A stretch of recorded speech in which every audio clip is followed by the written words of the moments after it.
This story begins with the fact that the protagonist was struck by lightning, which is why his life has completely changed. However, more recently, he was an ordinary guy who tried to get a job and underwent an interview. The guy tried not to be nervous and said that he cleared the drinking water with a special cleaner that the state developed. The people who conducted this interview did not burn with special enthusiasm and simply did their job. He was asked ordinary questions, and one of them was why he decided to choose their company. They looked at the resume of this guy, but he did not indicate any talents nor anything else. Then the oldest man and asked to answer honestly if he himself considered it a waste of time. This question caught the protagonist by surprise, because of which he did not quite understand what they wanted to say this issue. But at the same moment, he was directly explained to him that he came for an interview in a large company and at the same time could not. They placed this vacancy because they were obliged by the law against discrimination of the mediocre. But in reality, things are different. After the world is tired of the dungeon, people discovered unprecedented potential. Everyone called him talent, and he, in turn, led to a sharp jump in civilization. Someone said that the discovery of talent became a blessing for humanity. The main character himself believed in it, but only until he realized that he had no talent. This company works to make a profit, so the unwells are useless for them. After listening to their straightforward refusal, the guy also directly clarified that they are now engaged in real discrimination. One of the men tensed noticeably, realizing that he said much more than he had to. However, the rest, on the contrary, continued to declare that they themselves were tired of people like him who have no talent. Suddenly, the main character frowned, deciding to find out from them whether it was a crime, to hope for a human attitude. Then he asked them to apologize, but the employers thought the opposite, because it was the guy who spent their precious time. Slowly rising from his seat, he realized that they did not even think to apologize for their words. At that very moment, he took out a recorder out of his pocket, forcing 3 men to start from the awareness of the situation. Now, the obvious discrimination of the mediocre and recognition in the placement of non-existent vacancies have been recorded. They tried to stop the guy, wanting to do everything so that he would not give this entry to higher faces. However, the hero was already ready to give a record of the Human Rights Commission, wanting to receive justice from them. The guy came out of the building absolutely displeased, because even if he had no talent, but he has pride. He received a notification to the phone that his request on human rights was considered, but it was no more easily from this. His mood deteriorated even more when he discovered that he had come for chewing gum. This day was like a curse, because while the guy was trying to clean the shoes, a stream of water flew into his face. He wet from head to toe, and the man in front of him watered the bushes and asked to turn off the water. Toward evening, the hero returned home and noticed that someone had ruined his window again. Having finished cleaning, the guy phoned his mother, who was sure that she was to blame, that he had trouble. She again reminded of her uncle, who was supposed to return the money to her, but the hero asked not to mention this freak under him. If he were one of those who repays debts, he would have already returned, and now he probably had already faded abroad. At that very moment, the guy picked up his hands, apologizing to us that she was screaming, and the fault was a hard day. He has a higher education or in winter what needs, so he will succeed, and he will be able to pay for his mother's accounts. He ended with a call. He decided to go outside to smoke and calm down a little. At the moment, it was his only joy in life, but he did not have time to smoke how the rain began right there. Drops of water and wind extinguished the lighter, and the cigarette immediately softened, which again angered the hero. He viciously turned to the sky, stated that she lives like that, and even though he could not be taken away from him, he does not care about, there is love, but the guy was firmly convinced that he was forever against him. He does not want to live like that, but is not to blame for his innth, so at that moment he poured anger at God. At that very moment, lightning flashed brightly in front of him, and the guy decided that this was a clear sign. Showing the middle finger in the sky, the hero tried to throw out all the anger at the one who could not answer him. And it was at that moment that lightning hit him, and finally he only wondered what would happen to his mother. After a while, barely opening his eyes, the hero realized that he was still alive, but now there was something strange in front of him. Rising, the guy noticed a system notification in front of him, which hung in the air, about a new vacancy. When the hero returned home and changed into dry clothes, he later thought that God really exists. Lightning struck him for insulting God, although he was not even sure of his existence. Usually people after the lightning strike either in a serious condition, or they die completely, and on it, not a scratch. And if anything has changed, then this strange notification soaring before him, and it did not disappear anywhere. Usually this is seen by people who have talent, but before nothing like this happened to him. Suddenly the guy realized that this lightning could arouse talent in him. Then he decided to check it. The guy tried to figure out why it looks like a notification about the search for an employee on a part-time. As soon as he voiced this, the window began to increase and shine, and the hero could not believe that this was really a part-time job. It looked very ironic because in real life, that here is his destiny only a part-time job. But then the guy decided to think positively. He had nothing to lose, so you can grab this opportunity. Available vacancies offered him a part-time job of the gods, and it was amazing that there was even sorting around the world.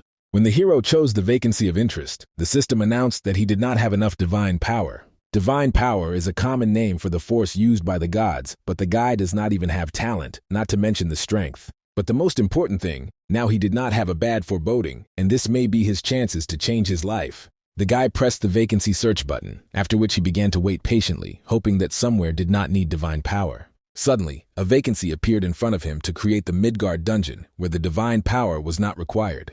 Here you only need to create dungeons. It was also indicated that the work is not complicated. Suddenly the hero thought, because it is probably about those very dungeons that are teeming with monsters. Until the last, he could not believe that the gods created these dungeons, and at that moment, he was noticeably tensed. Why did he notice that the payment per day is 12 tori, but he could not transfer it to his own money? The currency of the gods must be worth its weight in gold, so the hero decided to respond to this vacancy. At this time, in a completely different world, a lonely bird on a tree watched how a portal appeared from the sky. For the hero, this was not too soft landing. Now he was trying to understand where he was at all. Inspecting an unfamiliar area, the guy realized that he had not seen such a thing in life, and now he decided that he was sleeping. But before he had time to take a step, when suddenly a small monster jumped out on him from behind the bushes. The hero was already preparing for death, when suddenly, a huge man grabbed him immediately by the neck, smiling simultaneously. The guy was speechless because he had never seen such huge people, and he took him for the new one. Then the man introduced himself as a Thor, the god of thunder and lightning in Scandinavian mythology.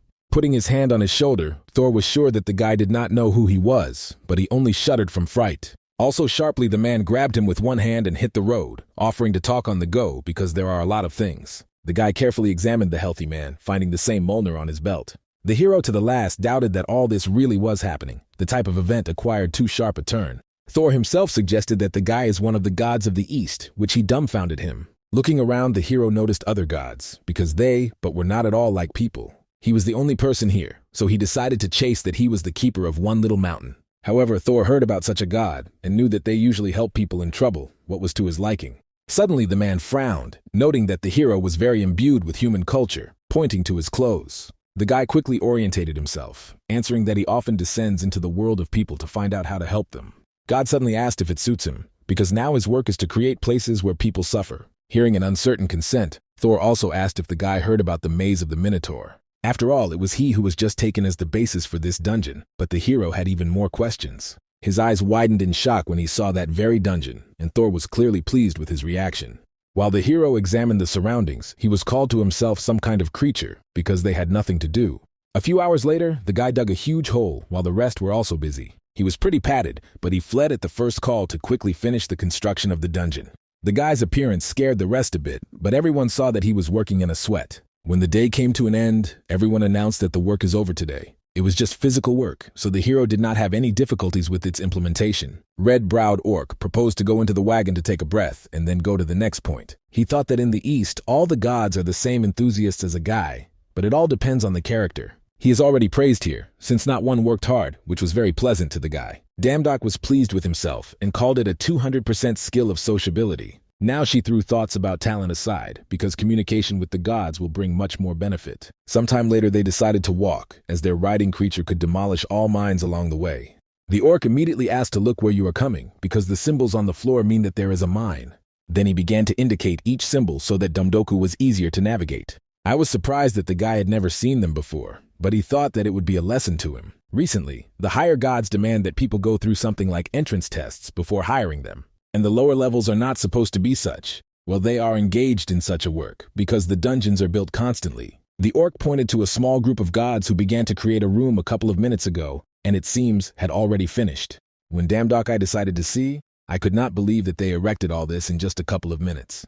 It was not clear how they built such a huge with an incredibly high ceiling during such a time. They put their boxes on the floor because they stored what would make this place with a real test. The guy noticed a stone inside, but they immediately explained to him that spiders would appear from here. A lot of eggs were brought here, and when everyone hatches, this place will become a real headache. Damdok looked into a long box and noticed a cannibal who was wrapped like a mummy. The guy noticed a transparent part on his neck, but the orc asked her not to touch, because this is a vital point. Then they went to the next room where the goblins were to hide.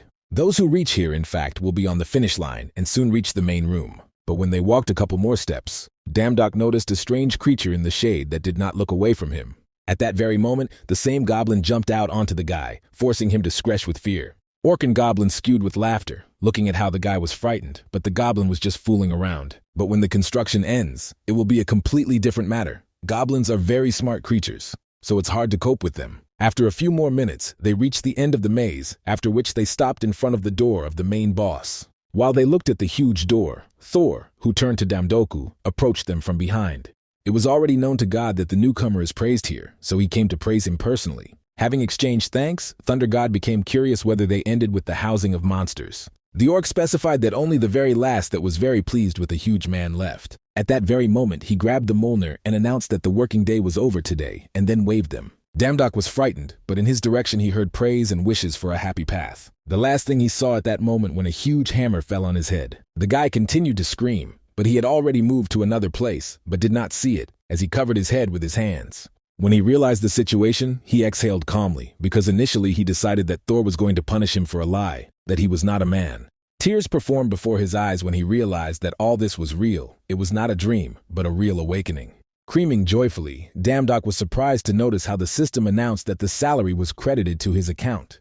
With trembling hands, he decided to check his account, after which the load of the god's store began. Among the assortment, he could see the omnipotent spear of Odin, Gungnir, which never hits the goal. There was also an armor of the Neme Leo, which neutralized all physical damage. Among the weapons and armor, there was also a necklace of Freya, which allowed to move between measurements. It was really a store of the gods, where the force of Torah, a lightning strike, the power of Hephaestus, the flame, and the power of Ares, destruction also sold the power of the Torah. If the dam is really able to buy all this, then he can become a god in the human body. Presenting the picture where he was praised, the guy realized that the very dreams of change were embodied. However, his whole mood disappeared when he could not buy anything due to a lack of divine power. The cheapest skill cost 70,000 tori, which was very expensive because in a day it received only 12. But suddenly the dam was flinched because he saw that various talents were also sold in the store. The joy of the mediocre was that he could just buy it and choose any to his taste. But when the guy noticed that the talent of the SS level cost 12 tori, it was literally dumbfounded because it was much cheaper than strength. Then he saw the comments that the gods wrote and realized that the price is so cheap because no one buys talents. This outraged Damdok because it is not just talent but a talent of SS level, and almost for nothing. Why did he remember that in childhood he liked to play with the ball, so he chose a talent for fencing? The guy bought it practically without hesitation, and this time the acquisition was successful. At that very moment, his body literally shone, but it was not completely clear whether it turned out, because he did not feel anything. The ledge is climbing to get at least the talent of level F, and now this one has so easily received this one. The system congratulated him on the first purchase, and also announced that today he receives as a gift of the same level as his purchase. The guy could not believe his happiness, after which he additionally chose a talent for battles. It was an incredible luck that now he could use both fencing and battle. But suddenly the dam felt dizziness, and then he fell to the floor. The increase in his body began to use his talents. While he was disconnected, he dreamed of a mother who smiled, looking at him. She was very sorry because of her, he had problems, but the guy tried to convince her of the opposite. In a dream, he thought that he could not have it, after which he slowly opened his eyes. Rising, Damdok remembered that he had a dream of his mother, after which he decided that all this was a dream. He hastened to open the window and noticed that now his position was a lower-level god. It became clear why he was able to work in the dungeons. Yesterday he was mediocre, and today God is already. Suddenly his mother called him, and he already wanted to tell good news, but he was asked not to come to the hospital today. At first, Damdok did not understand what was the matter, after which the doctor took the phone, who decided to explain the situation. He could not report all the details, but made it clear that a dungeon appeared near the hospital. Until the situation is getting better, they will not be able to accept visitors. But the guy did not continue to listen to. Leaving the phone at home, he rushed to run towards the hospital. You think about his mother. From the news, it was reported that at the scene of the incident, there were signs of the appearance of the dungeon.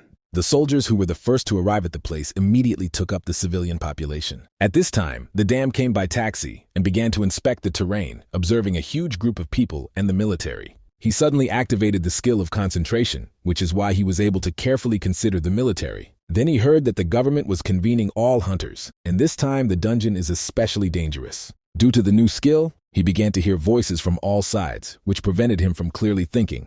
Grabbing his head, the guy tried to interrupt this skill, but he did not succeed. Then he firmly decided that there was no time to think, and he should urgently get to the hospital. When he made his way through the crowd, the military did not give him permission, since they deal with the labyrinth.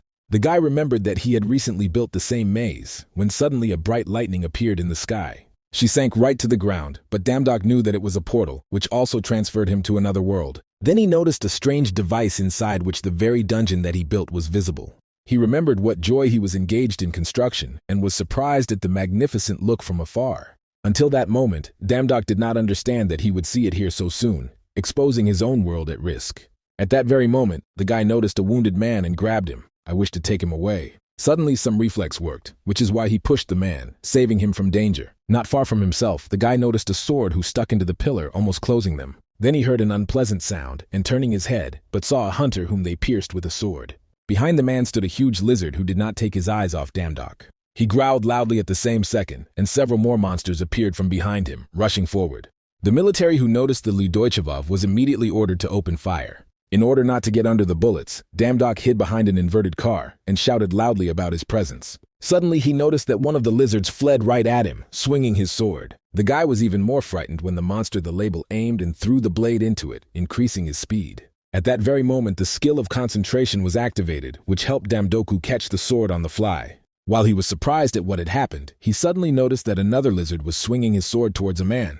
Damli, without any doubt, ran forward to save him, and with a loud cry he threw the lizard to the ground. The military was immediately ordered to stop the fire when they noticed civilians on the battlefield. They watched a guy who was surrounded by lizards, but even if it was a hunter, he was without armor. Damdok himself was trembling with fear, because he initially acted on emotions, but now he did not know what to do. One of the monsters rushed at him, waving his sword, and the guy immediately began to sob and apologize.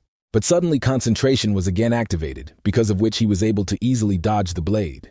Dandering from swords, Damdok compared this skill with 100 drinks of coffee. He very clearly saw their movements, and therefore decided that he could try to fight them without being consulted. At that moment, talent for battles was activated, which is why he was able to strike the lizard at the most vulnerable points. The guy was dumbfounded, which he did, but there were two more monsters. He completely concentrated on the battle, and no longer saw these monsters of any threat. Having dealt with another lizard, the dam soaked into the air, forcing the monster to raise his head. Then he landed sharply, striking his foot right into the skull, thereby trampling it into the ground. The military watched in shock that a guy without armor had just laid the Ludoichers with his bare hands. Also, a man appeared behind one of the military who was surprised by what was happening. He was interested in which guild is the dam, because his face was not familiar to him, but he fought well. Without waiting for an answer, the man introduced himself to Namgun Adak. He was the head of the Sangun Guild. Having shook hands, Namgun suggested that the hunter from the guild would hardly have appeared here alone. As it turned out, they came to clean these dungeons, and therefore suggested that Damdok join them. Looking at the huge gates, and the guy thought, because he is no longer an ordinary person. If you do not stop the monsters now, they will continue to appear, so he decided to go forward. The dungeon itself was very confusing, but Damdok confidently walked forward as he knew the way. He was lucky that he remembers all the moves, all due to the fact that he walked through them hundreds of times. Suddenly, the guy asked everyone to stop, which surprised the whole group that stared at him. He announced that he himself would lead them from here, but one of the hunters asked him in displeasure to know his place. Damdok tried to explain that there would be traps further, so it is better to trust him. Namgun thanked him for anxiety, but he knew that the group was already taking care of everything. First, the guy agreed, after which he picked up a stone and threw it over the nearest corner. Having reached a certain point, several spikes jumped out of the floor, which crushed the same stone. Having demonstrated traps to them, Damdok proved that there was no advanced group here. Everything is activated under pressure, and the swords are cast from a special alloy that any armor will break. Namguna wondered how he knew all this, and the guy immediately strained, because he did not want to tell them the truth. Having cleared his throat nervously, Damdok replied that this was his personal secret, hoping that they would not ask anymore. Then they went on, slowly and carefully moving forward, bypassing all the traps. Suddenly, Damdok announced that it would be even more dangerous further, after which they stopped opposite the huge door. Meanwhile, the subordinates of the Namagoon stomped small spiders, which did not carry threats. They only complained about the fact that they stuck boots, and that at such a pace they would all be worn. However, everyone knew that the web is not only their connection, but also traps, so it's easier to burn everything. They also suspiciously treated Damdok, because he could be a spy from another guild that is trying to disrupt their operation. Noticing a room in front of him, the guy remembered that here he unloaded a bunch of spider eggs. He also knows where they are hiding, but it makes no sense to complicate it so much, and you can just burn everything to hell. The rest with discontent noticed that everything was in the web, so they were happy to burn everything in front of them. Suddenly, the concentration skill was activated, because of which the dam was heard by a barely noticeable prayer for help.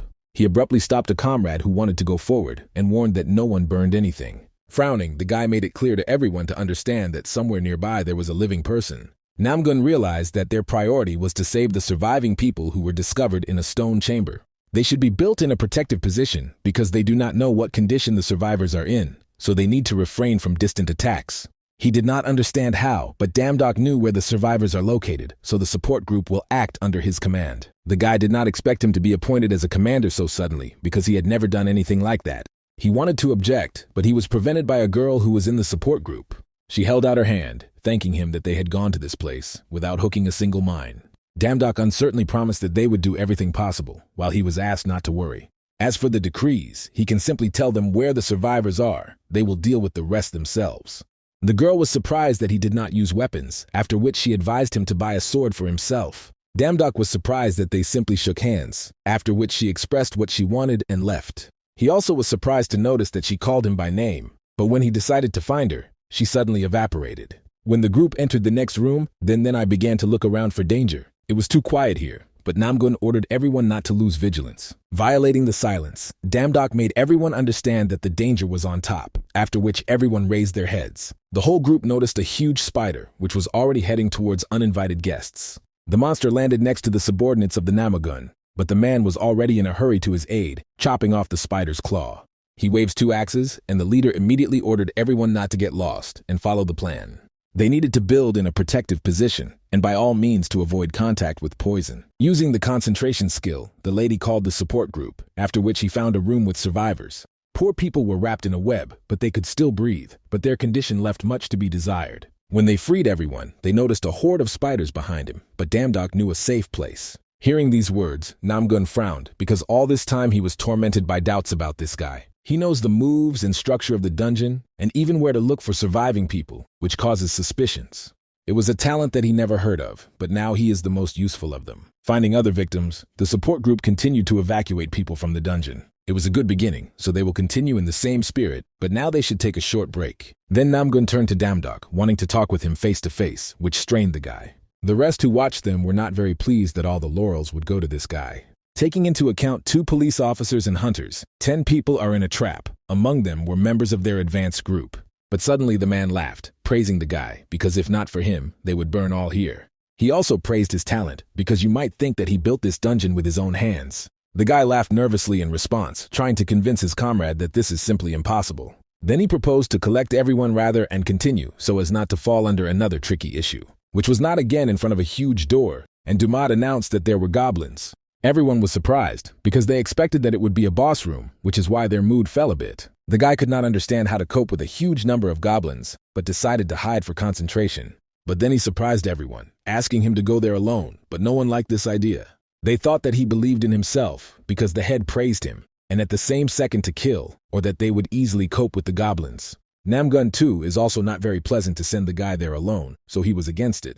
Damdok said that they would have to obey him when they go inside, since he has a plan. One of the subordinates wanted to use the opportunity to impress the chapter, but because of some moron, he will not be able to stand out. Well, when they entered the huge hall, who noticed that there was nobody inside, and it was just an empty corridor, Damdok immediately asked everyone to stay quieter, because he felt something inside. The hunters immediately began to make fun, not going to listen to his instructions, being confident in themselves. At that very moment, the torches simultaneously went out, but the guy ordered not to light the light. The rest considered it nonsense because they need to see at least something to fight. They decided that the guy was just a coward, so without any hesitation, they turned on the flashlights.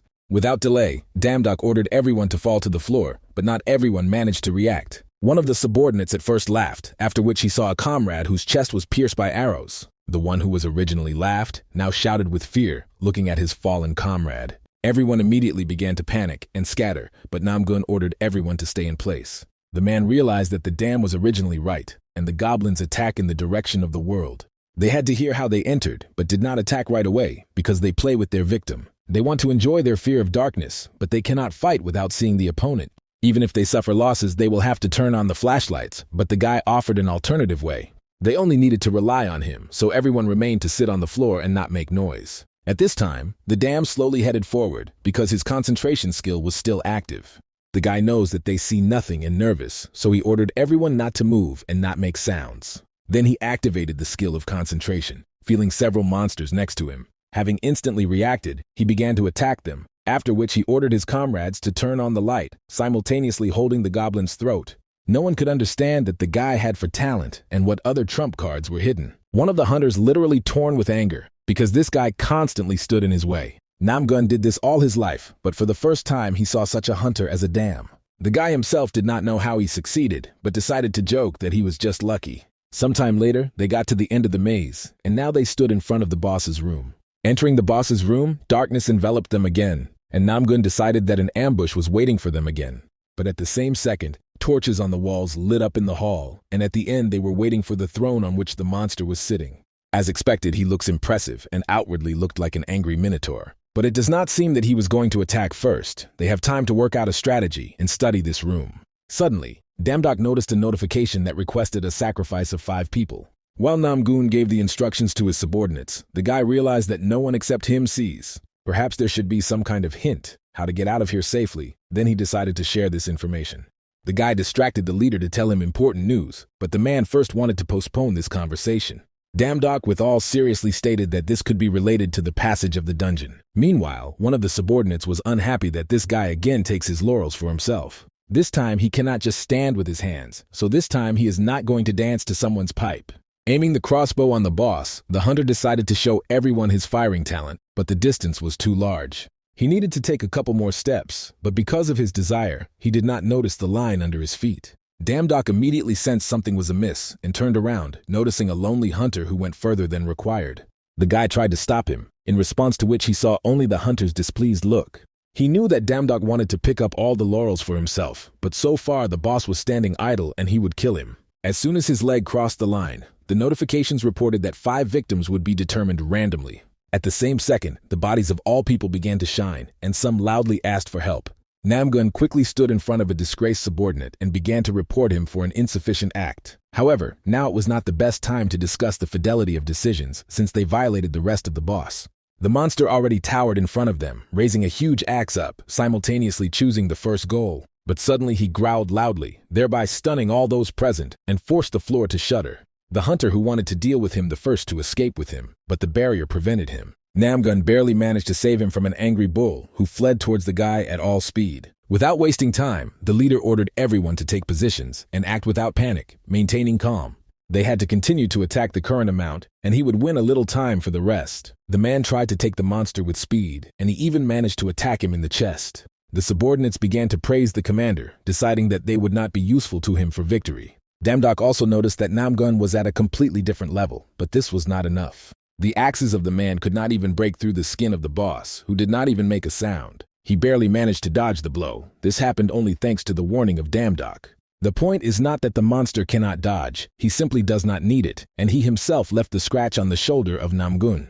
The man will have to collect the bones if they do not find a way to defeat the bull. Now they needed to avoid a direct collision and try to find weaknesses. The guy was surprised that the leader instantly orients himself and gives the command, a real veteran of the dungeons. This is the best that they can afford, but the boss is not even going to go to them, as if the distance does not mean anything. But when the guy noticed that the axe of the bull began to spark, he immediately recognized the power of Thor in him. Namgun also noticed that the monster had planned something, so it was necessary to stop him with all his might.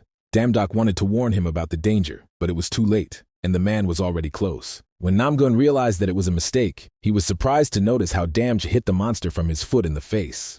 However, this was not enough. All those present still lit up bright light. The monster threw all the hunters away with one ability, and he remained unharmed. Those who were behind the barrier could not believe that the monster had given the commander. The rest could not get there in any way, and no one could foresee such an outcome, although they really wanted to help. Damdok, who was still conscious, realized that he had been struggling with all his might, but at least that. After so many years at the bottom, he received talent, seeing the light at the end of the tunnel, and he would die so ingloriously. But suddenly the guy remembered that there was something else that they had not tried, and he was not going to die so easy. The monster also noticed a guy who slowly stood on his feet, simultaneously putting the axe in front of him. Damdok did not try so hard to die in such a place. Having picked up the sword, the talent for fencing was acted, after which the guy asked the monster to prepare. Namgun could not even scratch him with his axe, but a man who did not hold a sword in his hands did not definitely lay him.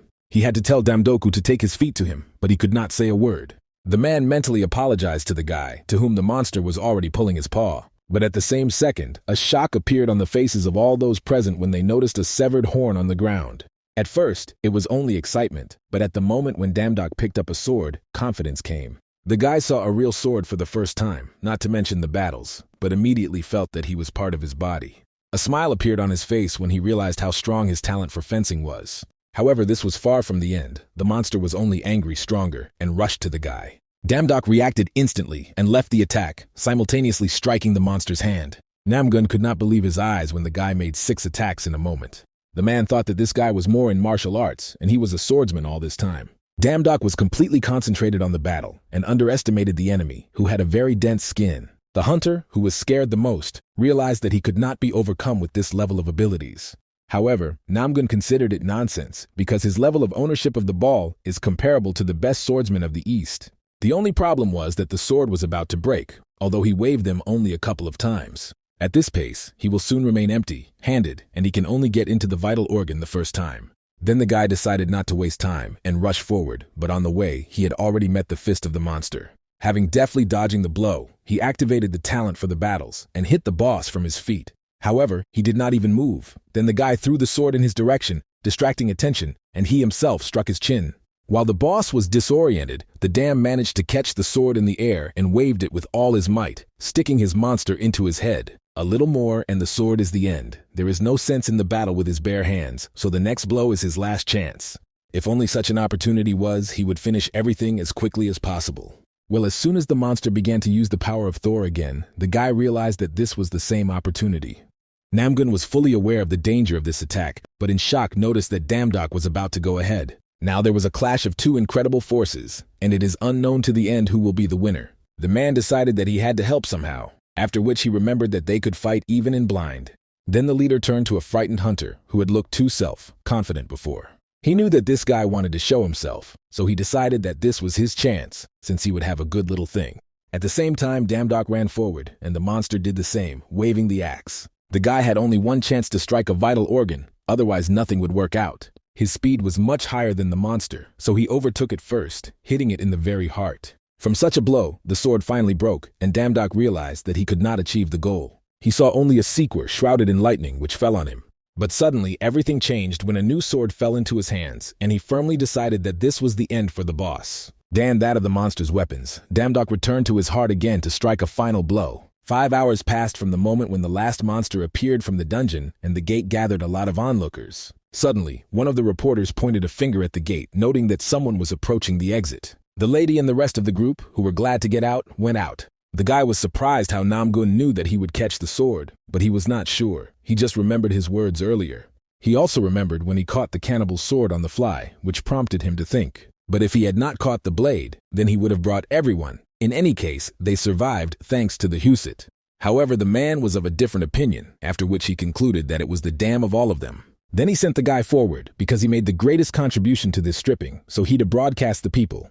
He first heard such words, because of which his face acquired a surprised expression. After all, before, all his life he had been looking down at him due to the lack of talent. But now he is not the same as before. Then Damdok stepped forward and raised his hand up, and the people standing in front of him did the same. After the incident, Damdok immediately ran to the hospital to check his mother's condition. Then he noticed how they talked about him on TV, because he made the greatest contribution to the cleaning of the dungeon. This was the first interview of the guy, because of which a lot of questions began to pour on him. This made him noticeably nervous, because of which he asked to speak more precisely, because he did not have time to answer. But then he gathered his strength and said that where he did not matter, because he fought to protect the dear person. Correspondents continued to ask questions, and Damdoku was ashamed to look at himself from the side. Then he took out the phone and noticed that the journalists managed to rent his battle with the lizards. At that very moment, the system informed him that he gained popularity, which is why the divine force was increased to 1,000. Damdok thought and remembered that it was about this force that they wrote in vacancies when he was looking for a part-time job. Since he received 1,000 points of strength, he can place a new announcement about the search for work. He was offered the work of the security manager, where Hephaestus was the employer. At first glance, there was nothing complicated here, so he decided to dwell on this. However, Damdok was so running up today that he decided to rest at home, and then return to work. However, the system announced that the 3 gods had already sent their resume to this vacancy, so it will soon be closed. Without wasting time, the guy decided to respond, wanting to first grab such a chic opportunity. He was teleported to another world directly from the hospital to land. As for the first time, it was not soft. Rising, Damdok noticed the forge of Hephaestus. He decided that he got to where he needed. He was dissatisfied with Fried and did not notice how the man approached him from behind, interested in the new ones. He introduced himself as a Hephaestus, the owner of this forge, while Damdok did not react immediately. The guy immediately began to bow and politely greeted, and God laughed that the guy was behaving like a man. At that moment, Damdok froze in fright because of such a puncture he could not be allowed to work. Looking at the guy's reaction, Hephaestus grinned and realized that all the rumors of the mountain god were true. After all, it was he who, out of love for ordinary mortals, so terribly fought with monsters in the Torah dungeon with people. It is not surprising that the quick-tempered Thor was imbued with him, because the guy was far from missing. He also heard his recommendation about the installation of the air conditioner in the forge, to which he immediately began to hear an apology. Hephaestus decided to end with greetings, after which he suggested telling more about the work. But it is better to convince once than to hear 100 times, after which the man took out a horn. He warned in advance that it could be a little loud, after which he began to blow into him, stunning Damdok. At that very moment, 3 gnomes ran to them, who knocked the knee in front of Hephaestus and greeted him. God announced that their manager for today, after which he asked to say hello. The guy laughed awkwardly, because he did not work in the forge, but he decided to try. Hephaestus asked him not to be modest because beginners can also achieve a lot. Then the man bent down and in a whisper said that the gnomes, although working, but their hands are playful. There are problems with them, like with small dogs, like small ones, and where are much larger than large dogs. As soon as he is distracted, something will disappear, for example, last week, a pendant that he wanted to give Fry. Damdok was shocked that the gnomes could even steal the things of the goddess, which was a big problem. Today, Hephaestus needs to leave Olympus, but he decided that nothing terrible here would happen without him. But just in case, he handed Damdok an unusual club, which surprised the guy. It was a club of Hercules, made of olive wood, a remark of a club, which Hercules defeated the Nemean Leo. The guy was shocked by such an unusual gift, and only thought that it was a little too much. But before he could figure out why he was a club, Hephaestus opened the portal and headed inside. Damdok wanted to ask him what to do, because he never described the essence of his work. God smiled and stated that while he is stronger than them, everything would be fine, and they are much weaker than he thinks. When the portal closed, the guy nervously turned his head and saw only the embittered face of the gnome. Then he invited the dwarves to relax, because he was just given a steep weapon that could make them very painful. However, those in turn aimed at him real machines and pistols. Sometime later, the dams came into consciousness and heard the voices of the gnomes next to him. They found a necklace that Hephaestus was about to give Fry, but they were going to sell it. When the guy wanted to stop him he noticed that he was firmly tied to the column. The dwarves were surprised to notice that he woke up earlier than they thought, although they injected him a lot of sleeping pills. Then the guy asked them about the consequences after what they did with one of the 12 main gods Olympus. He gave them the last chance that they untied him, to which he saw only surprised glances. But the next second, the dwarves burst into a wild laughter, amusing about Damdok's words. He thought to scare them with Hephaestus, but if they were afraid of him, they would not have done anything. They took everything valuable and were about to leave, and finally decided to pump up the guy even sleeping pills. At this time, Damdok tried to invisibly cut the wagons while the dwarves fluttered among themselves. They already expected that she would come for such a weakness, so they easily succeeded. When Damdok said that they would regret it, the dwarves again began to laugh and mimic the guy. At that very moment, he freed his hands and took out a club, sending 2 at once to fly. Without thinking twice, he firmly tied them up while they were still off and began to wait for the rest. They themselves forced him to resort to violence, would have gotten down his ears if he had not asked Namgun. He often recalled the words of a girl who advised him to get a sword. At this time, the rest of the gnomes had already finished work and loaded all other ingots. They also coped with weapons, so they were ready to leave, which was reported to the boss. The first subordinate immediately drew the attention of the others to himself, distracting them from the ingots. Their boss, a fiery fist, did not want to tell them something, and therefore came forward, and everyone immediately focused. The man began by announcing his brothers with a people endowed with the spirit of the flaming mountains. While he said that they were the best miners and brave warriors, Damdok crept up to them from behind. They did not notice him because they carefully listened to the boss, who convinced everyone that they had pride.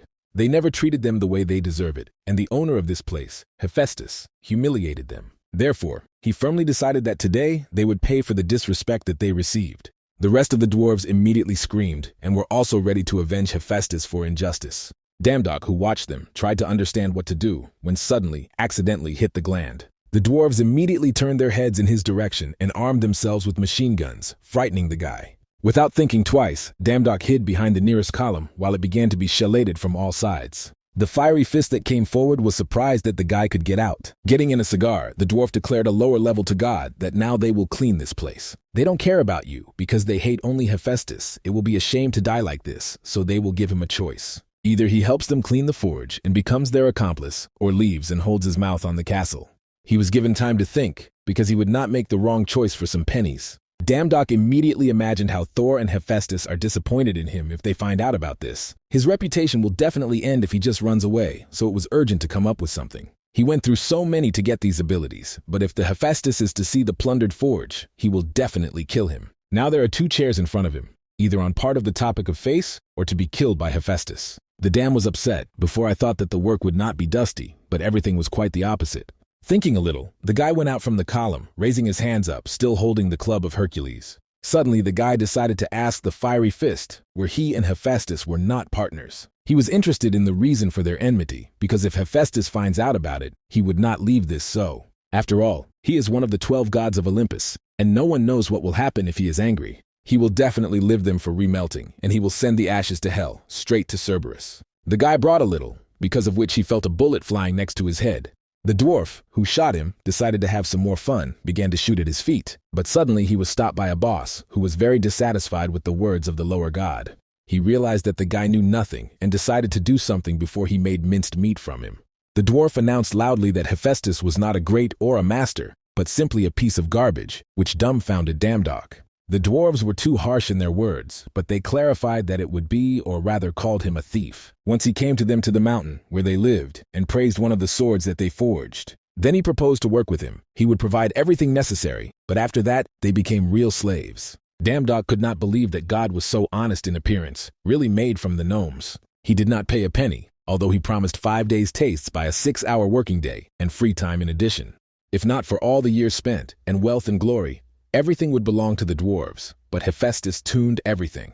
When everything came to them, in this place, it was no longer a gnome in which the spirit of the master would remain.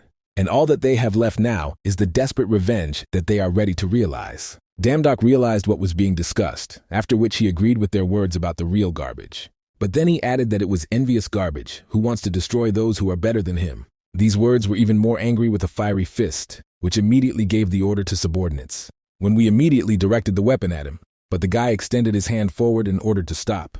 If they run away like this, then for people they will become thieves, so they, great craftsmen and proud warriors, should only come to terms. At that very moment, the eyes of a fiery fist shone when he heard praise to the gnomes. They have another option, how to take revenge on Hephaestus, and the damage itself is a warrior, and in his hands he has a weapon made by Hephaestus. Since they call themselves warriors and craftsmen, this should leave these games, and instead to fight with him a real weapon. To defeat the warrior who fight the Hephaestus weapons would be the perfect revenge for the dwarves. But if this is not so, they should simply admit that Hephaestus is better to run away. One of the subordinates and also became very angry with the guy, who was already himself in 1 foot in the coffin. He was no longer going to listen to this, so he directed the gun at the frightened Damdok.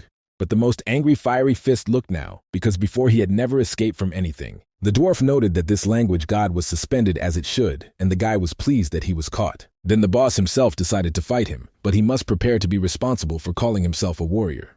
The guy should hold out until they prove that their weapons are surpassing him, and also for suggesting that the dwarves flee, he will pound it until his bones come into powder. At that very moment, a fiery fist grabbed his huge 2-handed hammer. His weight was incredibly huge. Since the earth under the gnome was multiplied, he rushed into the attack. Damdok reacted instantly and dodged the first blow that sank to the ground.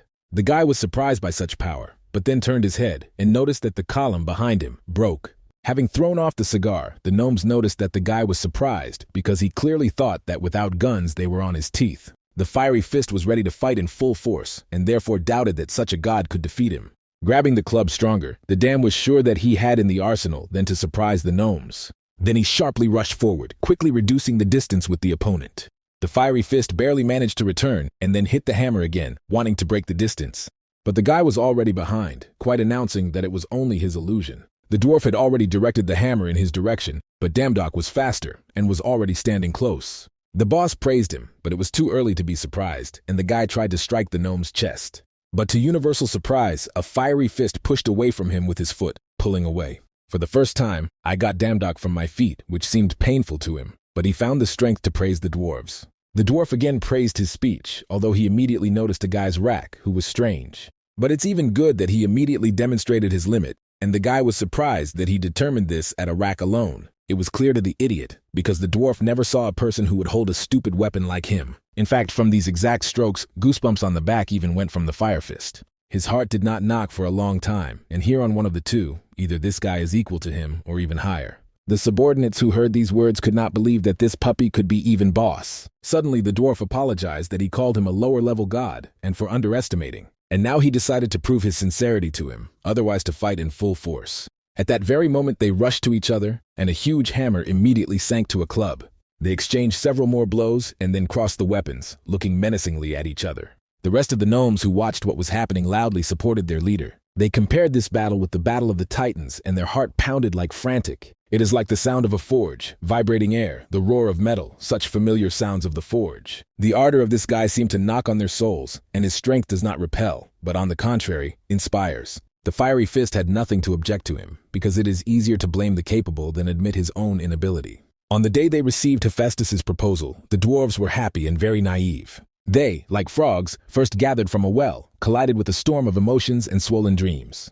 But they only reminded that they were not good enough, which made this story miserable. Everything that was after they left the well, everything turned out to be a waste of time. A dexterous and strong movement, Damdok managed to knock the hammer out of the enemy's hands, and the matter remained small. And now the fiery fist was completely ready to admit his defeat before the guy. But as soon as the guy wanted to deliver the last blow, he was stopped by Hephaestus, which appeared from nowhere. As soon as he moved, so real chaos occurred here, and he even thought at first that he had entered the wrong place. And now he would really like to know that this happened here, in the smallest details. Of course, he suspected that there would be a fight, but this is just some kind of light. However, the most of the Hephaestus was worried about the ingots, neatly folded and ready for export. Then God looked menacingly at the fiery fist and asked to explain it what happened here. Not seeing another way out, the dwarf sank to his knee and pleaded his guilt, but tried to protect his comrades. The rest immediately tried to join him, but they knew that this would not change anything. He can be punished for the wrong decision, but his guys only trusted their commander. When the boss wanted to admit, the dam came forward and stated that he forced him to do it. The fiery fist was stunned by the guy's act, who continued to claim that they were acting by his decree. Hephaestus frowned, because he entrusted him with guarding the forge, but now everything looked completely different. Damdok was slightly nervous, but then pulled a necklace for Freya from his pocket and handed it to God. Hephaestus was surprised that it was found, and the guy allegedly could find him by arranging a mess. And the dwarf was dumbfounded, because it was the very necklace that he gave to those who followed the dam.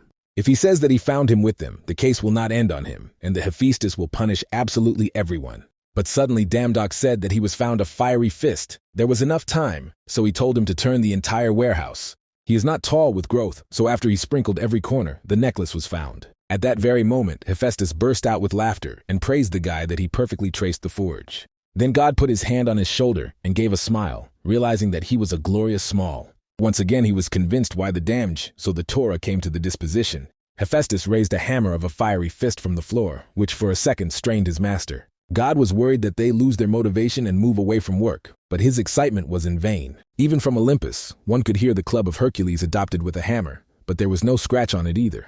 Then he handed the hammer to the gnome, saying that he had become even better than before, and he was looking forward to their next works. When he asked them to continue in the same spirit, all the dwarves immediately burst into tears. Suddenly, Hephaestus began to create another portal. I turned to a surprised Damdok. God was glad that he entrusted him with this work, because he coped with the main tasks and also found a necklace. Therefore, he offered him a small award for surpassing his expectations. The guy was delighted that he would receive a special prize, because I thought that as a reward, he would only receive a club.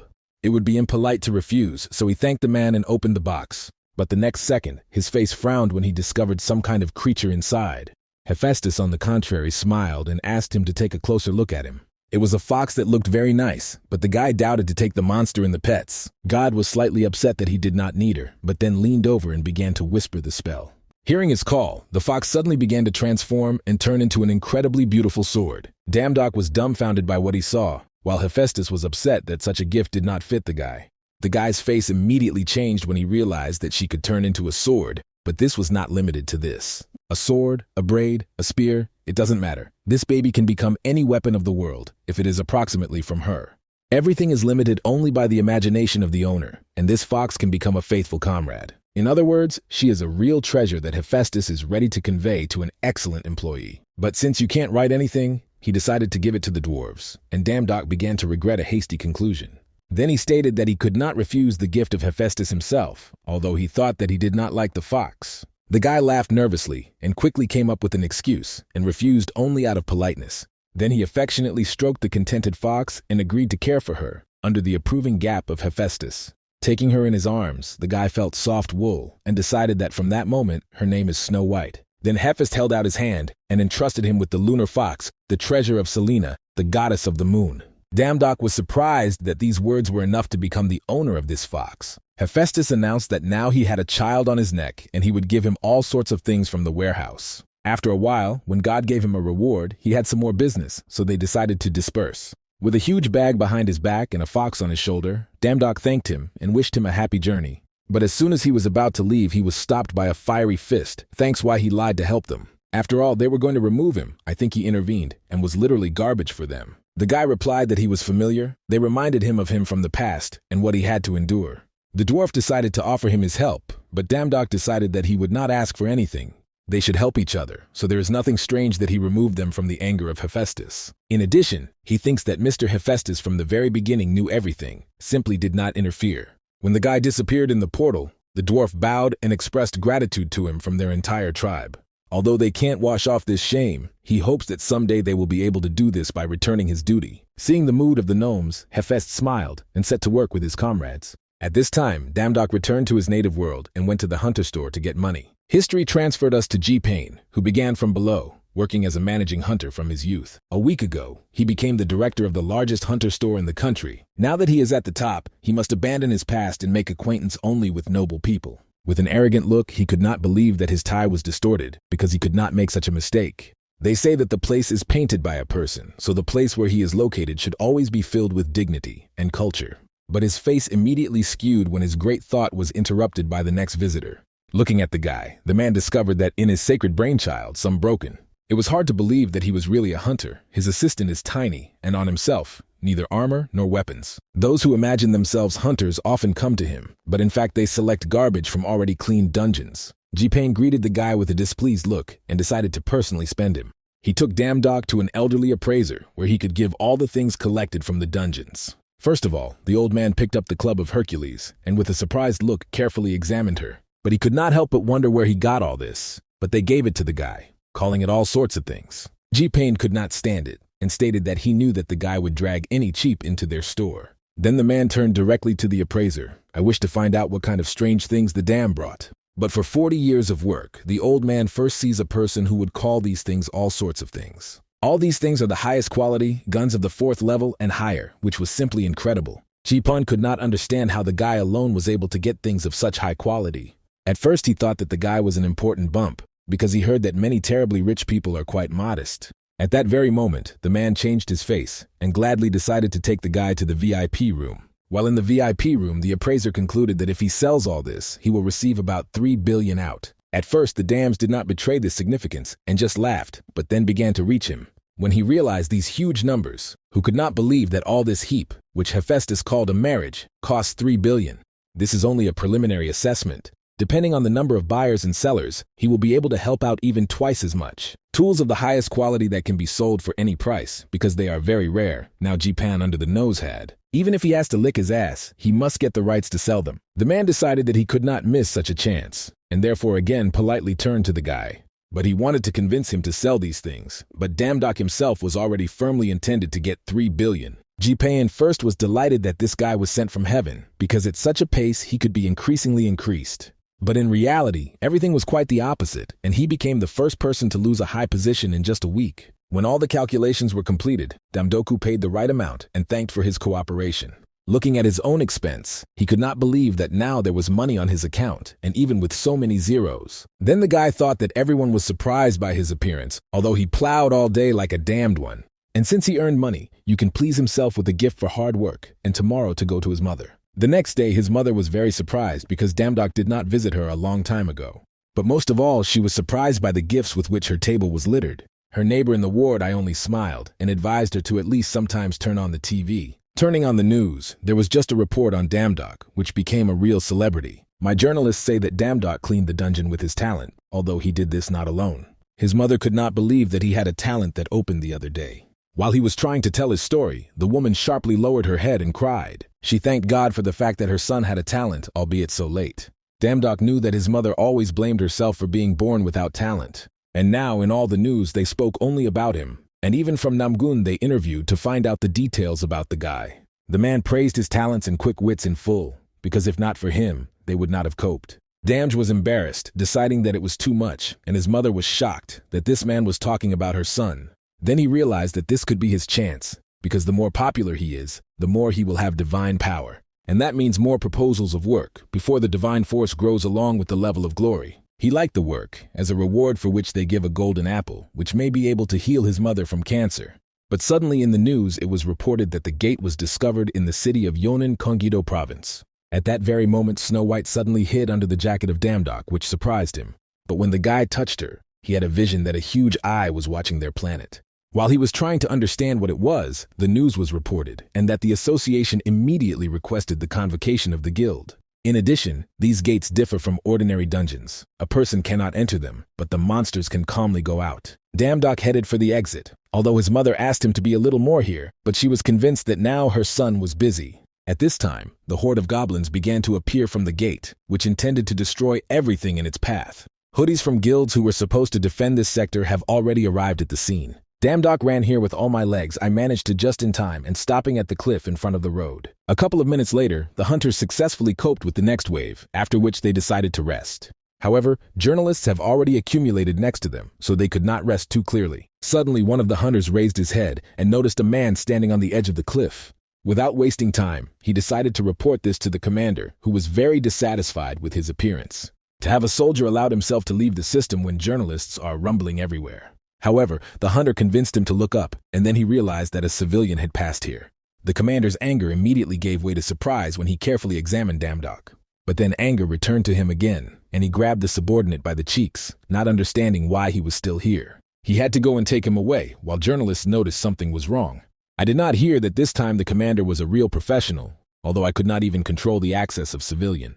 Perhaps someone helped him get this position, and this may make a great plot. The commander is already on the fact that his comrades went to the dungeon. He is one here alone. Having activated the skill of the wind, the man rushed up the mountain to get to the guy. Once opposite Damdok, he could not believe that it was he who was engaged in such things. Then he pointed out a cordon and ordered the guy to leave so as not to interfere with the work of hunters. Damdok smiled when he heard that he could shoot his video on YouTube somewhere else. The commander decided that this jerk had broken because he first saw a real 3-rank hunter. He understood his excitement, so he decided to allow him to take an autograph or interview.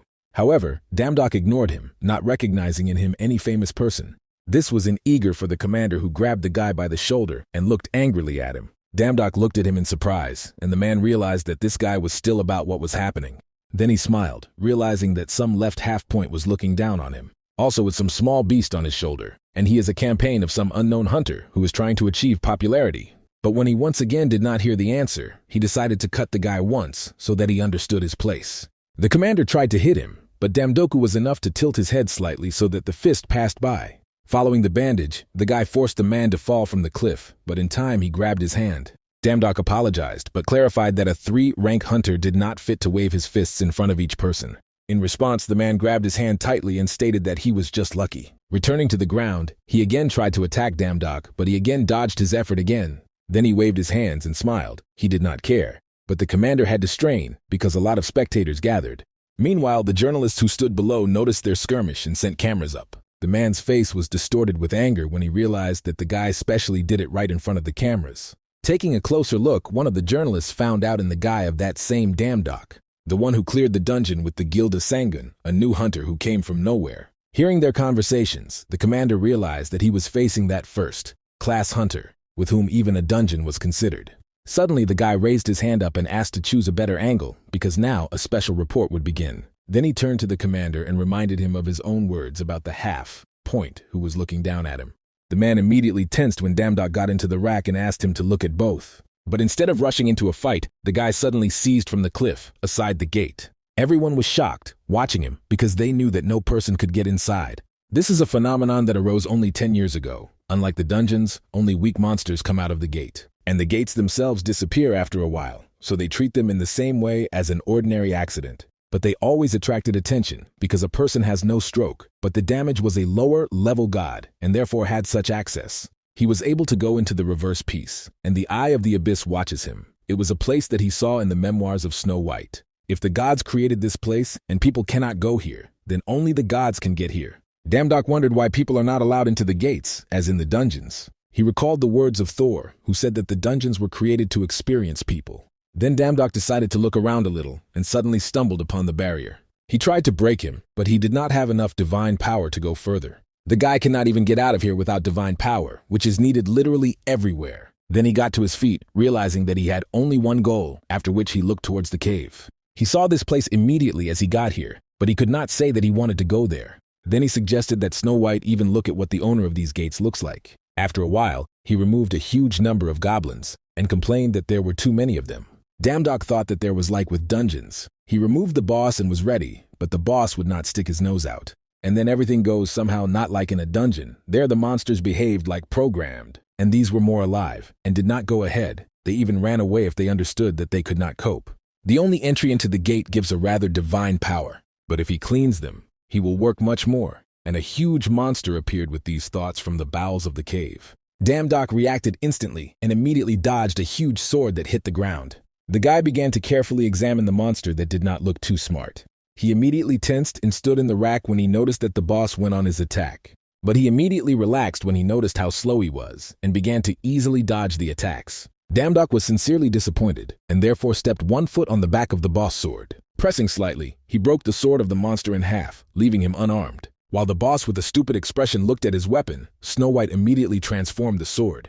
Without wasting time, the guy inflicted a wide blow to the monster, dissecting his chest. This battle ended faster than the guy suggested, which greatly upset him. But the message about the cleansing did not come to whom you say. He will not believe that he so easily cleaned the gate. Not finding a better solution, Damdok decided to cut out the nucleus of the monster as evidence of his murder. After a couple of minutes, he found the cherished nucleus, although he himself managed to completely stuck in the blood. To his surprise, the core was black, although they usually look like a precious stone and sparkle. Having brought him to his face, the guy noticed that he was also moving, and at the same second, this sound made a sound. Damdok was not jokingly scared and threw him away, and his foreboding immediately clogged the alarm. Suddenly, the system made him understand that the gate was in front of him, and during his destruction, the gates would also be destroyed. Meanwhile, a lot of journalists crowded near the gate who were interested in a person who entered the gate. Meanwhile, scientific researchers wanted to stop people who wanted to learn more information. A flurry of criticism for the spread of false information is piled on scientific circles, starting with the researchers of the dungeons, who will definitely want to personally visit the gate,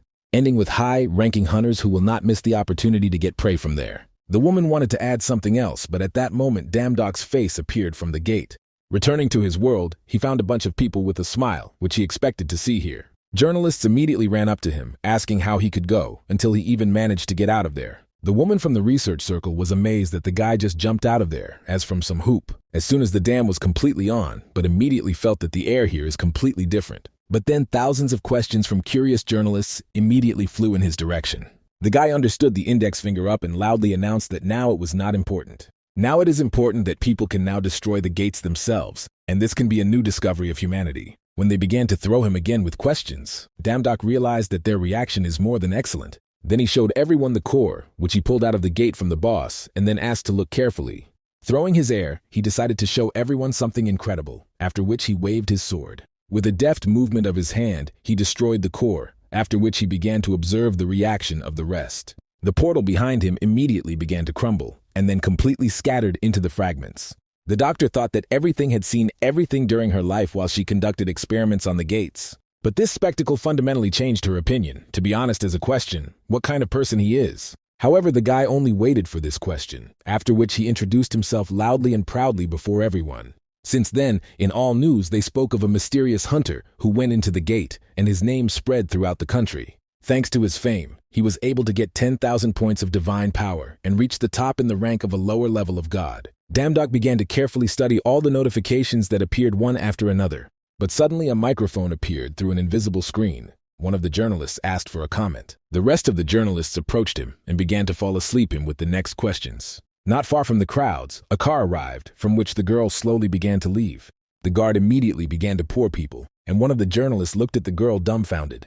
Then she sharply grabbed her operator and dragged him to her to remove the report first. The girl herself went to the guy out of an arrogant look. She announced that the head of the guild wanted to see him.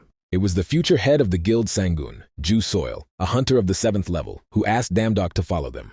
Arriving in the building of the 2nd guild in Korea, the Dam was dumbfounded by the huge scale of the headquarters. However, the head, although he called him and himself went to the dungeon, which was recently discovered. But most likely, on the way there, he saw the news urgently sent people for him. He did not expect that Ju Union herself would appear after him, because she would become the youngest head of the guild, and she broke the way to this position herself. There are only 3 7-rank hunters in the country, including it, in their time. When there are too many hunters, it gained recognition of the whole world. Otherwise, she would not have been able to get him out of that chaos. People parted in front of her, as if they were to blame for something. Although this is the other way around is good, because Damdok wanted to calmly check something. Opening the status window, the system offered him new unlocked abilities. He was offered a choice of titles that he could choose that he was very pleased with the guy. Damdok wanted to choose some kind of cool title, but his dreams immediately fell upon. The choice was rather scarce and included various objects like the god of fans or the god of the graphs. He began to fiercely leafing through to find some decent title. After an hour of searches, he was able to find the title of God Swords, which perfectly suited him. When he confirmed his choice, the system appropriated the title of God Swords. At that very moment, an unusual radiant sphere appeared in front of him, soaring on his face. Then she slowly passed through his chest, and the guy suddenly swept the paralysis. When it ended, Damdok sighed in relief, because he was still able to find a normal title. Then he remembered how last time he lost consciousness when he received his first talent. Suddenly he received a notification that the system of power was unlocked, and he could choose the power of the God of Swords. Damdok will finally be able to use the forces of the gods, and now he had a huge selection. However, here for some forces, the divine power did not reach, so the guy decided not to rush. Then he drew attention to not the most effective in starting abilities, and decided to choose it for a start. As the first force, he chose an intuition, which only at first glance looked useless. His profile was updated in accordance with new skills, and intuition was added to his abilities. Now his profile was like a real god, which markedly pleased Damdok. He also had new skills that he decided to experience later, because now he heard a knock on the door. At first he decided that Namgun came, but he could not return from the underwater dungeon so quickly. He wondered who else could come for him, after which he pulled the door handle over himself. Damdok froze with surprise when he noticed Ju Unit in front of him, whose face was completely devoid of emotions. Bending her head, she called him for a moment to tell something. Next, she put her hand in her pocket and pulled out a red card from there, which the head handed over to Damdoku. This is a pass to the guild. Now it can use all the amenities and training rooms. The guy was surprised that Namgun really decided to take him to him, after which he thanked the girl. He decided that Ju did not hear him, so he thanked her again, but in response he heard nothing again. Now he was very embarrassed, because he did not know that she was so taciturn, and something strange came from her.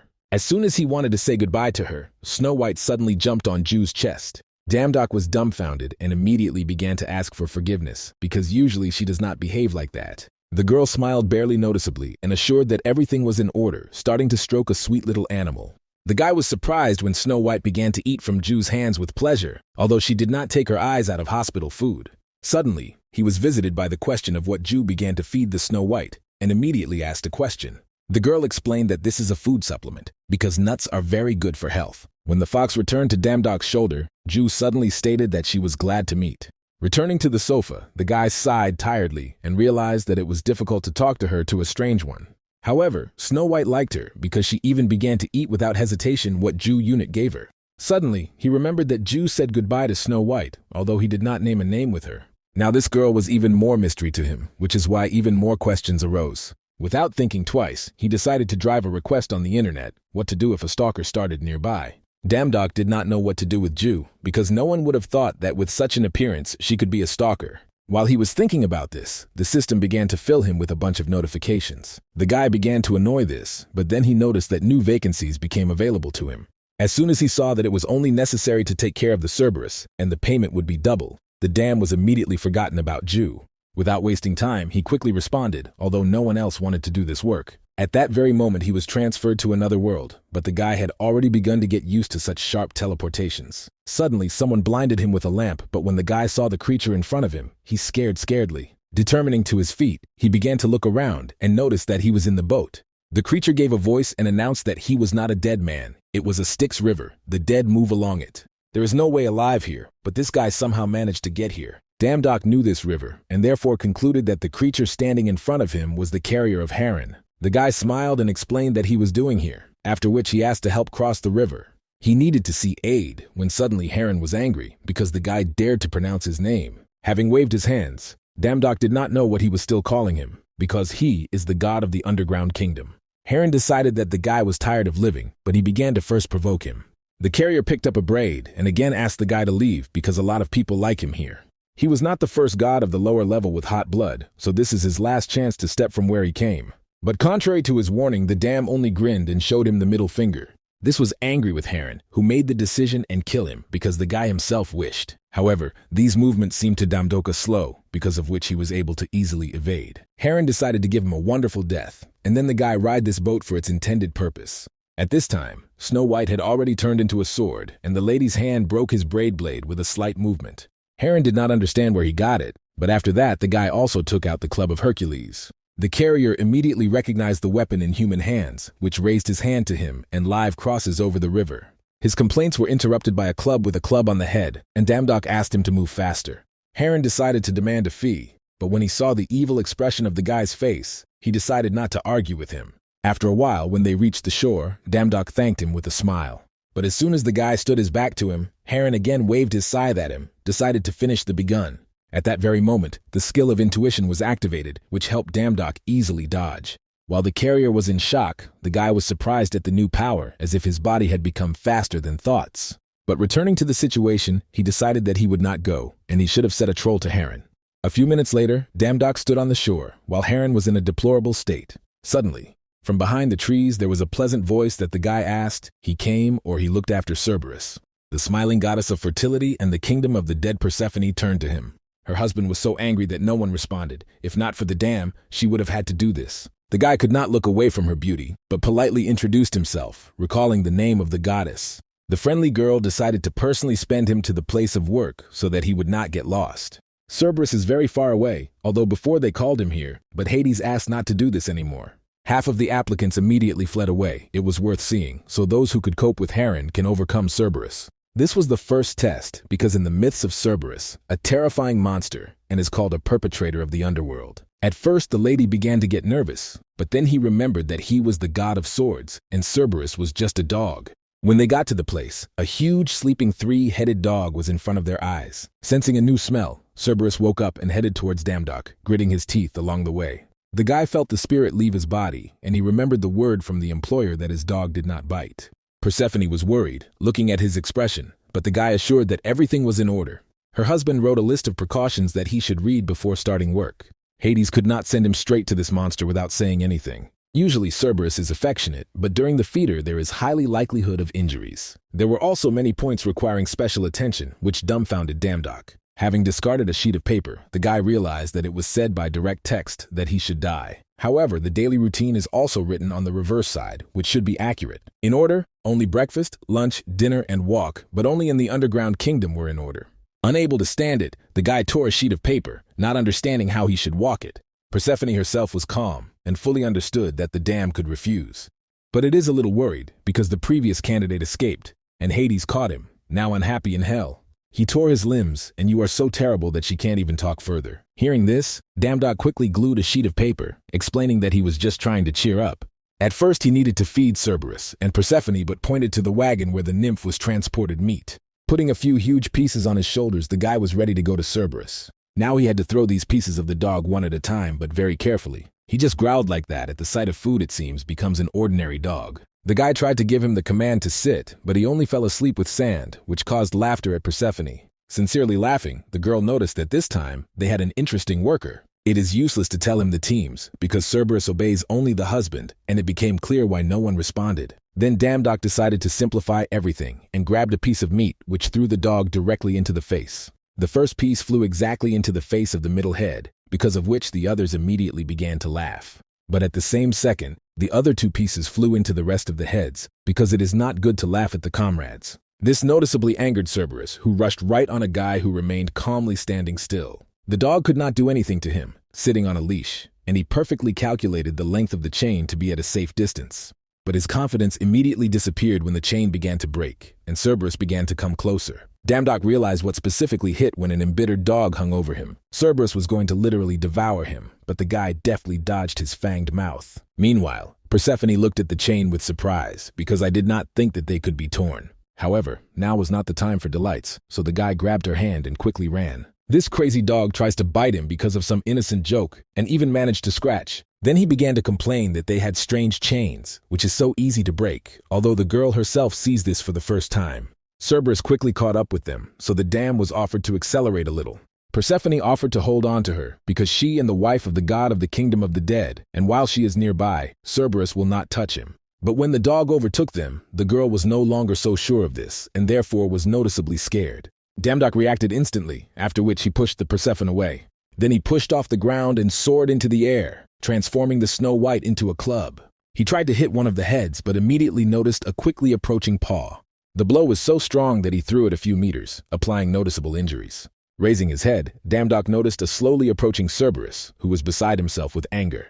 Meanwhile, Persephone asked him to stay away from there, because if he falls into the river, they will catch him and devour it. However, after the blow, Damdok had everything in the fog in the head, and he did not hear what she was saying.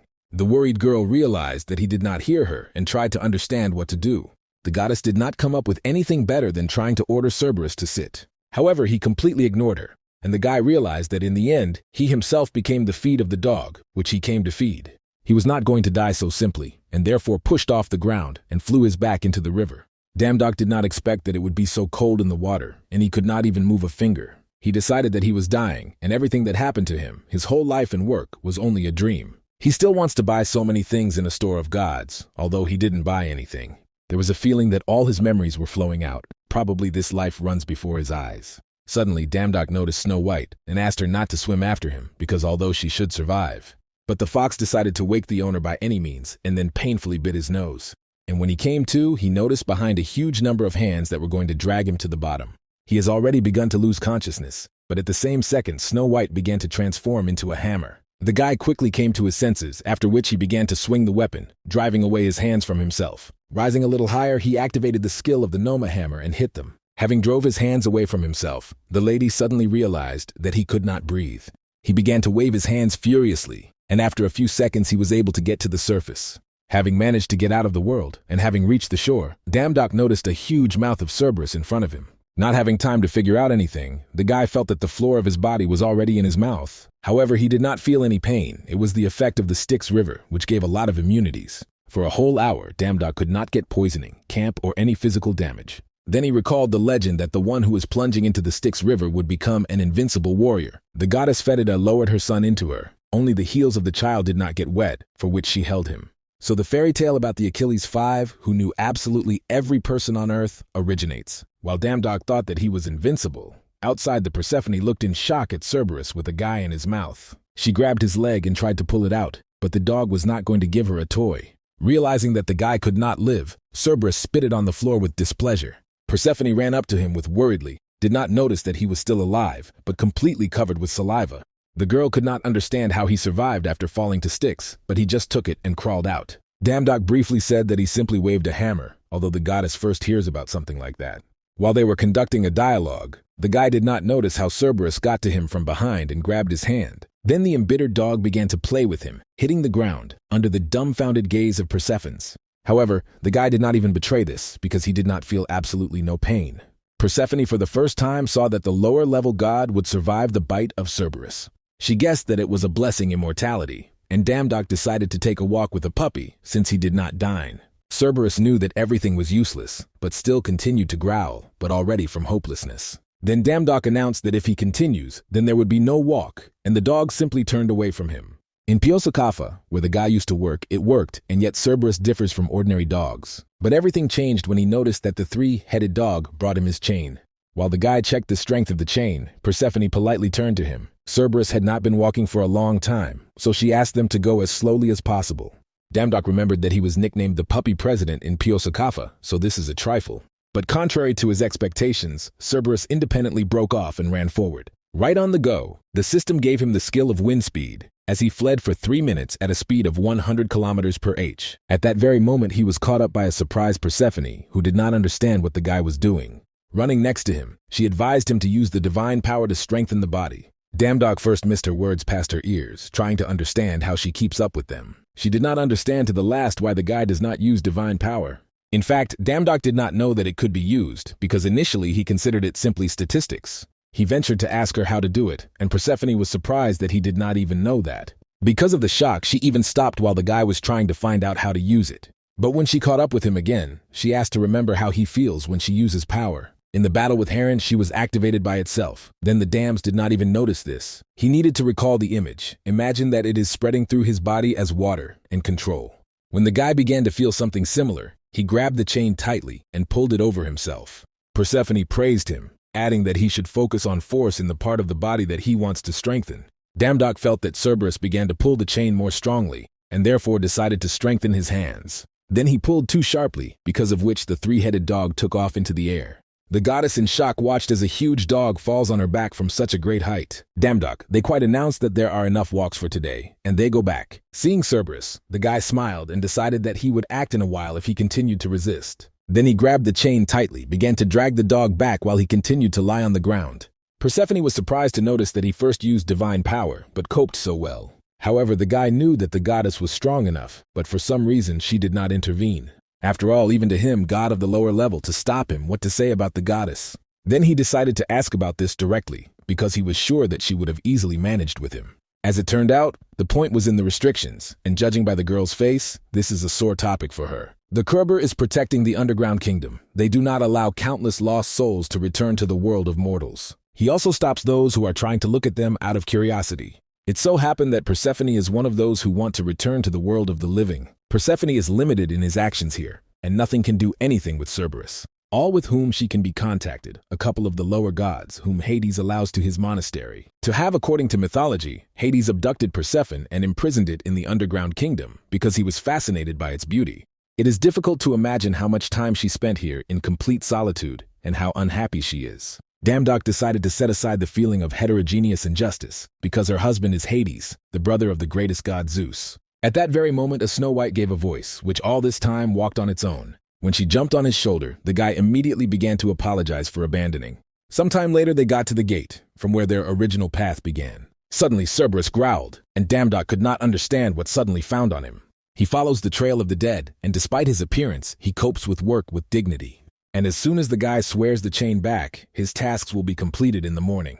This Hades is a real stubborn, since the dog trained to follow the gods. Damdog did not understand why he had to keep the dog, which was obeying only him. Suddenly, the power of intuition was activated, and he noticed that there was something inside. Persephone announced that with morning affairs, everything, and suggested preparing for the daytime. But then her face skewed from shock when she noticed a guy breaking a stone. Damdog smiled guiltily, because it seemed to him that there was something valuable inside. As a result, he found Cerberus' collar, with the help of which the dog will now obey his teams. The goddess frowned, trying to understand why her husband hid it here. She searched everything, but could not find him, so she became interested in how Damdoku succeeded. He threw everything to Chuika, after which he began to ask with interest about the collar. Cerberus is a symbol of the underground kingdom. Managing it is the same as managing all this place. Although at first glance, he looks like the most ordinary collar. The guy considered that he could not use it because it belongs to Aida, although thanks to him, the work would be easier. Thinking, Persephone suggested that it does not matter, which delighted Damdog. Hades said that she would try to train Cerberus if she really can find. It was evident that she had a lot of accumulated to Aida, but the guy could not omit the opportunity to make life easier. Then he turned to the dog, offering to put a collar on him, for which he received a displeased look. Cerberus had to understand that he was not to compete with the dam, so it is better to obey. After a while, he still managed to wear a collar, but it would be wonderful if the dog was so flexible from the very beginning. Having decided to have some fun, the guy began to give the dog various teams that he regularly performed. When he realized that the collar was really working, he saw that there was something cute in Cerberus. It was for him that he bit and dragged him on the ground, and now he would sit in the corner and think about his behavior. At such a pace, this work will really be very easy, which caused the guy a pleased laughter. Suddenly, Persephone turned to him, and Damdog joyfully stated that now the dog was listening to them. However, he did not manage to finish, since the goddess whispered the spell, touching his cheek. The guy immediately began to put a dream, because of which he slowly knelt down. Hades gave Cerberus two decrees. The first, he monitors the dead, who are trying to escape from the underground kingdom. And the second, to follow her, the goddess granted him sweet dreams, and promised to return to her husband. Slowly plunging into a dream, Damdog realized that for Aida, the most important is not an underground kingdom, Sometime later, Damdok opened his eyes and noticed a Snow White next to him. Then he sharply blew up and began to look around, not finding near Persephone.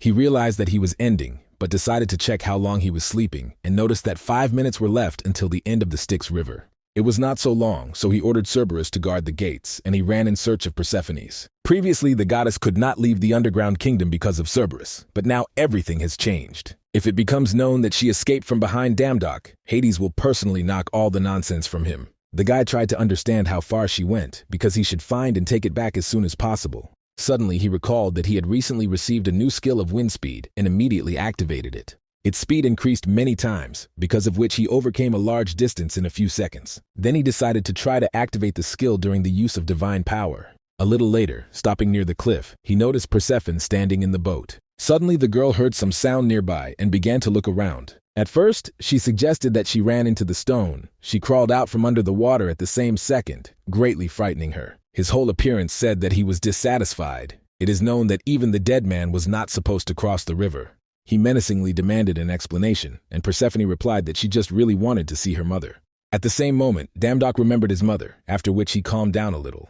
The goddess asked him not to worry, because the husband would return only after 2 days, and added that he was the first to catch her.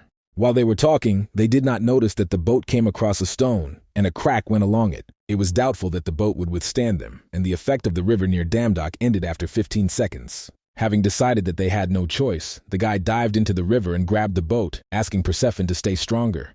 Sometime later, they successfully reached the shore and stood at the entrance to the cave. Feeling freedom, the goddess immediately broke into a smile, which not to say about Damdok. Then the guy asked him to promise him that they would return immediately after she had seen her mother. In response to this, the goddess smiled because, as she had already said, she had never been caught. However, Damdoku will definitely be a lid. If it is still caught, then Persephone suggested that he go with her. She led him to the entrance to the cave, and the guy wondered why all Greek gods live in such places. Meanwhile, Demeter, who was alone sitting on a chair, turned her head in surprise, hearing her daughter's voice. The goddess of fertility could not understand what was happening when she saw Persephone and the young man next to her. Then she ran to the girl in whom she was able to recognize her daughter because they had not seen each other for a very long time. Looking at the picture of the reunion, Damdok thought that he was like a fifth leg here, like a dog. Suddenly he noticed a flower under his feet, although in myths, the earth saw Demeter's sorrow through his daughter. If we talk about their world, then we can say that winter began, and Damdok decided to leave them alone. Persephone was surprised that he would not follow her, and the guy invited her to meet at the river at 8. The goddess smiled and thanked him, after which she again sank into the arms of her mother. When the time came, the lady stood near the boat and heard quiet steps next to him. At first he suggested that Persephone returned, but suddenly froze, noticing the man. Hades came out to him, who noticed the impudent, who came to his part, time job, and then began to ask about his wife. At that very moment, the skill of intuition was activated, which began to warn about danger and death. Damdok began to tremble only words from them, but most importantly, he could not understand why Hades were already here. God did not expect that someone like him could find Cerberus' collar and would help Persephone escape. But now it did not matter, because Hades was already ready to touch the guy and kill him. At that very moment, Persephone appeared to his aid, who hastened to stop her husband. He himself constantly told the workers to try to find the collar, which the guy successfully coped with. And now her anger was incomprehensible to her, since his requirements were fulfilled. Hades cleared his throat, agreeing with this, but to run away without saying a word, it is a little too much. However, the goddess did not run away. She just walked away for a short while, saw her mother, and returned. The discontent of Persephone's upset Ada, because she did not want to inform him every little thing. Looking at this picture, Damdok could not believe that this girl was able to press Ada. She was still what to tell him, but she decided to continue in the underground kingdom. Then she pulled a box out of the portal and handed it to the guy, saying that this was his prize. He coped with his duties perfectly, so she decided to give him a gift. She will take care of payment, so she asked not to send a complaint to the system, and also asked not to walk here anymore. Having waved her hand, she teleported Damdok to the world of the living, left alone with Aid. Returning to his world, Damdok in shock tried to calculate how many times he almost died on a part-time job. Then the box attracted his attention. Persephone said that this was a prize, and he took it without thinking. Looking inside, he was surprised to find a forbidden fruit and a golden apple. The first gave the ability to distinguish good from evil, and the second granted eternal youth. It is impossible with his help, Mom will be able to heal, but it is not known whether people can eat the fruits of the gods. Gently taking the forbidden fruit in the hand, Damdok doubted that he had to eat it. A little later in the hospital, the doctor could not believe that all the woman's cancer cells simply disappeared. He could not find an explanation in modern medicine, since this never happened.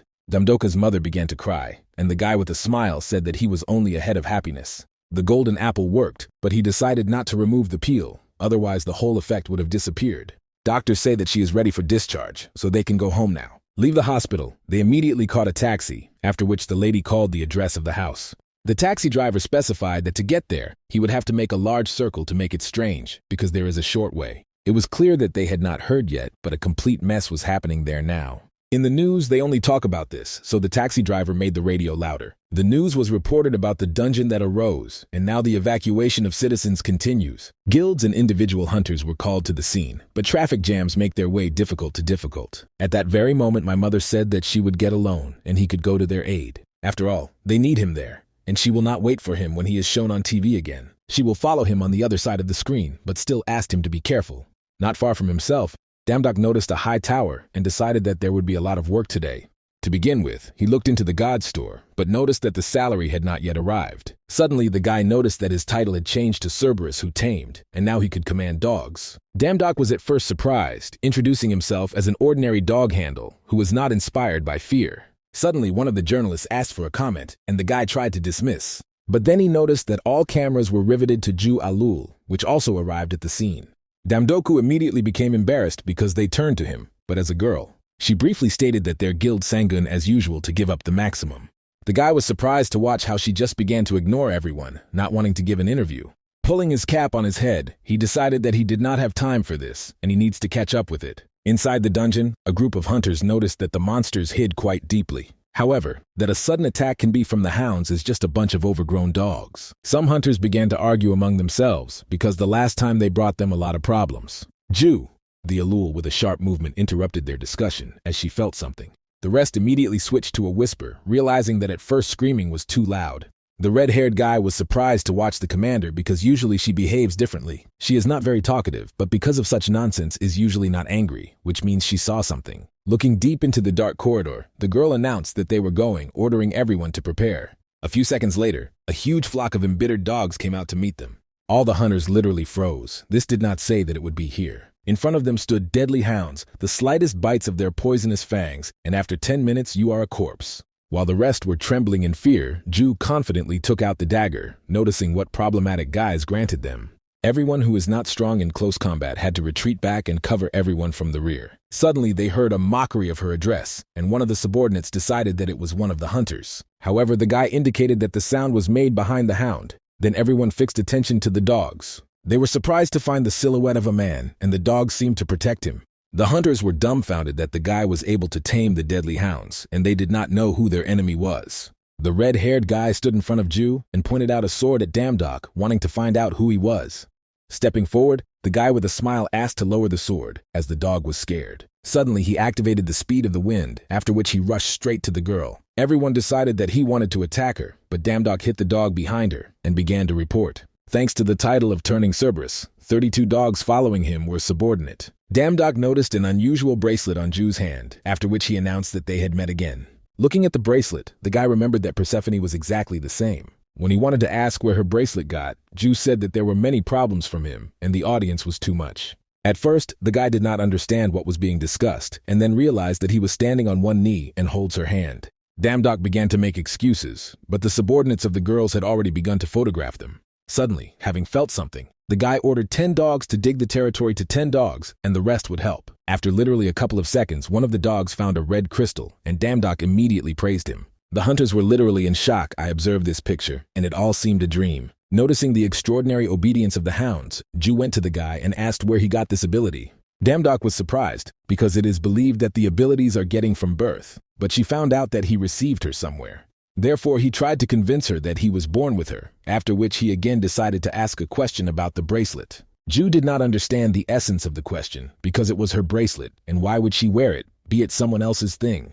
But Damdoka did not suit such an answer, and he began to catch where she bought it. This unique design under the old days, the same as the bracelet of the friendship that Persephone told him about. However, he remained the question of why he was Ju University, because he thought that she was just a crypt stalker. Damdok was obliged to find out who or what she was, but the girl simply bought it on the internet. Taking advantage of the forbidden fruit, which distinguished the truth from lies, it was clear that it was not lying. Then Ju invited him to throw off the link if he liked him so much, and this was also true.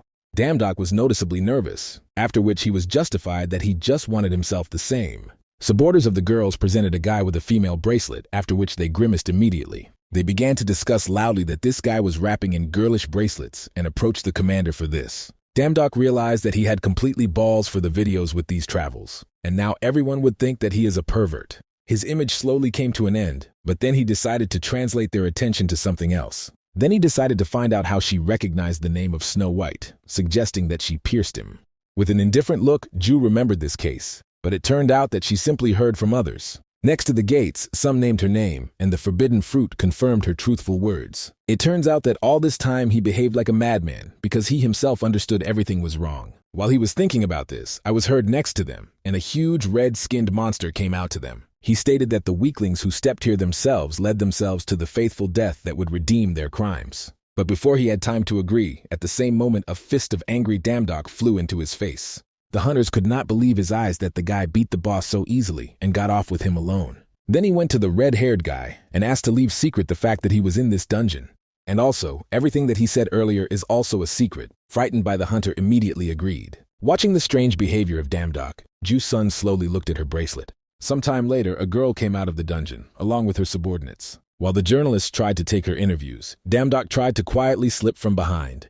Ju, as a responsible person, was glad that no one from the detachment was injured when fulfilling the plan. The guy himself did not know, but if he wants to work as a hunter, he must hand over an official test. Since the hunters are people who have many abilities and enormous strength, guilds should control them. Since he is not an official hunter, one cannot deny the fact that he invaded the dungeon and the gate. If public opinion worsens again because of something like that, its divine forces can really decrease. Therefore, he decided to leave this to Miss Ju, and he himself quickly dumps, but suddenly collided with a man. To his surprise, the guy recognized him, not with a smile, and asked why such a mediocre bukashka crawls here.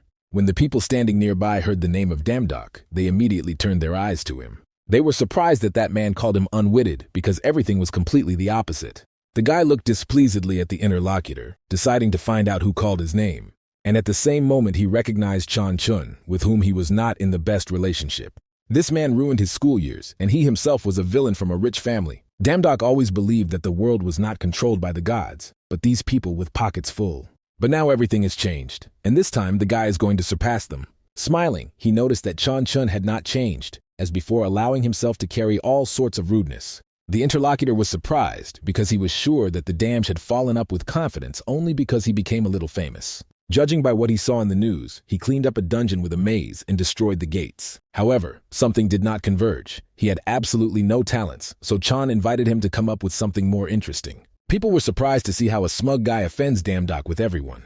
But at the same moment, they thought about the fact that it was really a lie, and they could not find it on the hunter's website. But suddenly, the situation decided to resolve Ju, who stood between them and grabbed a cap from the hands of Chan. Returning the cap Damdoku, the girl heard a surprised question that she protects the unwashed piece of garbage. However, if someone has no talent, it does not make it garbage. Then she invited him to take responsibility for her words. Pointing his finger at Damdok, Chan loudly stated that he knew him very well, and that he was simply an idiot and a mediocrity. He noticed that Ju was looking at him. The guy tried to understand what she wanted from him. Perhaps that he showed himself. At that very moment, Damdok made a high somersault back and landed on the car, which dumbfounded the old acquaintance. However, he still did not believe that he could have talent, continuing to insult him. I realized that chatting with him was a waste of time. The guy decided to simply leave silently. After the case with Chan Chun, Damdok realized that he needed to get the hunter's qualifications as soon as possible. Fortunately, he heard that the check would be carried out on the island of Dokdo, so he decided to go there. Go out into the street. He noticed the car in front of him, although he thought to get there quietly and calmly. At the wheel was Ju, who found out that he was going to check the hunters, so she offered to take him. When they got to the place, the guy thanked her with a smile because he arrived with comfort. Damdok noticed huge lands to test the hunters, but then noticed that the girl made this whole way here with him. He did not understand how the guild successor could be so careless, but Ju explained that she was free today. She talked with him not formally, because he was a peer of Chan, so she offered to be friends. The forbidden fruit confirmed her words, so the guy agreed with surprise. At the same second, the loud connection was announced by his number and the place of passage of physical training. Damdok decided to leave Snow White on Ju, as she does nothing suspicious, but only feeds in the forest with seeds. After a while, he was asked to pay attention that for the test you can use only the provided equipment. Standing under the bar, he decided to start with strengthening the lower part of his body. But suddenly he was declared that his number had increased complexity and maximum settings. He could not believe that this was called a simple physical training exam, but suddenly he heard the familiar voice of Chan. He advised the guy to hurry, otherwise he would be automatically disqualified if they perform exercises at least once. Initially, Damdok wanted to calmly get a license and dump, but it seems that he would have to get up. Having activated the divine power, he began to do exercises, and the power of the lower body received the 6th level. The same thing happened with the upper main strength and speed, and Chan could not believe his eyes. Then he grabbed the examiner by the breast and asked to stop it, but this could only happen in case of an error. Damdok passed the basic suitability test, where he received quite high results. When it was over, he was asked to follow the next test room.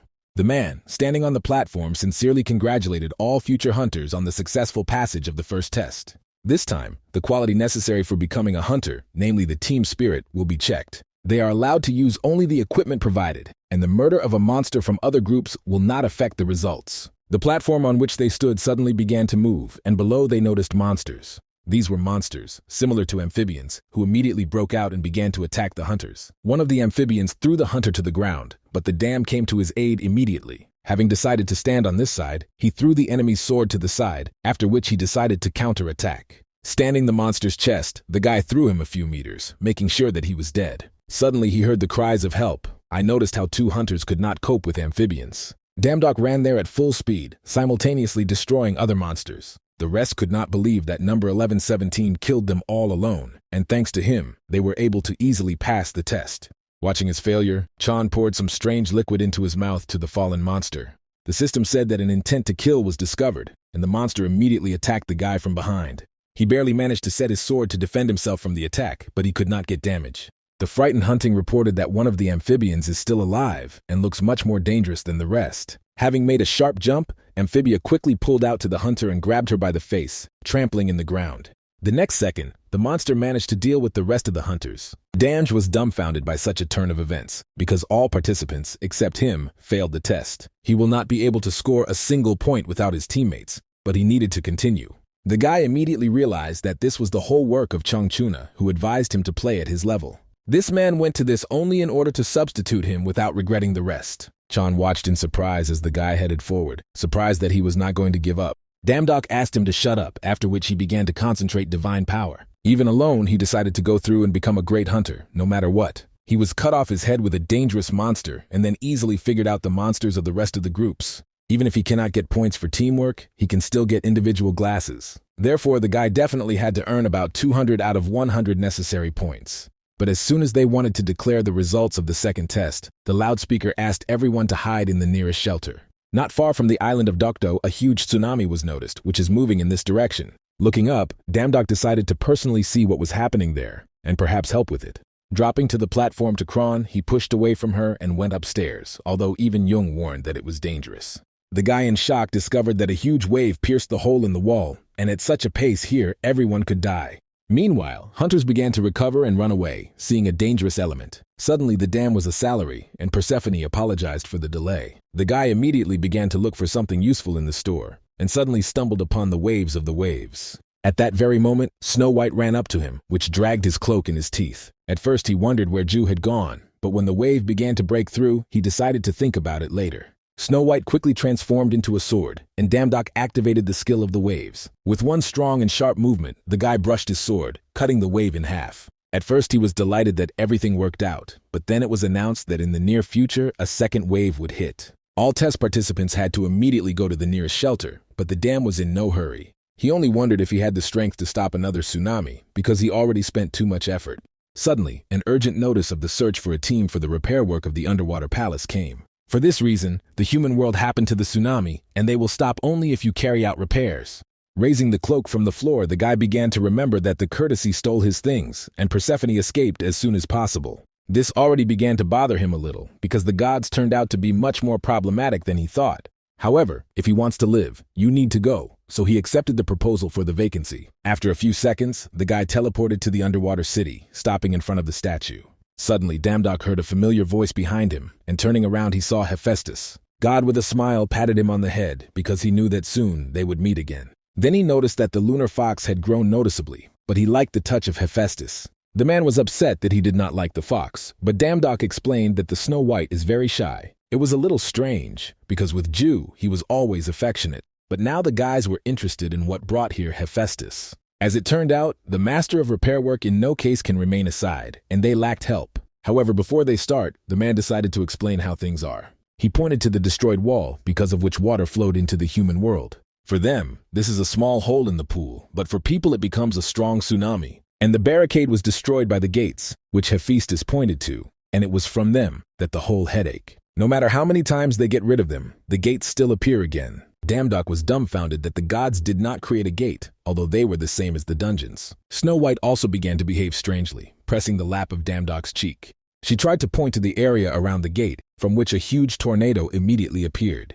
The guy still could not get used to the fact that the world of gods does not allow to rest at all. Hephaestus asked him to hold on to something, because if he was tightened along the gate, this is the end. However, Snow White could not stay on the guy's shoulder, because of which she lifted her into the air. At the same moment, Hephaestus began to concentrate divine power, creating a huge hand from the portal. He managed to stop tornado, but monsters immediately began to appear from the gate. Damdok continued to be surprised that even in the world of gods, waves of monsters erupt through the gates. Hephaestus created the portal and gave the guy a sword so that he would figure out the enemies while he blocks the gate.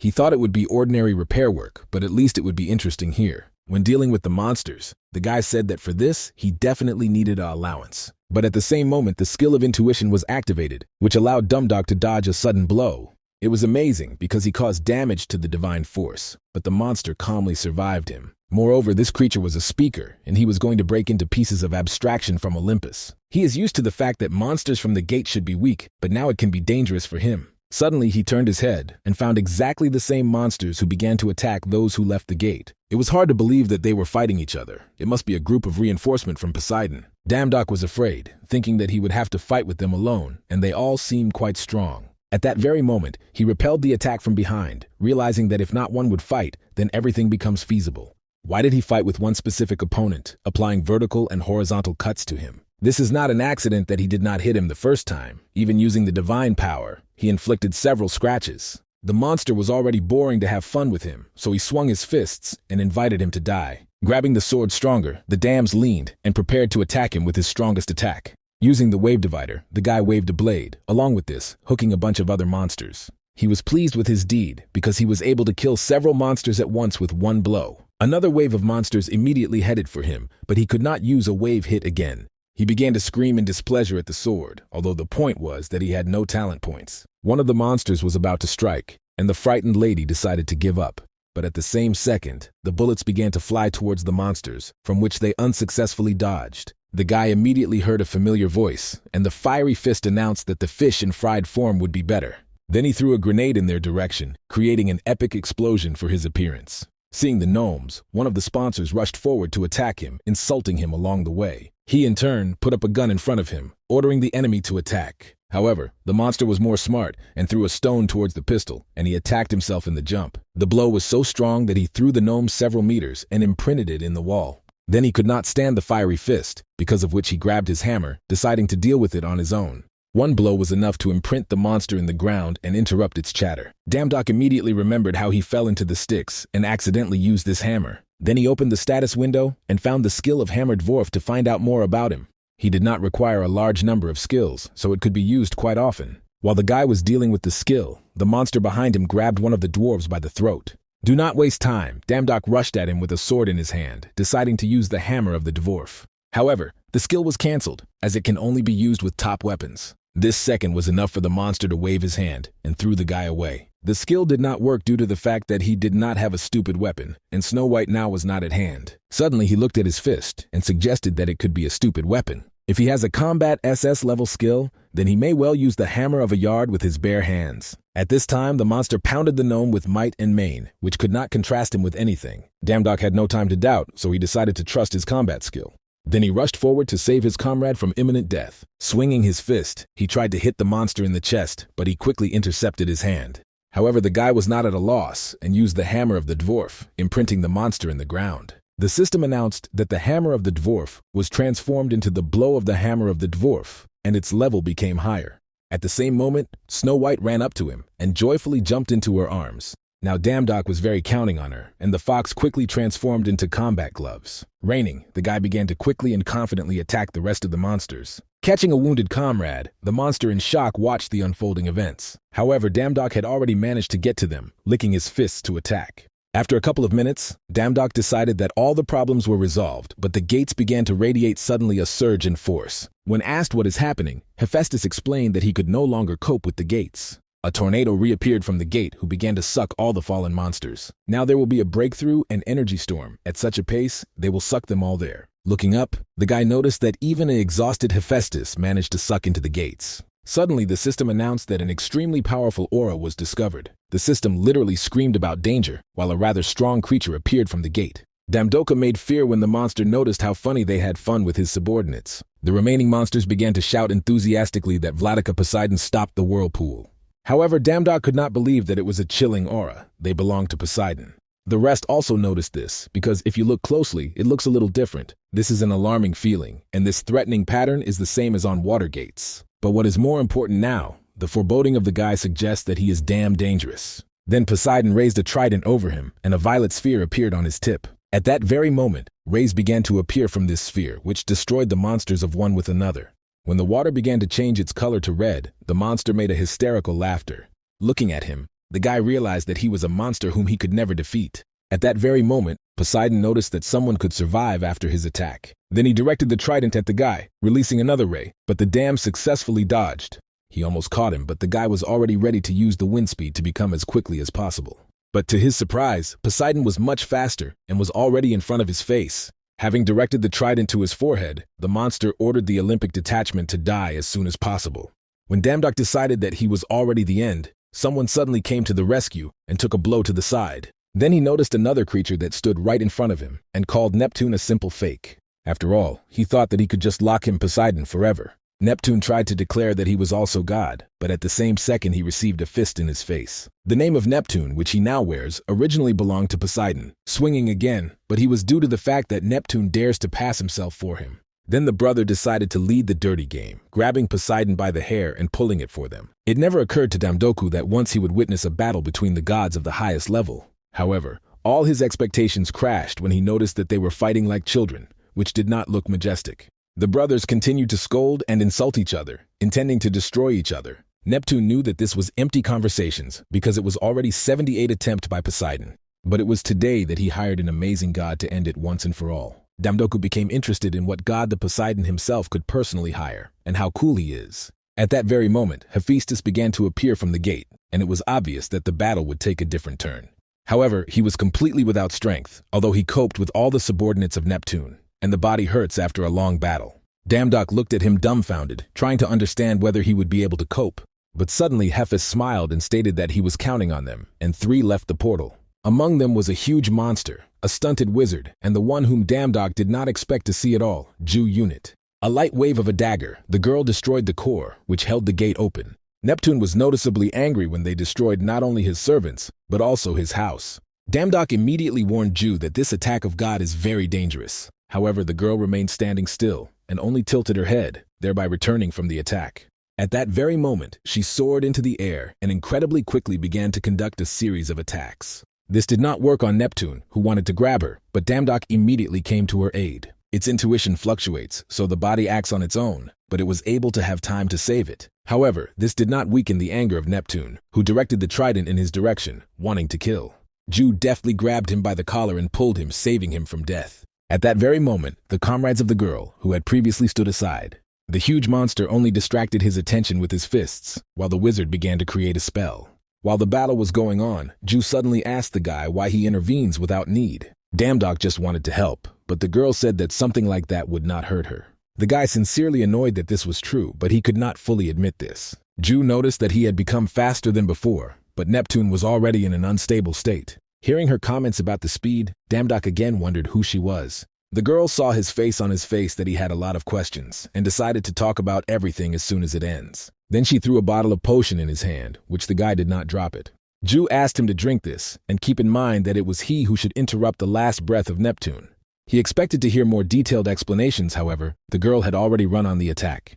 For Damdok, all this seemed some kind of madness, and he did not understand what all this means. At this time, Ju-Unyul again began to wave a dagger in front of Neptune, trying to inflict damage to him. It was obvious that it was useless, but comrades immediately came to her aid. A huge monster was able to strike him, who pressed God to the earth, temporarily cutting him out. The wizard who approached him wanted to create a spell, but did not have time. Neptune quickly came to his senses, after which he grabbed the poor man by the face and trampled him into the ground. The monster wanted to help him, however. The anger of God helped to throw his opponent away. Damdok in shock watched Neptune alone scattered the gods in an instant. Moreover, Ju wants him to deal with this monster, which clearly got out of control. A few days ago he was no one. Let him now be a lower-level god, but how he can defeat someone like him? At that very moment, the anger of Neptune moved to Damdok because earlier he dared to prevent him. Looking at how a huge sphere flies in his direction, the guy suddenly felt a push from Ju soil. Instead, a girl who received many wounds and injuries fell under his blow. After forgetting about the guy, he did not then go to Ju and brazenly stepped on her until she was able to move. She could calmly escape and stay alive, but thought that something would work out if she saved Damdok. However, the girl was sure that the guy is much more incredible than it seemed at first glance. As a result, Neptune will die at the hands of the low-ranking god, whom he so underestimates and despises. Damdok himself could not believe in her words, because he knew that he could not against this monster. Suddenly, Ju smiled gently, and stated that he could do everything because she believes in him. People born with worthy talent live in the same place as others, but their world is completely different. But there was one person, his mother. She believed that talent was not so important, and believed that he would succeed. Damdok tried his best to keep up with those who have talent, but then something happened. On the day when they were in debt because of the uncle, the only person who believed in him was his mother. Then he realized that the trust of this person was only a consolation in order to relieve guilt from himself and his child.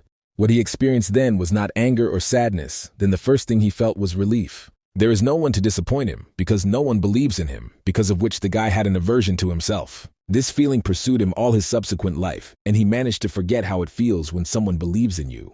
He once ran away once, but then he had nothing, but now everything is different. Now he has people who believe in him. Thank you what the blessing spreads throughout his body. After drinking the potion, donated by Ju, Damdok realized that he felt that this girl was strange. This time he decided not to run away for anything, instead of which he grabbed Ju and carried her to a safe distance. The guy asked her to relax while he quickly finishes, but at that moment, Neptune decided to attack him from behind. Snow White quickly transformed into a sword, more acutely, which immediately turned out to be opposite the eyes of God. Damdoka literally overwhelms power, and now everything can work out. However, Neptune asked him not to be arrogant because he became only a little stronger, but this will not help him. The guy is sure that he became stronger, but there was still a huge difference between them.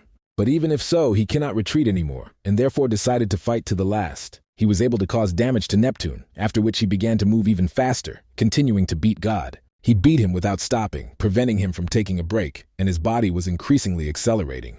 Neptune began to go blood, because he sharply grabbed the guy and pulled him to him, starting to create a sphere. Damdok reacted instantly and pressed him on his stomach, knocking down the path of attack, and he pushed away from him. However, this did not stop the monster, who decided this time to put everything to the end. The guy noticeably strained, but a Snow White came to his aid, which was transformed into the shield. Realizing that the attack did not pass, Neptune grabbed the trident, being sure that nothing would change from his attempts. But, to universal surprise, Poseidon entered the battle, creating a water dragon, simultaneously strengthening it. A huge snake immediately rushed to Neptune, enclosing him in his mouth, which caused a huge explosion. This attack caused rather serious damage to God, but it was still alive. He decided that he was enough from him, and they would die all together, after which he began to create a new sphere. Meanwhile, Damdok decided to put all the divine power into increased cuts of the waves. Faith does not prove the truth, but the guy who first received sincere trust cannot trample all the expectations of this person. Having inflicted a decisive blow, the system congratulated him on the victory over the forgotten god, and the unknown goddess was very pleased with his battle. The conditions of progress were also fulfilled the last blow, thanks to which he absorbed the power of the forgotten god Neptune.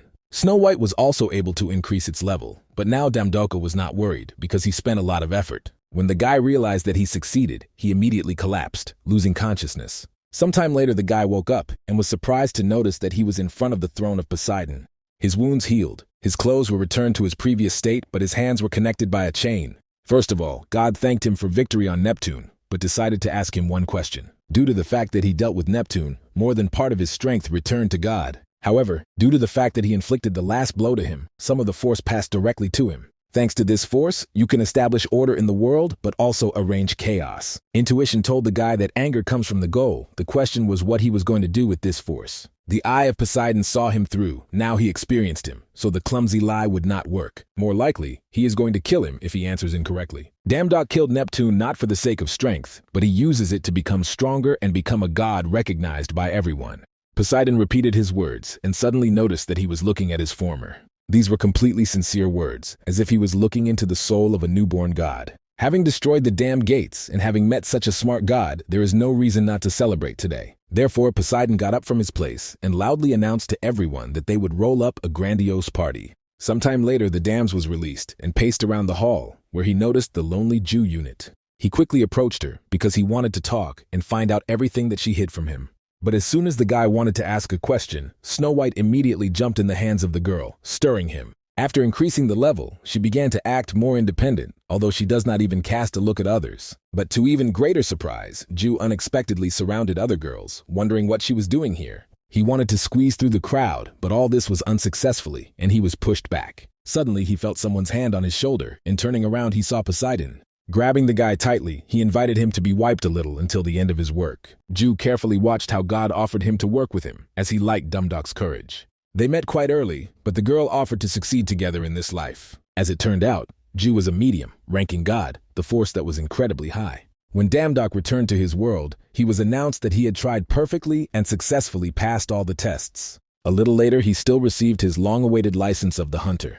The rating system of hunters around the world is based on stars. There are hunters without stars and up to 9 stars. There have never been a 9-star hunter in Korea, and at present there are only 13 hunters and above 5 stars. However, Chongchun still could not calm down and tried to prevent Dumdoku to be given a license. His screams were pleasant delight for the guy's ears because he could not do anything else. Suddenly he felt that Snow White seemed to become heavier, as if growing up due to an increase in the level. Then he wondered that she would continue to grow and, as a result, would then become independent, and then he would completely go to Ju Unyul. However, this could not be because the fox is too clean and kind-cut, who loves daddy more than Ju. When he got to the exit, there he was met by a girl who invited him to follow her. She was ready to tell him, as promised, everything that he should know and what would happen in the future about Ragnarok and the end of the world. Being in the car, it became clear to him why from the very beginning there was such a strange feeling.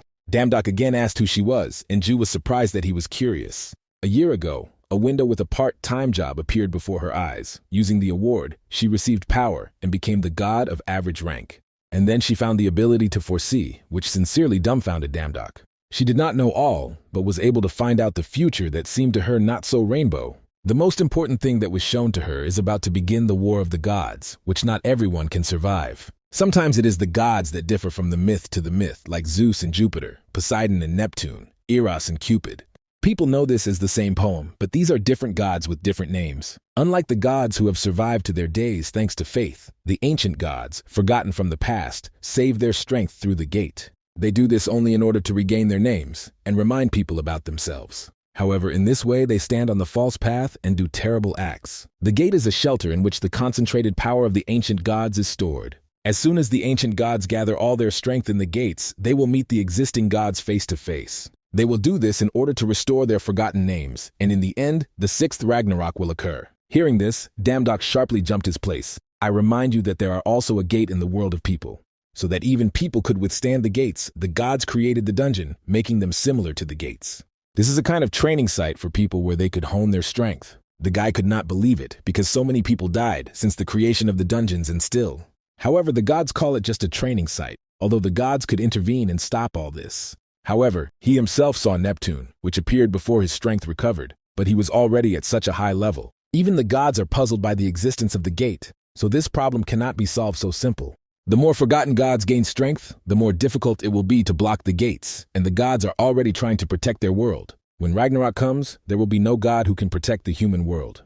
People who do not know this fact consider the danger to the gate analog of the accident by car. If someone like Neptune someday appears in the city, then everything around will be destroyed in an instant. Now everything has begun to take shape in a puzzle, talents and skills, similar to the strength of the gods created along with the dungeons. Everything is like in the game. Magic stones and objects falling from monsters that strengthen the hero. This is the last gift that the gods present to people to have a chance of survival. People should survive on their own and must block the gates, which even the gods cannot cope with. Ju said that he could do this because in the future she saw how he defended the world from the countless armies of the gate, and she will do everything possible to help him in this, and at that time they arrived back. Trying to deal with all the new information, Damdok did not even notice how they got. The guy thanked the girl with a smile, but then his face was replaced by deep surprise.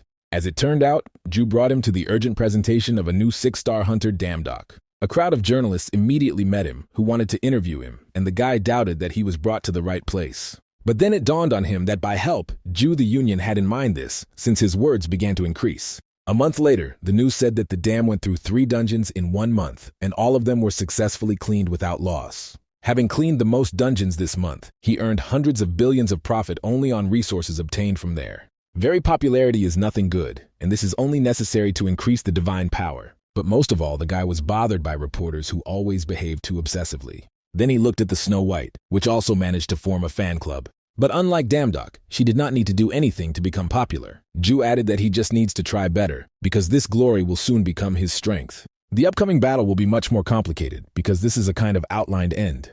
He must be crushed and disappointed with a hopeless future, which is coming to an end.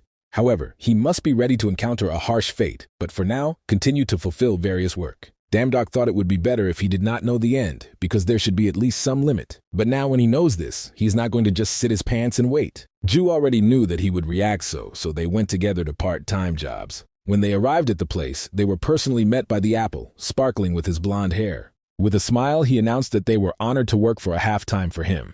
But the dam was dumbfounded by the fact that for the first time he sees the sun close, surprised at its brightness. Then he realized that Apollo was still a proud when he compared the sun with him. And even the solar carriage is beautiful because it reflects its greatness. It is impeccable, like his body. Damdok was in shock, and Ju only sighed dejectedly while they both listened to the speeches of God. Sitting in a carriage, the guy was surprised how he was able to praise himself without stopping and not get tired. Ju immediately twisted her face because she barely restrained herself from putting him up. Prior to this, the dam was engaged in the construction of the dungeons or coach dogs, and now he can feel himself with a god. It is unlikely that he will ever have a chance to control the sun, performing the work of God. But it was only a fake created by the hands of Apollo, and they fly around the sky and try to keep up with the time of sunrise of the real sun. Somewhere deep in the shower, the guy guessed this, but his childhood was finally destroyed. However, the question arose, why then he does this in response to what Ju only indicated down. On the ground were people who enthusiastically watched the carriage, taking the sun behind them. Seeing this illusion, people began to believe in the god of the sun, respect him, and worship. Thus, this increases his divine power, and this is how Apollo became the god of the sun. It was like fraud, and he is just a crook that enjoys the trusting of people. However, they have nothing to worry about, and you just need to focus on their work. After that, a generous reward awaits them, and then they need to quickly deal with everything. Descending in the sky, Damdok was surprised that Ju was so good in this matter, and decided that she had already controlled a carriage. She was engaged in this work countless times, and can do this even with her eyes closed. Damdok was surprised at this fact because he was sure that Apollo did not recognize her. Most of the time it is slow, but in moments, as now, it thinks quite well. Then the girl decided to cheat, explaining that he did not remember her, because she only thinks about himself. Therefore, even despite the fact that she often works here, he does not remember her. But while they chatted, flying fire dogs suddenly attacked the carriage. Damdok had already worked for intuition, and he sharply grabbed the reins from the girl. Jusun was frowned, as she had not met solar wolves on this way before. At first, she decided to manage with them personally, but the guy activated the skill of Dog Lord. The girl was sure that this task was too tough for him, because if he touches the wool of the wolf, he would burn. Hearing her, the guy did not retreat, but only smiled, holding a sword in his hands, in which Snow White turned. To become as strong as in the prophecy, he must be able to cope with such tasks. Moreover, he thought out everything, and therefore pushed away from the roof of the carriage and soared into the air. Damdok asked Ju to watch carefully how he would win, and then began to wave the blade. With a gust of wind, he tried to extinguish the flame around the wolves, after which he directly touched one of them. Nevertheless, I began to burn my hand, but at the same moment the power of Neptune was activated, which protected his body. After that, he began to touch the wolves without any problems, adding them to his flock. Ju watched this with her mouth open, because she saw something similar for the first time. Suddenly a smile appeared on her face when she realized how funny this fool was. When she first met him, he was an ordinary idiot who knew nothing, regardless of how hard or painful it was, but still moving forward. To achieve such success after returning 1869 times is not so little, and the damage is the only one who is able to kill this. Ju unit passed countless reincarnations only for the sake of this purpose. Meanwhile, the guy returned to the carriage, ordering the first and second wolf to help him drive the rest. Pointing ahead, the guy sent his fiery and embittered puppies forward. The wolves who remained conscious were surprised that they were suddenly taken up against them. Then Damdok himself attacked one of them, promising that soon they would again become friends. He began to jump from one wolf to another, knocking down the flame from their body. Touching them, he used the abilities of the Lord of Dogs, which already had 40. When he decided to tame the remaining, the system congratulated him on the achievement of 40 tamed dogs. After that, the ability was unlocked by the additional skill of Dog Lord. Now he can urge all the dogs that he once tamed, and what he did not say, they will follow his orders. Of the tamed dogs, hellish hounds are currently not the most useful, but he could call Cerberus. While the guy was thinking about it, Ju decided to hurry him and tame the remaining. Their current appearance is not so dangerous, but at the moment when the wolves are in the threat, they unite into one. At that very moment, several wolves became one huge dog that launched a ball of fire into the guy. The shell hit the target exactly, and there was a loud explosion that was able to destroy the carriage. Having saddled the horse, Ju, the aloe directly in the air, grabbed Damdok, who slows down at the most crucial moment. Behind him, you really need an eye and an eye, otherwise the guy may not live to the prophecy. She asked him to act faster because they did not have much time, but Damdok was interested in the carriage and the sun. As it turned out, a giant sun wolf destroyed wagon. All this fell into the village. At the moment when a giant solar wolf appeared, the nearby villages were already in danger. Therefore, the salvation of people is now in the first place, and they really should hurry. Frightened people ran away from all their feet, trying not to fall under the shelling of a sunny wolf. Suddenly, one of the columns began to crack and fall directly on the runaway girl. The dams who came to her aid cut a piece of stone and asked her to run away as soon as possible. The guy himself ran forward and rushed into an attack on a huge wolf, which had already swung his paw. He took a blow, but he was able to avoid injuries, but at the same moment in front of him was the mouth of a wolf. Even though the solar wolves have become one, and he is sure that they will not be able to resist Cerberus. Damdok, very on time, called on a 3-headed dog, who immediately grabbed a fiery wolf by the neck. The guy asked him to hold the prey stronger, after which he waved his sword, deciding to end him. The old man who watched all this began to be interested in who this man who fell from heaven so easily defeated such a beast. Ju, who approached him, introduced the guy, dubbed him by God, who arrived to save them. Watching him, the girl smiled, thinking how Damado loves to be in the spotlight. A few minutes later, the guy ordered new tame friends to remove the whole mess. Then he looked at the others, saying that if he does not look at them, this does not mean that he could ignore his words. At that very moment, an old man came up to him who turned to the guy, like a saint. Suddenly, he fell to his knees and began to thank him on behalf of the whole village, because he was its representative. Damdok did not expect such honors, and tried to explain that all this happened due to their negligence. However, the man was sure that this is thanks to the gods who care about them, and they are grateful to them for all kindness. That is why from now on they will deliver his offerings to him every month, giving him their wealth. He began to shout the words of the praise, but when he raised his head, he noticed that the guy disappeared somewhere. Running off to a safe distance, Damdok tried to understand what Ju unit told them. Then he remembered what troubles he was. The carriage was smashed to smithereens, and the sun was eaten by a solar wolf. But the worst thing is that they need to work as Apollo for a half time to work for another week. Ju, who approached him, looked at ease because they can simply make a new sun. Damdok did not understand how something like that could be done, but the girl clarified that it was about who the guy is well familiar. Arriving in the forge, Damdok decided to ask how much Ju earns, since she suggested creating the sun. However, she did not have a penny, but no matter how close they were with Hephaestus, he will not make the sun for good eyes. The girl asked him to stop chatting to follow her, but he continued to insist on his own.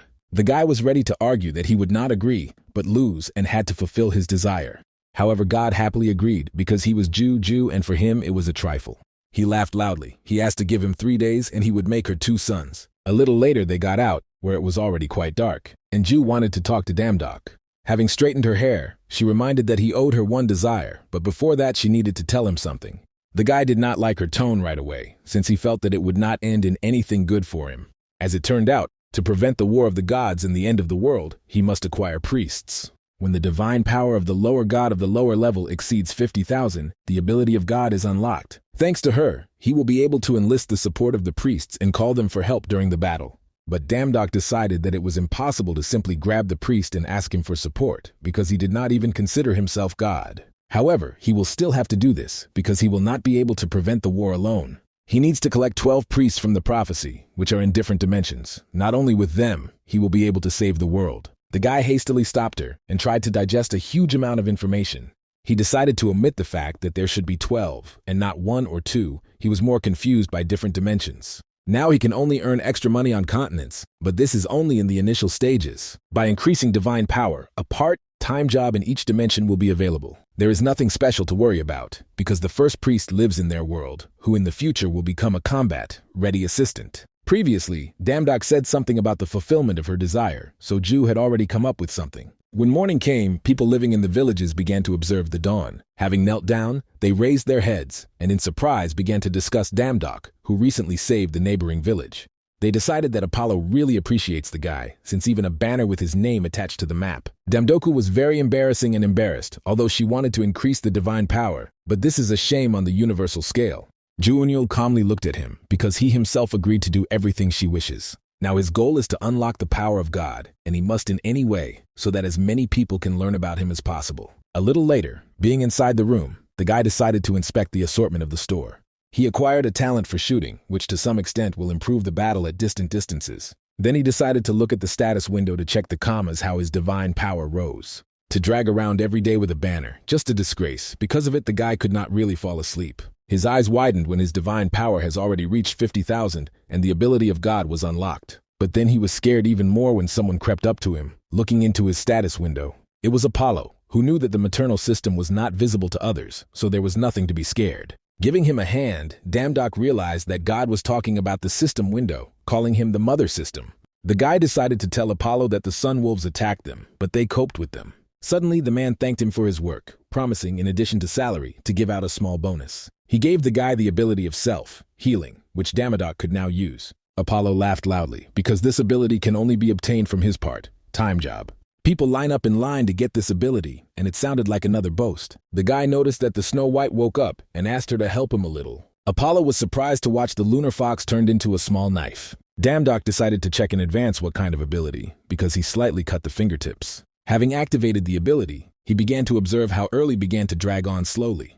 Snow White, which returned to its former form, began to lick his wound. At the same time, Apollo began to ask about a spiritual creature that turns into a weapon, which was a rarity. Then he became interested in whether the guy could tame animals, which he agreed, remembering his dogs.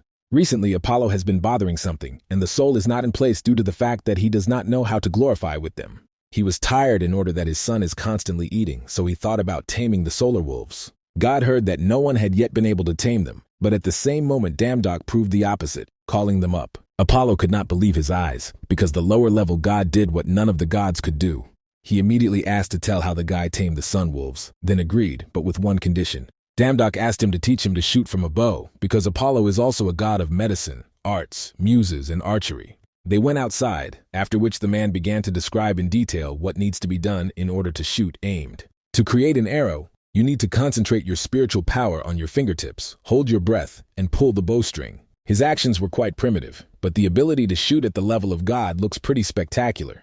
The shot that God made reached an apple that served as a target and flew quite far from them. Apollo was a rather strict teacher, and since he began to practice AOS of shooting, a month has passed. Now Damdok knew exactly what archery is because he took possession of this skill enough. He still honed his abilities with the help of videos on YouTube, or copied the movement of gnomes or monsters. But as expected, the study of the techniques of the gods themselves is a completely different matter. If the guy combines his talents by the study of the gods, he will reach a completely different level. Ju, who approached him, announced that it was time for them to return to the world of people and meet with the first priest. However, before leaving, Damdok wanted to say goodbye to Apollo and thank him. As it turned out, now he plays a sunny wolf as a madman and could not get enough. When the guy worked part-time in a cafe for dogs, he learned something. Any dogs can be trained with treats. They were lucky that it worked, otherwise everything could have turned out poorly, but the dam only waved his hand. Ju Unit again asked him to think before doing, because someday it would end badly. She was worried too much because Dumadov improved divine forces, gained abilities, and learned techniques. At the same time, in the afterlife, Hades learned from his subordinate that this is true. He checked several times. Apparently, Cerberus without permission was called to this world a month ago. It was very bold because someone dared to touch Cerberus, the symbol of the underground kingdom.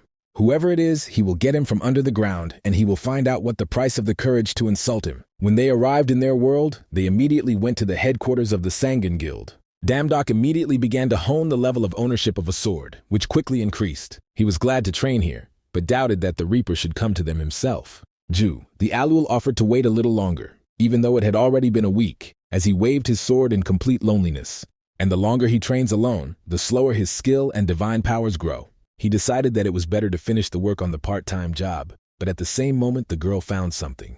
Damdok thought that we were talking about his wife, but Ju only found a part-time job and asked the guy to stay here. He did not want to put up with this outcome of events and wanted to go with her, but she stopped him. This was even more angry with the guy, but the girl was not even going to devote his affairs to him. No one had appeared for a whole week, and it would be better for him to work than to sit here. Suddenly he heard a familiar voice that mocked that the part-time job in his blood. He turned into his head. He noticed Chan, who was joking that Damdok was behaving like a hungry beast. In this world, those who have no talents have to pickery for part-time jobs. However, the guy was interested in what he was doing here, because he himself was in another guild. Suddenly, he in horror suggested that this guy would be his mentor, which he really did not want. But Chan only laughed again, explaining that the competition of trainers would pass here soon. Then he looked at the Snow White, not realizing that he was going to do with this useless cat. He held next to him a dog that he took out in the German dungeon, and the blood of hellish hounds flows in his veins. Chan asked Damdok to go to his part-time job and not get down underfoot, because today is a rather important day. After a while, when the competition began, the presenter announced that Chan had set a historical record, gaining 39 points. The guy was glad that this was a good dog for something, and it was a great chance to show his father what he was standing. Among the spectators was the Gun AK, leader of the leading guild of Korea Iris, who watched his son. The presenter announced that the time of the last participant had come. He talked about Damdok, who was the main topic of discussions in Korea. When the guy went on stage, everyone was shocked in him, seeing next to him in a sunny wolf. The people who were on the jury evaluated dogs for 10 years, but they saw a fire-breathing hound for the first time. They made it clear that the rest of the participants have no chance, which is why Chona saw anger. Damdok put his hand on his shoulder and with a grin stated that everything happens for the first time. He was good, but this was not enough, because he could not win with such a miserable little animal. Unable to stand it, Chan grabbed the guy by the breasts, being dissatisfied that he was in his way all the time. At that moment, Gun Ak came up to them, who began to report to his son loudly and advised him to learn how to lose. Chan immediately tried to make excuses, but the man asked him to shut up until he shoved him on the exchange somewhere away. Then he looked at Damdok. I apologized for the behavior of his son because he could not restrain himself. The guy politely greeted him, not expecting that he would meet the head of the best guild of Korea here. Gun Ak immediately admitted Damdok, noticing that he had greatly matured from the moment of their last meeting. Pointing to his son, he asked not to worry about him because he was wrong and realized it. Being behind the scenes, Chan grabbed the nearest vase and threw it on the floor with all his might. His father, as always, chooses someone in whom there is not a drop of his blood, which was unfair. The guy sitting next to him and playing the prefix asked who brought him this time. Chung looked at him in surprise because he exchanged everything for games, which was due to which he disappeared for a long time. Damdok probably thinks that if he is a favorite of his father, then you can do whatever he wants. According to Chan, they are all the same, but such morons, in any case, will tear each other into pieces. Toward evening, Damdok wanted to tell Ju the Alliance what happened while she was on a part-time job. He talked with a smile about Chan's displeased face, because he looked like the end of the world had happened. For Damdok, this was unforgettable, but the girl did not particularly share his joy. I felt someone else's presence behind me. She realized that the Reaper finally appeared to them. The guy's intuition also noticed a mortal danger, and the stranger said that he had come to his brother. Getting a sword from behind, the guy also waved him and attacked, with a satisfied smile on his face. Chan thought about a white cloud, an elite member of the guild Iris and one of his father's favorites. He was born with the talent of owning a SS sword, a genius who developed his abilities to the level of the master by 10 years. Because of his arrogant and ruthless nature, he beat his opponents to half to death. For this, he received the nickname of the White Demon, so Chan was sure that this time Damdoku came to an end. However, contrary to his thoughts, Damdok was able to block an unexpected attack with his sword. This noticeably surprised a white cloud, because he did not expect that he could repel his sudden attack. Damdok immediately guessed that Chan sent him, after which they again exchanged strong blows. Wiping the scratch from the cheek, the white cloud grinned, because he planned to finish everything on a lot. But now he is ready to fight seriously, and at the same moment he increased his speed several times, almost hitting the enemy. Damdok managed to dodge, but the rival was not going to retreat, but he waved his sword in the air. The blonde suddenly activated and was able to apply a deep cut on the guy's cheek. However, this was not the end, and while the dam was trying to recover, the white cloud again reduced the distance. Looking into his eyes, full of thirst for blood, the guy realized that it would be difficult to fulfill even the first condition. A little earlier, Ju said that the first condition is to inspire a reverent fear. The easiest is to show the overwhelming superiority in strength, but now the situation was quite the opposite. Damdok did not know how he could inspire him with fear and surpass in force if he owned a sword better than the god of swords. The white cloud was clearly not going to stop while the guy could still breathe, because he attacked him non-stop. Obviously, one sword cannot be defeated, but they can fight not only on swords. Then Damdok decided to change tactics, and Snow White transformed from the sword to gloves. Having activated the skill, the guy tightly grabbed the blade of the enemy's sword, and with his other hand, he struck his face. But Damdok was very surprised when he noticed that the enemy did not even budge. The white cloud asked him to shut up with displeasure, and calling the coward of the swordsman, which launches his fists. There are things that cannot be achieved with a sword alone, but he is still very green, since he does not understand this. The white demon tried to justify himself by losing vigilance. Then Damdok with an evil smile invited him to continue. The confidence of the blonde guy immediately evaporated when he realized that he had lost this battle. In the evening, being at home, Damdok was waiting for the Reap, to whom he left a note asking him to come to his house. However, he doubted that he could do this, because he was quite fragmented. Ju was confident that if it was a white cloud, it would undoubtedly appear, because his ego was well padded. However, now it seemed to the guy that it was still tiring than a part-time job. In order to enlist the support of the priests, it is necessary to fulfill 3 conditions. First, you need to earn the respect of the priest, the support of which you want to possess. Secondly, the priest must make a decision with a clear head to become his patron. And thirdly, he needs to take an oath. It is impossible to use the force of the gods, even if it is unlocked, and the lady asked why she did not use it. As it turned out, due to circumstances, she cannot use this skill, but did not reveal the details. The guy tried to ask directly, but he did not hear any answer that strained him. Ju decided that this was a long story, when suddenly they both felt that someone was standing outside the door. Without getting up, Damdok asked him to enter, and a white cloud shuddered in surprise. Then he asked the guy to close his mouth, because he wanted to ask him only one question. Not daring to enter, he, standing outside the door, asked who the damn is still like that, a fighter or swordsman. The guy tried to calmly explain that he could be a swordsman and a fighter. The cloud opened the door from his feet with displeasure, saying that there could be no genius that is good at once in 2 areas. He wanted to find out once and for all what the damn is better, in fencing or martial arts. The guy invited him to fight him again to make sure, but he did not come to fight. In fact, he wanted to know and analyze the reasons for his defeat. Damdok was surprised that he did not know them. Slowly rising from his seat, he added that he would not tell him about the reasons for his defeat. He did not really want to reveal the secret about the weaknesses to such a rude as he. But if he wants to know so much, he must ask the brother of Damdok to take him to his students. The white cloud decided that it was better to die than to say this, and decided to quietly leave. He could not believe that Damdok wanted him to call him an older brother. 10 years ago, he was the older brother of this idiot Chan, and call someone he sees for the first time is unthinkable. Damdok decided to cheat, saying that he wanted to teach him all wisdom, and he could have a decently pumped. But because of his pride, after the defeat, he simply decided to give up, but perhaps he understands this himself. The mastery of the swordsman and martial arts make up an incredibly powerful combination, and this can help him become stronger. Such as him should tease a little, and therefore the guy asked him to forget and pretend that there was nothing. Trembling with anger, a white cloud barely audibly called him an older brother, but Damdok asked to repeat louder. The guy simultaneously overwhelmed embarrassment and anger, but he decided to try to overcome himself. Having studied martial arts, he can easily defeat Damdok, and therefore loudly asked him to accept him as a student. The elder brother friendly laid his hand on his shoulder and agreed to teach him the secrets of martial arts. After taking the student, all conditions for gaining the priest were fulfilled, since the first condition was fulfilled earlier. Being similar gods, he could go into their world through the gates. Then he had a desire to devote himself to serving the gods. Damdok was afraid that it sounds absurd, but unexpectedly a white cloud succumbed quite easily. After that, he really decided to start training the guy, and their training was already coming to an end. He already succeeded pretty well, but however, he doubted the veracity of the teacher's words. In addition, his ability to learn was better than Damdok expected. He studied even by the blow that he missed the last time. At such a pace, he soon sits a blow to the hammer of the gnomes. In the end, the Damned invited him to repeat everything again, which noticeably dumbfounded the student. He was a rather severe teacher, but thanks to his training, the priest studied the skill of a combination of strikes. His combat skills were increased, even if this system was quite complicated, but Damdoku liked it.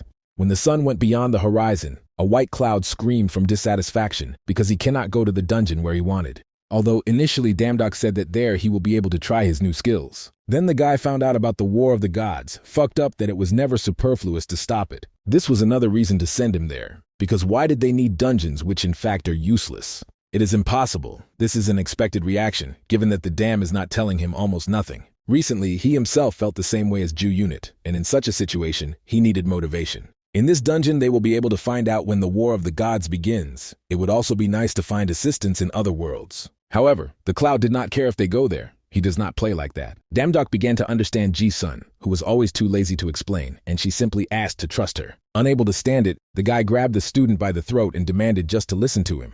Looking at this picture, Ju with a calm look noticed that it always works. Sometime later, the Reaper was sitting on the couch and playing the prefix, but he became bored. He is still considered a priest, therefore. Perhaps he should have come with them. But suddenly he threw off the prefix, decided not to bathe about this, because for that dungeon, he would have been paid well. The more he thinks about it, the more he infuriates him, but suddenly the portal opened over him. The guy did not notice this, and shouted that Dumad did not even understand what he went through for this. The cloud was surprised when it began to suck into the portal, and then he found himself in the dungeon in front of Damdok and Ju.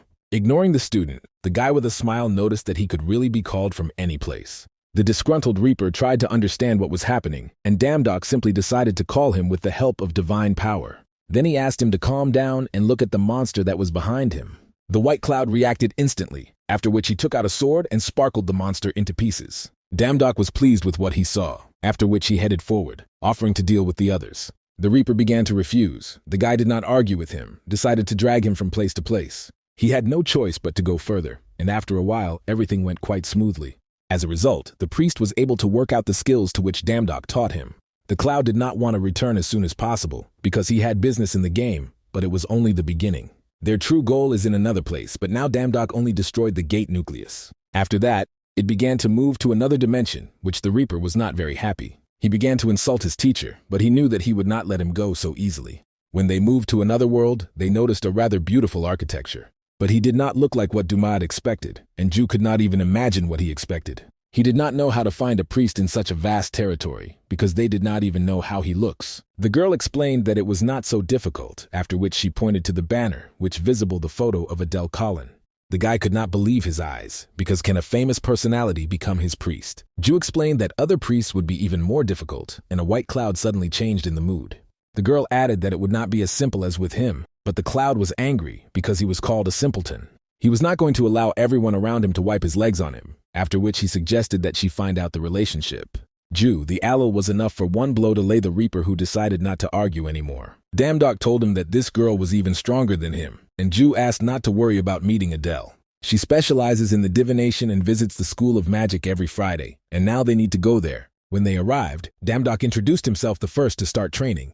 He did not understand what at his age he was doing at school. Probably Ju had it in mind, saying that she was going to work alone. Suddenly he heard someone mocking him because he came here simply on the recommendation. They heard that his level of mana struck the bottom, and the guy realized that everything was just as terrible here. This academy had the same division in the level of skills as a division into the poor and rich in his world. The teacher indicated that there were enough free places, after which he suggested that Damdoku are passing. The place has already been chosen. Physical proximity contributes to intimacy in general, so he decided to sit next to Adele. Approaching the girl, he asked her permission. She agreed without much enthusiasm. Having taken his place, the guy decided to meet her, asking about the whereabouts of the training room. And his next lesson is just there, but he is for the first time at this academy, so he does not know much. He decided that it would be so good to start a conversation, and the consultant should be fed up with the consultant. But suddenly Adele could not stand it, and jumped from her place, putting her hands on the desk, and her head bowed. She asked not to be added to her, because she decided that he wanted to get to her friends, because she was a celebrity. Adele asked him to fall off, because she's infuriated by you, who treats her classes so seriously. After the lesson, Damdok realized that he had problems because he could not find the training room. While he was trying to find him, he heard someone reminded Adele of her promise. If this year does not work out, then it should focus on acting. She was asked not to stubborn, because at such a pace the mana level will continue to fall. Having reached the training room, the teacher asked to feel the stream of mana and draw a flame in his mind. Then they will get a fireball. Stretching his hand forward, the old man decided to demonstrate it. Damdok was inspired by a demonstration and then decided to repeat the same thing. However, even after several attempts, he did not succeed in creating a flame. He tried to use divine power. I hoped that something would work out, and also tried different poses. The guy realized that magic works only with mana, while the rest of the students began to scan openly at him. It became interesting to them what he was doing, and Damdok said that he was training, but this caused only another attack of laughter. Adele, who was watching them from the side, was noticeably angry, noticing a skirmish. Approaching Damdok, she asked him to stay after class, because she has a conversation. Toward evening, standing by the window, the girl concluded that the guy also does not have mana. You won't look at his attempts without tears, and she was wondering why he would not leave all this. Having lowered her head, Damdok invited her to stop projecting her problems on others. Adele tried to get out, but the guy guessed that she had a mana deficiency syndrome. With him, she cannot use Manu, no matter how much she was, making her a useless wizard. Her hands unknowingly trembled when she tried to ask, and how did he find out? Mana deficiency syndrome is a rare incurable state that destroyed her dreams. But for some reason, the one who ended up with her in the same boat, instead of feeling the community, caused her only hatred. Let her do this for eternity. This guy further strengthened in her the idea that she would not become a great sorceress. But Adele still believes that he can, although many tried to convince her to do what she succeeds. Squatting, the girl could not believe that she tells all this to a stranger. Suddenly, Damdok said that he would help her start using magic, but she should help him in return. Adele was dumbfounded because no matter how hard she tried, everything is in vain, and such as him is unlikely to help her. The guy asked to give him a week, and he will show her that he could use magic. The girl considered it nonsense because he is not even able to use the initial magic. After this conversation, Damdok met Ju and told her about everything that happened earlier. The girl only annoyed her hand on her head. I don't understand what the hell he blurted out. It was really stupid, but he had no choice, because she would not communicate with him anymore. But it was definitely a good way to attract her attention because she is sincerely interested in magic. But Ju was sure that it was stupid to say this, and the dam was decided that this statement would go for divination. Magic abilities on the road are not lying to accumulate mana and learn how to use it. It takes a lot of time. You can use the secret part, time, and after 2 months, the forgotten god of magic, Gallo, should appear. When he tries to destroy the magic city, the god of magic, Vermouth, will post an announcement of the part, time job. The fee for the prevention of destruction of the city will be the talent of magical abilities.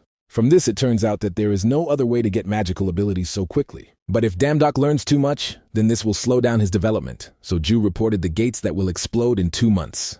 When this happens, he will take a part, time job at Vermouth, but for now I must say, Adele, that you need to wait 2 months. Suddenly the guy smiled and offered to act now, because they have no time to wait. Ju tried to understand how he even thought of that, but he asked not to worry. Damdok realized that when the city will be in danger, Vermouth would post an announcement of the part, time job.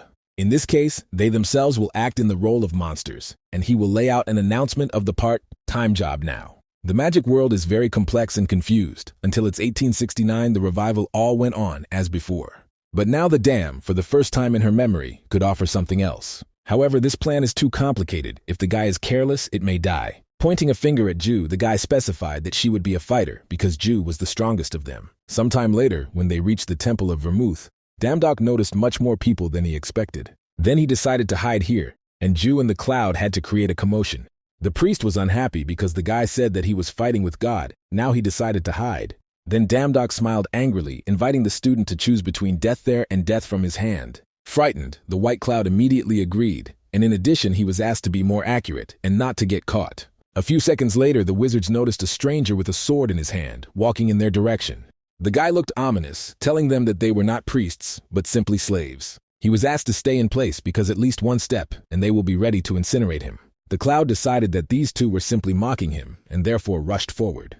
Reflecting the fiery spell with a sword, the priest ran on the attack, promising Dumdoku and Ju that they would be inclined in front of him. Suddenly, the priest received the skill of a fiery destroyer, and if he himself was able to create a new skill, then he is definitely a genius. Apparently, it remains to add the last strokes, after which the dam was used by the skill of calling. By releasing the solar wolves, the guy asked them not to kill anyone and just play a little.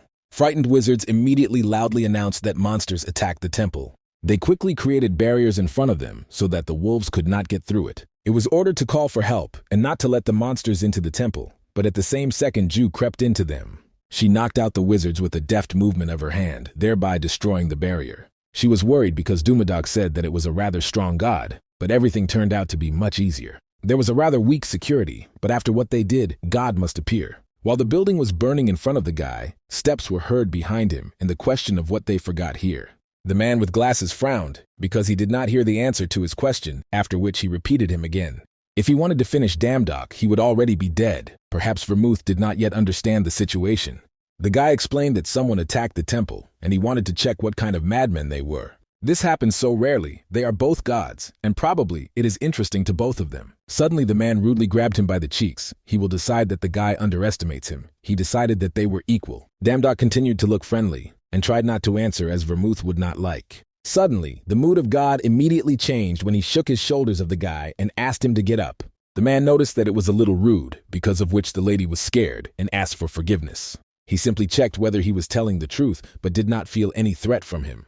The guy explained that he had no need to attack the temple in the middle of the day, and at that moment Ju noticed them. Approaching the temple, Vermouth noticed that terrible monsters appeared from the gate.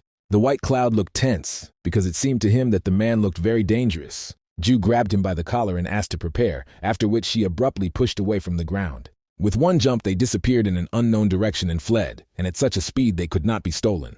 Damdok doubted that God would rush in pursuit. In any case, he should not weaken vigilance. If he chases them, then the guy will click on the movement button between the measurements. Ju agreed to this plan for several reasons. The first was the personality of Vermouth, who does not like battle, but only magic and studying spirits. At that very moment, God became interested in where Damdok came from. He did not bounce, and told the truth. Vermouth has never heard of Korea, but there was another god who arrived from a place called America. The guy was surprised because someone from America passed through the window between the measurements as they did. But he did not have time to think about it, as Vermouth decided to ask about the service of God from another dimension. Damdok suggested that we are talking about suppressing the gate, so I decided to help. In response to this, Vermouth laughed because the guy's speeches sounded reliably, but he had in mind something else. Starting with monsters at the gate, even a small insect has its own circumstances. The temple can be restored, but if he sees the violators again, you should just scare them and send them back. Looking carefully at the butterfly that he was sitting on his finger, the man said they had a miserable life. And the guy became clear why he loses even with such a powerful divine force. Based on the prophecy of Ju, it seems that Kairos knew the personality of Vermouth well, and he would ambush him. The request of Vermouth was such that the lady merged with people and taught their magic. Monsters crawling out of the gate are like a wave of wings of a butterfly for him, but for people they are like a destructive storm. People need to master a lot of things so that they are able to protect themselves. He is a sudden invasion. If the monsters are strong, people will never cope with them. He would have gone, but he needs to restore the temple. He would also send his priests,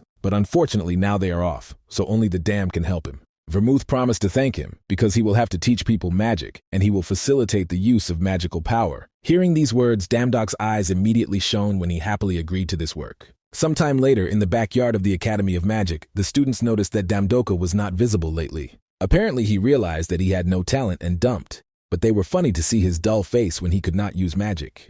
The teacher, noticing the conversations during the lesson, ordered everyone to keep silence and focus. Adele, who was also present there, would be a bad mood because for the sake of this, she did not go to the set. Suddenly, she heard a familiar voice behind him, who complained that it was not an academy, but damn a maze. Other students did not expect the dam to appear again, and even with such a pompous look, they again began to laugh at him, because they knew that this professor did not tolerate delay.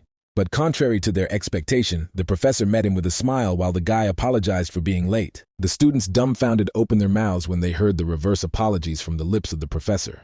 Pointing to the guy with his hand, the teacher announced that in front of them is the most valuable supreme priest of the great Vermouth. From now on, he will teach their magic, after which the professor demanded applause. Looking at the surprised faces of the students, Damdok smiled rather, because he expected to see something like that. One of the students could not stand it, and began to make complaints to the professor, because this guy could not teach them anything. Everyone knew that he did not have mana, and he fell into this school through connections, and now, for some reason, he would teach them. The teacher tried to reassure him, but Damdok calmly stated that everything was in order. But at the same moment, the student pulled off his glove, which he threw into Damdoka. He wanted to prove that he had no right to train them, so he demanded a magical duel. Damdok frowned when the guy called him mediocrity, which should come to his senses. After stepping aside, they prepared for a duel, and Damdok decided to allow him to attack first. Without wasting time, the student used the new fire arrows, sending it to the enemy. Stretching his hand, the guy created a small seal that completely absorbed the flame. Damj in turn created a small sphere on the tip of his finger, asking the student to block this. Earlier, Vermouth explained to him that it is difficult to use high-level magic at the very beginning, regardless of talent. Therefore, he shared a part of his strength with him, and now the guy could use the hellish flame. Those who watched the duel were shocked, and his duelist immediately recognized the defeat. Hearing these words, Damdok sent magic to the sky, after which a loud explosion rang out. Then he went to a frightened guy who began to crawl back, unable to answer anything. He asked to convey to all the sourness that from this moment, this mediocrity would teach them. The teacher could not believe that the supreme priest could use the magic of 8 circles, which no one could use in this era. However, Adele was stunned the most, who could not believe that Dumato really could master magic. Sometime later, the girl was beside herself with rage because the guy asked her to observe these conditions. He asked her to calm down, remembering how simply he solved this problem with a white cloud. Waving his arms, the guy asked him to listen so that he could slowly explain everything. But before that, She could say that she did not like it, and, as it turned out, literally everything did not suit her. There was no sense about this, because she should always come to him at his call, like a devoted dog. It was like a slave agreement. Damdok called himself a god, but in fact turned out to be a fake. He promised that he would not call her in vain, because they just needed her strength to stop the disaster. And for the upcoming battle, he will do everything possible to help her cure the lack of mana so that she could master magic. Adele was surprised to hear about treatment, because it is impossible to fix it even with millions of gold. Damdok with a nervous laugh said that there was no way yet, but he would do everything possible. In response to this, the girl loudly hit the table, saying that it was a divorce of pure water. Not seeing the way out, the guy turned to Ju. Perhaps she could know about the way to correct the lack of mana right now. He quickly mastered magic and went so far, but Adele is still a little thing when it comes to beliefs. The weakness of the superstar in the magical world that does not envy anyone, only one is a lack of mana. The medicines did not exist at the moment, so Ju asked for time to give her, because before the breakthrough, the gate was pleasant. The girl wanted to add something else, but suddenly they felt some strong energy. A huge gate appeared outside, but Ju was sure that she was left for another month, but for some reason, Kairos had already begun to act. When various monsters began to get out of the gate, the inhabitants of the village began to run away in a panic. Looking at this picture from afar, Adele could not believe her eyes that something similar happened in front of her. Meanwhile, Damdok ran into Ju because she said that there was still a lot of time before Cyros. Previously, Kairos had never appeared so quickly. The same with Sunny Wolves. Something is clearly wrong in this life. Then she was surprised to notice how the guy took out his sword, deciding that he had gone with his brains. Kairos is at a completely different level compared to unstable Neptune, and not the fact that they can win. At the same moment, the system urgently sent a request for a recruitment of personnel to delay Kairos in gate. A little later, some gods were already on the battlefield, fighting with monsters on the ground and in the sky.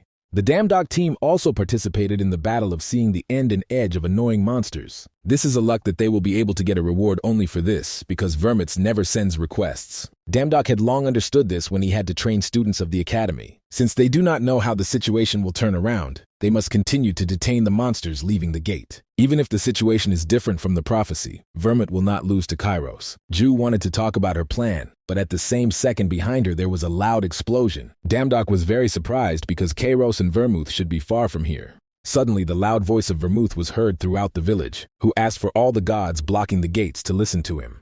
The situation is patho, perhaps it is unscrupulous, but he corrects his request and asks to quit everything that they protect right now. At the moment, they needed to focus on the evacuation of citizens while he wins them time. The White Cloud did not understand where the voice came from, and Ju explained that this was the message of Vermouth. Adele looked in surprise at the gods who began to go in the opposite direction. Vermouth gave the order to retreat, but the girl did not quite agree with this decision. After all, now their city was on the verge of devastation, and people who did not manage to evacuate are in danger. Ju could not say with confidence because it differs from the prophecy, but this measurement will be destroyed by Kairos. Hearing this, Adele's heart literally went into the heels. She believed to the last that it was a lie. Ju all the Union was sincerely sorry, but they could not do something. Right after her words, the rain began. Then Adele rushed to Damdok, begging him to do at least something, because there should be a way.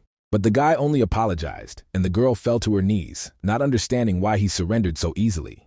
Even people who do not know about the gods are fighting to protect themselves and their loved ones. She reminded Damdoku that he is God, and the gods help people. At the same moment, the guy remembered himself before gaining his strength. Now he saw himself the past in place of Adele, who knelt down from hopelessness. Then he opened the interface of the store of the gods, and the worried Jew replied that he was not going to die. The guy did not think that the award would spill so quickly, but now there was no choice. He acquired the lion's armor and the club of Hercules and received the effect of the kit, increasing the attack by 500%. Ju called him an idiot while Damdok asked her to take care of the rest. Meanwhile, Vermouth was completely covered with wounds and his forces were running out. Kairos, who was in front of him, rejoiced, but he was disgusting from the thought that he was his student.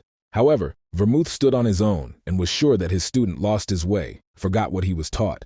However, his rival was sure that he and the people of this world lost the way. Kairos did not understand why his teacher did not crave more, because only one is natural for the magician. This is nothing more than an entry to the highest level, which is far from available to many. Its black flame exists for destruction. This is not the truth that needs to be followed, and the gods should use the force to protect people. At that very moment, the man created a spell in front of him, which blocked the black flame. But Kairos did not care about people, and he wanted them to feel the power of his dark flame. Suddenly, Vermitude felt that he was becoming more and more to restrain this attack. But at the same second, the hellish flame flew towards Kairos, and Vermouth noticed Damdox nearby, who came to the rescue. God said displeasedly that he had nothing to do with his level here because he could not give him more divine power. However, the guy made it clear that he was not here for the reward. In the end, there is nothing more valuable than human lives. Clutching Hercules stronger than the club, Damdok said with a smile that he had a plan. Kairos laughed loudly when he saw the guy who arrived in time, trying to understand what kind of miserable creature was. Establishing that this is his new student, Kairos again created a dark flame, deciding to burn both of them. Vermouth again created a huge barrier in front of him to prevent the flame from surround them. Supporting the barrier, he informed God from South Korea that he could not restrain him for a long time. Damdoku needed to inflict only one blow to him. This would make it possible to neutralize him. Vermouth was surprised to look at Hercules' Dubin, learning this strong weapon. Having activated the speed of the wind, the lady quickly found himself behind Kairos, deciding to use his trump card. But when he tried to strike, he was surprised to notice that the fire acted as a shield. The guy realized that with his level of strength, he could not even touch him with his finger. Noticing how Damdok surrounded the black flame, the vermis from hopelessness fell to his knees. But then he began to weave the spell, creating chains that began to bind Kairos. This is magic he can win only a few seconds, but he will have enough. At the same moment, Damdok got out of the flame and again tried to attack the enemy. The blessing of Neptune gave him water protection, because of which the guy could not burn. The effect of the club of Hercules caused stunning in any form of life when it hit the head, and the guy hit the target clearly. When Kairos was on the ground, Damdok slowly approached him, offering Vermouth to finish him off. But God suddenly remembered that then it was also raining. On the day when he met Kairos, he was not at all like that. He was struck by a curse that he would not wish anyone, but no one would refuse his talent. When the teacher himself undertook his magic, he was thinking about that. He had to change the fate of this child. Now he understands that this was a reckless decision, because he did not know how dark desires are growing inside him. Vermouth helped him to master the power of dark energy, but when Kairos showed his essence, he decided to expel him. He did not dare to kill the student, even knowing that one day he would return to kill the teacher. If Vermouth only directed him on the right path and would not have learned dark magic, everything would be different. Until the last, he could not force himself to kill Kairos. Perhaps he still believed in him, or some regrets interfered with him. Damdok became stronger, but for the first time does not feel from this joy, even when he absorbed the forces of the forgotten god Kairos. In the same way he used the blessing of Neptune, now he can use this force when it is necessary. Watching how Damdok tests his new forces, a white cloud enthusiastically recognized a dark flame in his hands. The guy immediately asked him to teach him this, but immediately twisted in the face when he heard a temporary refusal. At that very moment, he, like a child, fell on the grass and began to wave the limbs and scream what he wanted now. Suddenly approaching Adele hit him on the head and asked to shut up because he should serve Damdoku and not act on his nerves. Damdok was stunned by her words because she is already beginning to understand how he is a steep and brave god. The girl was also embarrassed because he showed her everything, and she just realized that he was not some kind of liar. In her opinion, this sounds stupid, but if she should become his priest, then not against it. However, she had a request. Adele would like to be a little more in her world. She realized that if she could not use magic, then in fact, it is useless and wants to find what she could be useful in. Suddenly, Vermouth decided to offer her his help, which the girl could not expect. For her, it was a great honor, but it was time for him to return the god in whom she believes. Noticing a man, Damdok tried to quickly hide a white cloud and Jew behind his back. The girl tried to convince him that there was no need for this, because Vermouth has long forgotten about this trouble. Now everything is fine, and I will have to look for treatment for mana deficiency syndrome, and here Adele will be more useful. Grabbing the priest by his head tightly, Damdok decided to return until they were caught. He spent 2.300 points of divine power on the movement between measurements. But when they returned to their world, the dam was dumbfounded because the city literally blazed in the fire. The guy immediately called the Sunwolves, who began to attack the monsters. He tried to understand what was happening, deciding that somewhere nearby there was a breakthrough from the dungeons, but did not see hunters and soldiers anywhere. At that very moment, a huge snake crawled out of the building, which wanted to gobble up Damdok. Ju rushed to his aid, who, with a clever blow of the dagger, interrupted the life of the snake. Everything happened much faster than she expected, but Dumas did not understand her riddles. Then she explained directly that it was not just a breakthrough from the dungeons. This is an explosion of the gate. Most likely the breakthrough occurred from the Tier C, judging by the damage caused by the city. If she talks about gates, it turns out that the forgotten gods of this place have become stronger. It was very at the wrong time, because the guy was able to get only from 2 priests, but Ju did not feel the forgotten gods nearby. She wanted to add something else, but at that moment a helicopter approached them, drowning her words. The man who worked in the Gate Control and Support Bureau asked them to follow them. When they arrived at the place, they were informed that an explosion of 12 gate occurred in the subway. Danger hangs over them all the time, but the hunters who were in this area were not reacted so quickly. Most of them arrived either too late or were generally inaccessible. The hunter of the guild Irie, Kim Gu-chol, was hard to hear these words from the boss. There has never been an explosion of such a scale, but the bureau at that time was doing something else. They said that the gates are not a threat and allowed such an incident. Suddenly, their skirmishes decided to stop Gunnak, who hit the table loudly. Now is not the time to poke your fingers in each other. It would be worthwhile to think what can be done so that this does not happen again. Hunters should not turn a blind eye to disaster, and out of 18 hunters, 12 were late. Everyone immediately calmed down, after which Gunnak came forward, turning to everyone again. All hunters collected here must combine their forces and arrange a massive storm of the gate. The idea was good, because if Iris offers actions, then it makes no sense to refuse. Damdok, I noticed that they did not report anything to the head of the bureau, and only fans of Iris gathered here. But if they are discussing only monsters hunting here, then he prefers to act alone. Gunnak did not share his point of view, but the guy was the only one who could go through the gates. If one of the attacks that he saw in the magic world is used here, then no one can withstand it. This is only temporary measures, so the best decision is to stop the reason for all this, the war of the gods. Kim Gu-chol was also unhappy, so he asked the boss to not pay attention to him. He probably thinks that if he became a hunter of the 6th rank, then he is so cool, but he is only a jerk, who believes that the most intelligent is here. At that very moment, a man ran into the office, announcing that an explosion of the gate had occurred at the Incheon airport. The entrance was completely destroyed, and they still cannot calculate all the damage. Damdoka made cold pop when he realized that only a forgotten god was capable of such destruction. In the magical world, they have a powerful ally, so they can cope, but they cannot cope with such a force. At that very moment, he grabbed Ju, Alul, by the sleeve and asked to calm down. The girl convinced him that there was nothing to worry about, because in Incheon not a completely forgotten god. Then he asked the boss whether the hunter of the 6th rank could take the plane, to which he received consent. Arriving at the place, Damdok first called Cerberus, who sent to fight monsters. To call him, he used a little of his divine power, because he wanted to finish everything as soon as possible.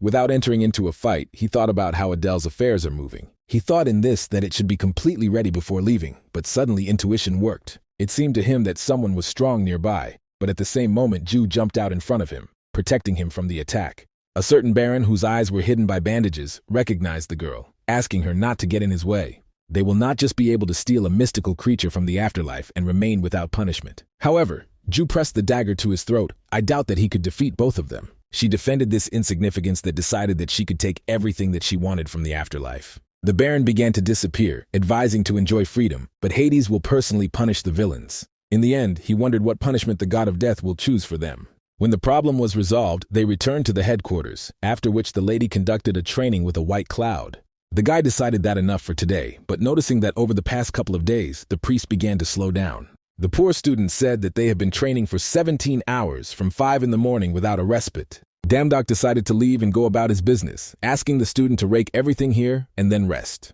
The cloud became interested in what happened at the airport, but even if he asks, then the dam is simply changing the topic. He doesn't even see the priest in him, but even for the better, because the game will not play itself. Suddenly he remembered that he needed to go, otherwise the teacher of a wet place would not leave him. He tried to convince himself that he was not cleaning out of fear, but this is only part of the training. Suddenly the guy heard someone's voice and immediately got angry, deciding that Damdok had returned. However, it turned out to be only Chong, who was surprised to see a cloud engaged in cleaning. He was unhappy that he did not appear ahead, but simply fights the training room. The cloud smiled, because he thought that he had a serious matter. But such trifles did not bother him. Why did he ask me to teach his life, since he needs to stay here for a while? Chan ordered him to destroy Damdok and not turn into his henchman in response to what the priest called him his brother. This even more dumbfounded Chan, because the white cloud even in the last 10 years did not call him that. Then he grabbed the guy by the hand, informed that on the orders of his father, he must take part in the destruction of the gate. The priest tried to refuse, although he knew well what was happening for failure to fulfill orders. Then he pulled out his hand, looking angrily at Chan, after which he pointed to his TV. There was a report about Damdok, who had just successfully destroyed the gate. The people standing next to them discussed the skills of a swordsman, martial arts skills, and now also a dark flame.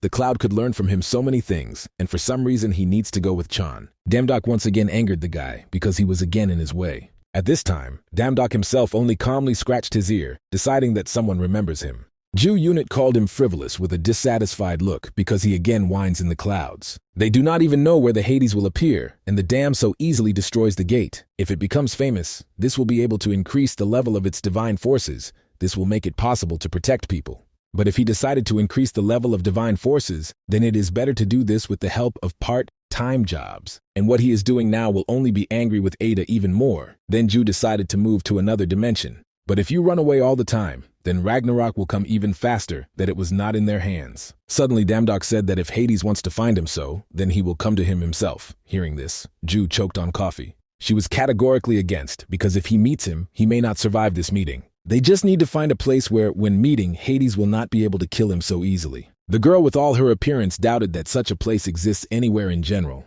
Then they decided to engage in a part-time job with Zeus, where it was necessary to serve guests and work in the kitchen. On Mount Olympus, the centaur adjusted the workers, because less than 3 hours were left to the banquet. A white cloud and Adele also participated in the work, which were supposed to prepare vegetables and fruits from Demeter. They tried to work together, but it remained critically little. Having given them the latest instructions, Damdok wished them good luck, after which he decided to leave. But they immediately ran into him, because he said that there was something important here. But in fact, the guy made them work in the kitchen. Damdok tried to convince them that this is part of the plan to prevent Ragnarok and the salvation of the world. They did not believe it, but suddenly a centaur entered the kitchen, calling the waiters as the banquet begins. While the White Cloud and Adele were breaking themselves for agreeing to this, Damdok headed for the hall with a pleased look. He mentally thanked his priests, because if everything goes according to plan, then all the problems will be resolved. The gods who came to the celebration communicated amiably among themselves, drank and had fun. Some were surprised, looking at Damdok, who was very similar to Hercules, coming to a banquet in a lion's skin. Hades had not yet appeared, Ju is worried, but the guy understands that everything should go well. While he was carrying drinks, Apple suddenly hugged him by the shoulder and joyfully greeted his beloved student. Poseidon, standing behind, could not think that the guy would record the ordinary waiters, which was pretty funny. Seeing him out of the underwater palace, he did not think that their next meeting would be so, although he invited him to join the ranks of the knights. Apollo decided to remind him that he was the first to start talking with his beloved student. Poseidon, on the other hand, asked him to leave them because he has something to talk about with the lower level of God. Some guests were surprised to observe the lower level of God, which was so close to the higher gods. When they noticed that Apollo and Poseidon began to pull Damdok to their side, they first thought to intervene. Suddenly, the third familiar voice was heard, noticing that the mountain god was still full of energy. Damdok turned his head and saw Atora, who directed his side with a wide smile. At that very moment, the guy rushed to his knees, apologizing for what happened in the dungeons. Suddenly, the voice gave the Hades, which seemed that the guy did not change before who should be. The man did not know, and what Dumad was thinking about, how he got here, but he greatly facilitated the solution to his problem. He was going to interrupt him 3 times an unnecessary life, and Damdok felt that he began to choke. Thor sharply grabbed his hand, decided that it was unfair to use such power against the one who weaker than him. Hades was surprised, noticing Asgarda, but let him know that he should not climb into the affairs of Olympus.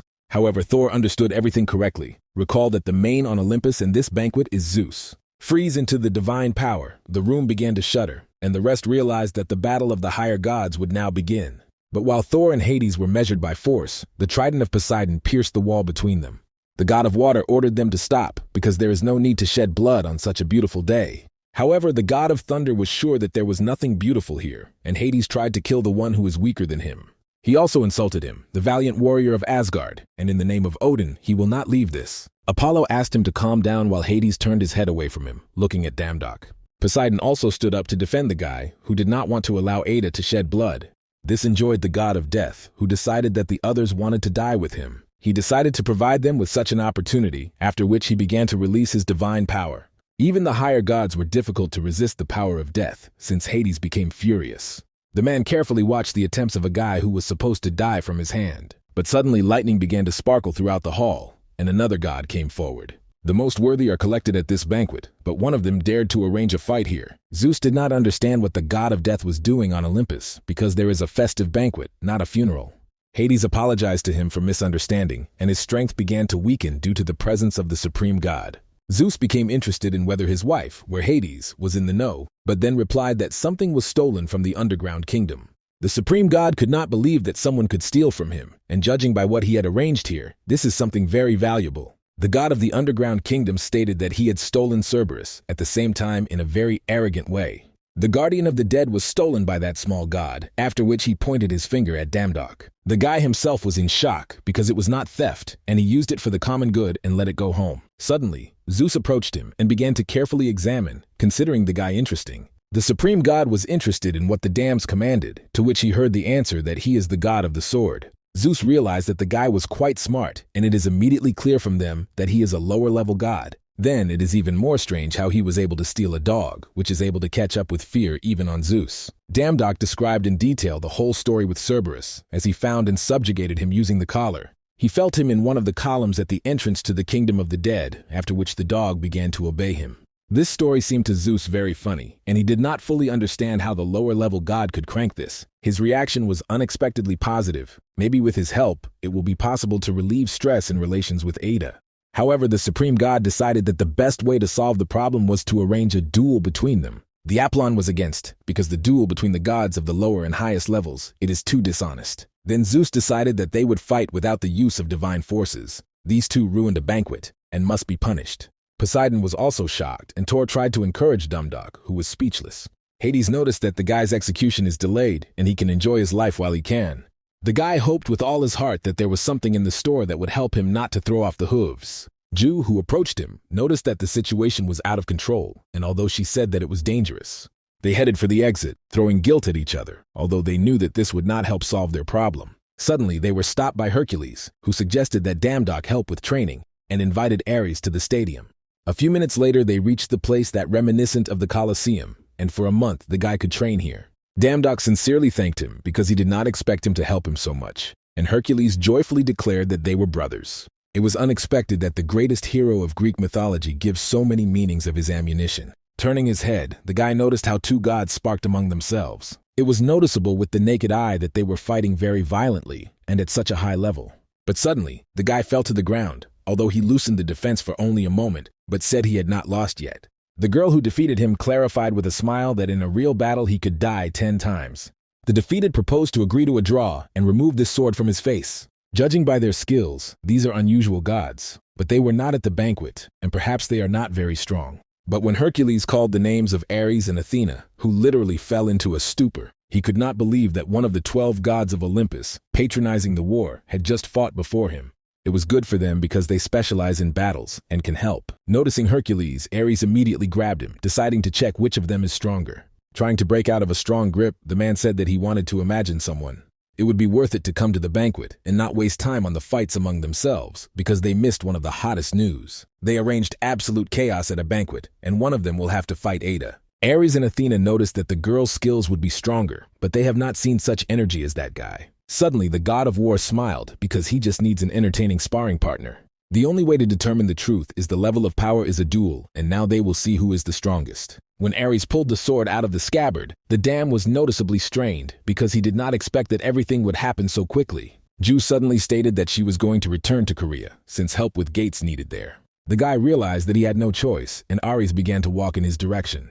He was interested in checking the unusual energy of the guy, so he asked him about his readiness. Athena asked his comrade how he reached the fight with Uncle Ade, but it did not matter. Ada, with his grumpy nature, is not the first to get involved in conflicts, so there is nothing to be surprised at. In any case, in order to survive in this duel, Damdoku needs to be laid out in full. The god of war ran to the guy, after which he delivered the first blow, destroying literally everything in front of him. Athena could not understand with a dissatisfied look, Ares pretended, or he is really dumb. However, the guy was lucky that the surface here is soft, so he certainly survived. The god of war again rushed forward, asking him to show him how a guy he owns a sword. Turning off, Damdok began to violently reflect every blow, completely going into defense. Athena was surprised to notice that the guy began to fight back, and this is not bad for the lower level of god. However, in strength, speed, and energy levels, they are absolutely not comparable, which was expected in the battle of gods of different levels. It seemed funny to Ares, after which he ran on the attack, offering to continue. Damdok barely managed to dodge an incredibly strong blow here, after which he decided to give up due to a big difference in skills. However, the god of war I got too much and asked to come, because for him, there is no word surrender. Watching their battle, Athena was surprised that the guy could hold out for an hour, surpassing all her expectations. Hercules agreed with her, after which he suggested stopping them, as Ares was too carried away by a battle. However, the goddess suggested observing more, noting that something had changed during this time. Although Ares smelled him, not one god of the lower level could not stop the sword of the god of war. However, the man who fought with Damdok also noticed that the longer they fight, the better the guy blocks his attacks. He becomes stronger with every second of the battle, which seemed possible, and therefore Ares accused him of concealing a present level. But when he decided to deliver a decisive blow, Damdok waved his sword, breaking the blade of the god of war. The faces of all those present immediately froze in surprise because this never happened. Thanks to his talent of the swordsman, Damdok was able to quickly study the style of Ares's battle, and now he could more confidently block his attacks. Perhaps for the gods this is a new product, as they are used to buying all skills or legendary items in the gods' store. But now, when the guy managed to break the sword of the god of war, the situation began to hesitate even more. Ares was sure that the guy had hid his talent all this time, after which he decided to fight on his fists. But suddenly their fight was interrupted by Athena, who put a hand in front of her, blocking the blow of a man. She asked her comrade to calm down. I recall that it was an ordinary sparring. Then the goddess turned to Damdoka, noting that his skill was really higher than average. However, the guy was of a different opinion, because Ares did not even use his divine forces. He had already battered well. He did not fight him so long, but his level of ownership of the sword managed to increase significantly. At such a pace, he will be able to survive against Ada and must make them agree to work out with him. Then he turned to Ares and Athena, deciding to politely ask them about the service. With a confident look, he asked them to teach him how the sword, which surprised the goddess. It sounds unexpected, but he was ready to do anything if they agree. Athena clarified that Ares did not fight him in full force, but the difference in level did not embarrass him. On the contrary, she was even more excited, and now she began to understand why Hades so disliked him. She asked not to sing to turn on the back, because the gods of the war themselves will teach him, so there is nothing to wait for a slight walk. Sometime later, Damdok fought with the golems with might and main, which were a huge number. He has a minute left. If he cannot overcome everyone during this time, then the fallen will also rise. There are too many of them, and the guy has long been consuming all his reserve of divine power. If it remained at least a little bit, he would be able to destroy them all with one blow. But in the end, he decided to use the skill of a break of the waves, which marked Ares noticeably. Damdok was surprised by the reaction of God, because I did not see something unusual in this attack. Suddenly the man grabbed his breasts, trying to find out who generally uses such a primitive energy. The guy decided that a misunderstanding arose between them, and Athena asked the comrade to calm down. There is no rule that would forbid the gods to use magic, because the gods granted magic to people. However, Ares was sure that no god would use magic against divine power. Only Typhon would have become so cheat. Then Damdok decided to prove to them that he was not a Typhon that he did not even know. No matter how good a disguise is, only a real god is capable of this, after which the guy called his priests. Next to them appeared a portal that showed a white cloud and a dell into their world. Until the two understood for what purpose they were called up, Damdok decided to find out whether the gods believe him.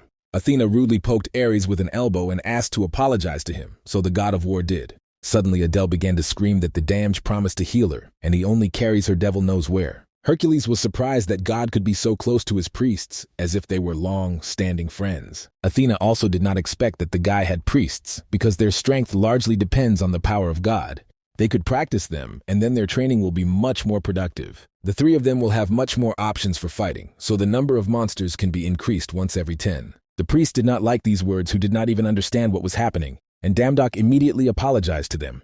Having clicking her fingers, Athena created iron golems that surrounded the dumbfounded trinity. At this pace, a month of hellish training from Ares, Athena and Hercules took place. When the day of the fight with Ada came to the training arena, Ju approached. Finding Damdok, she asked if he could defeat him, but the guy was sure that this time he would not lose. A couple of hours later, the stands were filled with the audience, and there were already a Dam, Hades, and Judge in the arena. The god of death was surprised that the guy decided to fight and not to escape, because he was about to pursue him throughout the worlds. At that very moment, the eyes of which were hidden by the bandage, took off into the sky, wanting to start a fight of the gods. She clarified that the use of divine forces is prohibited in this duel. The wreaths that she lowered to their heads will block their divine forces during the duel. When the battle began, the lady immediately rushed to the attack, activating the gust of wind, approaching the opponent. To the surprise of the guy, Hades did not even defend himself and was completely open to attack. But at the same second, the god of death decided to inflict his attack, which hit the target exactly. Cutting his neck to the opponent, the man decided that it was a shame to call himself the god of the sword with such skills.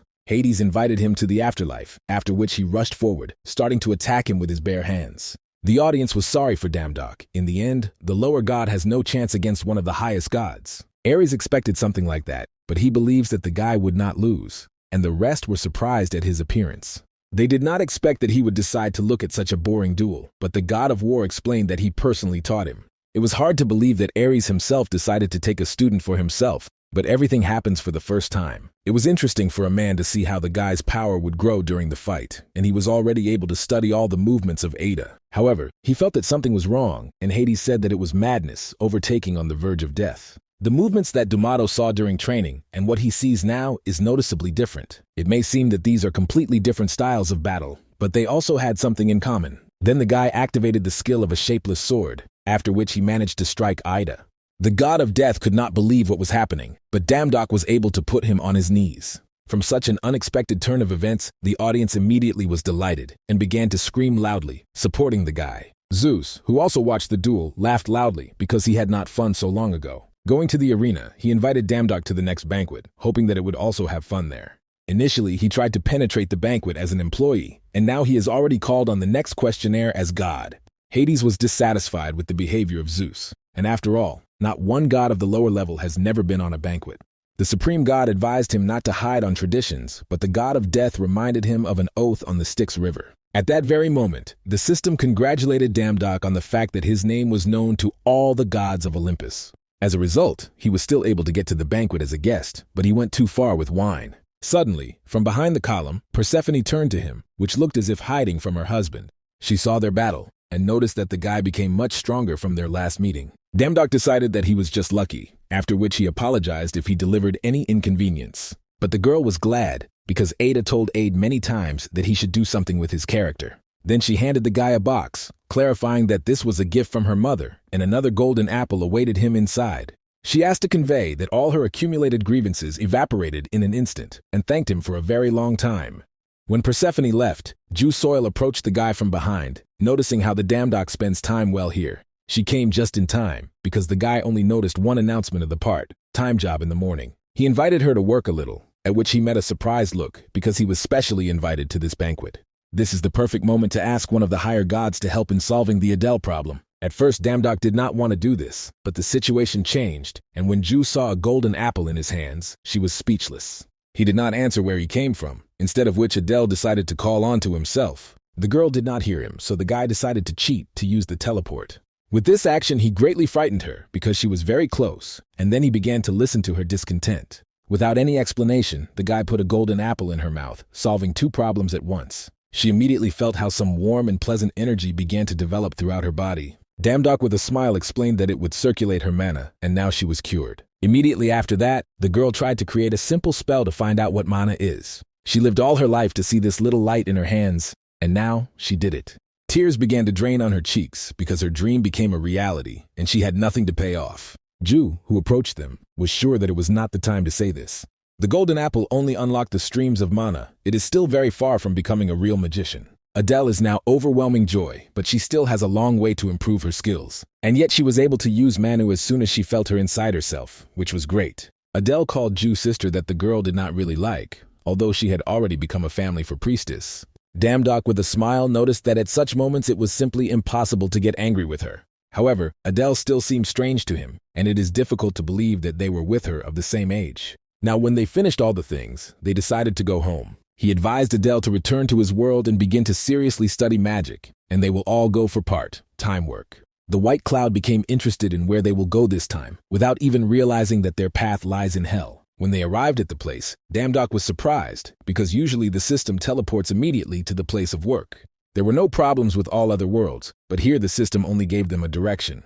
At that very moment, from under the gate that hung in the air, a crack on the ground began to follow. One of the men handed over to the headquarters that a medium-sized gate increased sharply to a large size. When his comrade began to fall into that very crevice, Damdok ran to his aid, pulling him out. The guy let him know that everything was in order, after which he advised to leave. Approaching the gates, he immediately realized that this is the gate to the hell through which he needs to go. Damdok, along with Ju and the Cloud, decided to go more likely until they were interfered. On the other side, they were expected by the night and mountainous terrain, and the system announced that they had arrived at the destination. It turns out that these gates led to hell, which means that forgotten rolls are located right inside the gate and in hell. Suddenly behind the guy appeared a huge worm, which wanted to attack him stealthily. But once again, Ju came to the rescue. She advised the guy not to be distracted and clean up everything here. At that very moment, several more huge worms appeared in front of them, who wanted to enjoy them.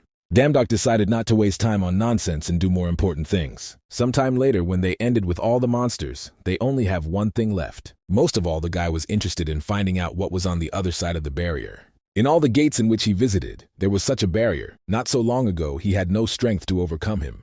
But now the moment has come to fix this, so he began to attack him with a flame. The system announced that the abyss began to peer into it when the barrier was covered with cracks and then completely collapsed. Damdok turned to Ju, suggesting that they were on the right track. However, the girl's face spoke the opposite. She had a bad foreboding, and it seems to them to turn back. The guy was against it, because they had already gone so far, and when they still have a chance to get power over demons. But hell is a place where demons and demonic creatures can move freely. But there is no one here, which means that there is someone who is located on the top of the food chain on this territory. Obviously, no one wants to contact him, when suddenly they heard a strange sound nearby. It was too late, so Ju hastily asked the guy to destroy the gate nucleus. But Damdok could not even move a finger, noticing a huge eye that appeared under him. They dared to disturb the peace of this monster, which began to get out of the ground, wide opening the mouth. Ju asked Damdok to move, but it was too late, since the monster had already swallowed him. Once inside, the guy fell into the most strange measurement, where puzzles flew everywhere. But he tried to understand where he was going, because he fought with some monster in hell minutes ago. Suddenly, he turned his head and noticed two children who must know what kind of place it was. He went to them and called them, but there was no answer. But he stumbled and fell off somewhere. At that moment, he turned out to be in a completely different place, standing on a hard land. Suddenly, he tripped over someone and immediately apologized, but with horror noticed that he was lying nearby, but all in blood. Having learned a familiar jacket, his eyes widened with fear, and Ju appeared behind him, also stained with blood. Ignoring the guy, she went to his lying body and began to apologize that she could not protect him. Damdok tried to shout to her, but the girl did not hear him until he wanted to know what kind of place it was. And as soon as he touched her, he was again sent to another desert dimension. Around him began to fly puzzles, inside of which he observed paintings of his death. Unable to stand it, Damdok began to scream loudly and asked to stop this madness. Suddenly, the guy felt how he began to suck somewhere, and then he opened his eyes and jumped. The white cloud looked at the teacher, who needed a minute to recover. Rising to his feet, he told Ju later that he saw her in his obsession. He began to ask about their previous meetings, and the girl guessed that memories began to return to him. Most likely this is due to their collision with that demon, Asmodeus, one of the 72 great demons of hell. In the past lives of Damdok, due to the fault of this demon, he died 1.000 times, so he began to remember everything after a collision with him. The guy asked her to answer at least something, but she had nothing to say. He literally demanded answers, but Ju only apologized because now he could not tell him anything.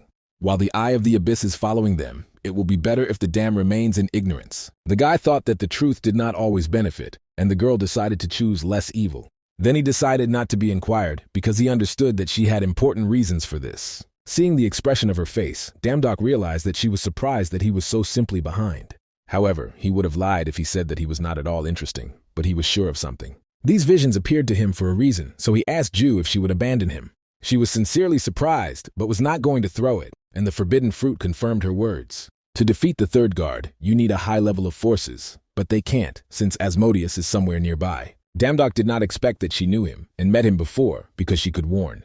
However, the girl did not expect that he would appear here. They had met before when the guy reached the highest level. It was obvious that now they could not fully rely on her gift of foresight, and would have to look for a different path. When they returned to their world, Damdok was invited to star in advertising, but not everything went so smoothly. He was asked not to carry his gag, after which they handed him the script, although he did what they demanded. But the director thought differently, because the guy made a huge hole in the body armor, which they advertised. He was asked not to show off, and Damdok believed that this was not quite honest.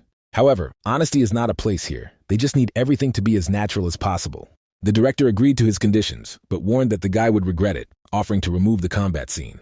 He called the 5-star hunters of the company M, warning that these guys would shoot without warning. When the filming began, the hunters immediately ran on different sides, changing their positions. Then all of them simultaneously tried to attack Damdok, who was quietly standing still. It was a scam created by Midas and Guild Iris to pump money from novice hunters. The guy knew this, and mentally apologized to Ju that he pulled her into this plan. When the girl appeared on the set, the director made a cold sweat, and he immediately stopped the filming.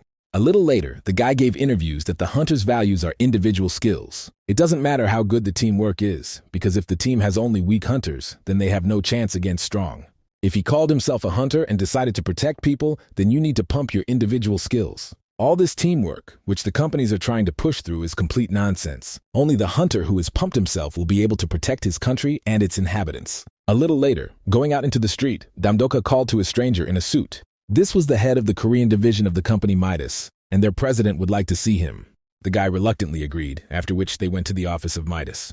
There he was met by a smiling director, for whom it was an honor to see Damdok at home. The guy noticed that this man has a good Korean, but decided to find out why he was called. The man continued to smile, even getting down to business, after which he asked the guy to officially apologize for saying. Damdok realized that there are many in America, dumb hunters who do not care about everyone. If he agrees, then they will not regret the resources to support him, and they had what to offer him. The guy pretended to be surprised by such a proposal, after which he asked to give him a script for advertising, and he would do everything as it should. The other day, he put his eyes on one weapon from Britain. The sword is so famous that its name is transmitted from generation to generation. The director became interested in what this sword is called, because they have a bunch of weapons with 5 stars and higher, and he asks only one. But when he heard that we were talking about an Excalibur, he immediately choked on coffee. Seeing his reaction, Damdok recalled that they promised to give him what he would ask. But it seems that this was too much. This is a strong sword on the planet. There are many rumors around it, but no one could find it. The man suggested that Damdok was somehow able to find out that they managed to get the Excalibur.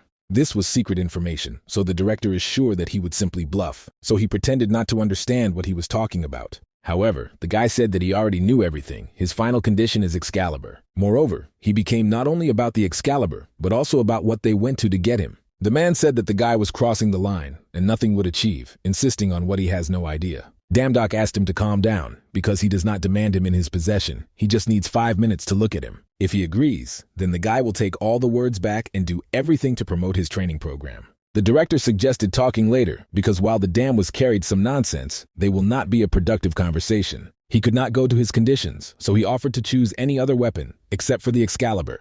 A little later, Damdok retold the entire dialogue of Jew, concluding that he would not have so easy to give him such a valuable artifact. The girl did not expect to hear about this sword, but at the banquet, Thor told the guy something interesting. Employees of the company Midas killed an unclean number of people to get some kind of sword, and God was very glad that King Arthur did not see this. Then Damdok guessed what was being discussed. While they are waiting for the director's response, the guy is going to visit several dungeons. Their cleansing will not give him enough experience to increase, but that is why he was going to do it. A month later, the director of Midas was furious when the news was informed that the dungeon on the island of Cheju was completed. The hunter Damuk was able to clean this dungeon in a record short time. With the exception of this dungeon, in a month he was able to clean up a few more, previously considered impregnable. The guy explained that sometimes he relied on his equipment, although, when meeting a strong boss, this could not help. If all the hunters in the group have a fairly good level of skills, then there are no need for a large number of hunters. Understanding that because of him alone, a whole company collapses, the man ordered him to contact him and say that he accepts his conditions. When Damdok and Ju arrived, the director immediately led them to the lowest floors inside the base. They will have only 5 minutes, as they agreed, after which the man launched them into a separate room. Inside, they were surprised to notice a huge mountain of gold, on the top of which there was an Excalibur. Compatibly showed that this sword reinforces the fighting spirit of the owner, doubling all the characteristics for 10 minutes. Some data were hidden, but this was enough, so Damdok asked the Snow White. The moon and the fox created the second copy of the legendary sword, while the director was looking for the desired brick in the wall. When he found him, he immediately pressed the button, deciding to prevent them from leaving after they saw. Dynamite was attached to the door and the room is hermetically sealed, and they never get out of here. In the end, the director with a crazy smile said that they would meet their slow and painful end here. Damdok was waiting for something like that, so now he decided to experience their new prey. At this time, the director thought that in 3 months it would be necessary to fix people to remove the bodies. But before he had time to answer far, when he suddenly noticed that a strange light began to come from the locked room. A little later, the news reported that the head of the company Midas was found and was accused of committing a number of crimes. The personality of a person who discovered his location remains unknown, but Damdoku was not necessary. He has already received a sword, still not believing that such weapons can exist on Earth. The guy was sure that he was made by Hephaestus. None of the people can do this. At that very moment, the door swung loudly, and a white cloud entered, which had not seen the teacher for a long time. He glowed all the time on TV, but he never spent him, which caused discontent in him. But suddenly his anger in an instant evaporated when he saw an unusual sword in the hands of Damdok. The guy began to push him away, asking not to paw the weapon because he doesn't need it. but the priest strictly asked to look at the weapon at least with one eye because it is dishonest. Damdok agreed, offering to stroke the Snow White, which turned from the sword back into the fox. He wanted to look at the sword, and Snow White and sword are a single whole, so there is no need to upset it. Putting on a warm jacket, Ju invited them to get down to business because they need to find the third priest. They went to the rather cold edges that Damdoku did not like, who offered to look for the priest in another place. The girl explained that Ethan lives between the 4th and 5th river. If they rush, they would come to it until night. Adele doubted that someone could live in such a place at all, and the white cloud was sure that Ju was lying. Then the girl offered to go back. They can come back later, but if everything is thrown, then the world is the end. The rest immediately calmed down, offering not to make hasty conclusions, because they did not refuse to go. In addition, they were almost in place since Ethan lives behind the mountain in front of which they stood. The cloud was sure that as soon as they get there, all their misadventures would end. But suddenly they all heard some strange crack, after which ice spikes began to appear in front of them. The team immediately rushed to run so as not to be frozen, and not to drown in an avalanche. Suddenly they found a cave, but the passage seemed too narrow to hide there. The lady suggested that he could expand it, after which Snow White quickly turned into a sword. When they took refuge, they noticed that the passage was blocked by snow. They have several days to melt it. Suddenly Adele stated that now her exit, because she did not lose time in vain, and began to create a flame. She asked everyone to see the power of the future Archmage Sullen, but at that very moment, her fire went out. This light will not be enough because only Mana Niflheim can melt such snow. But now they should not spend energy on anger. At least they do not know whether they are locked here for a long time.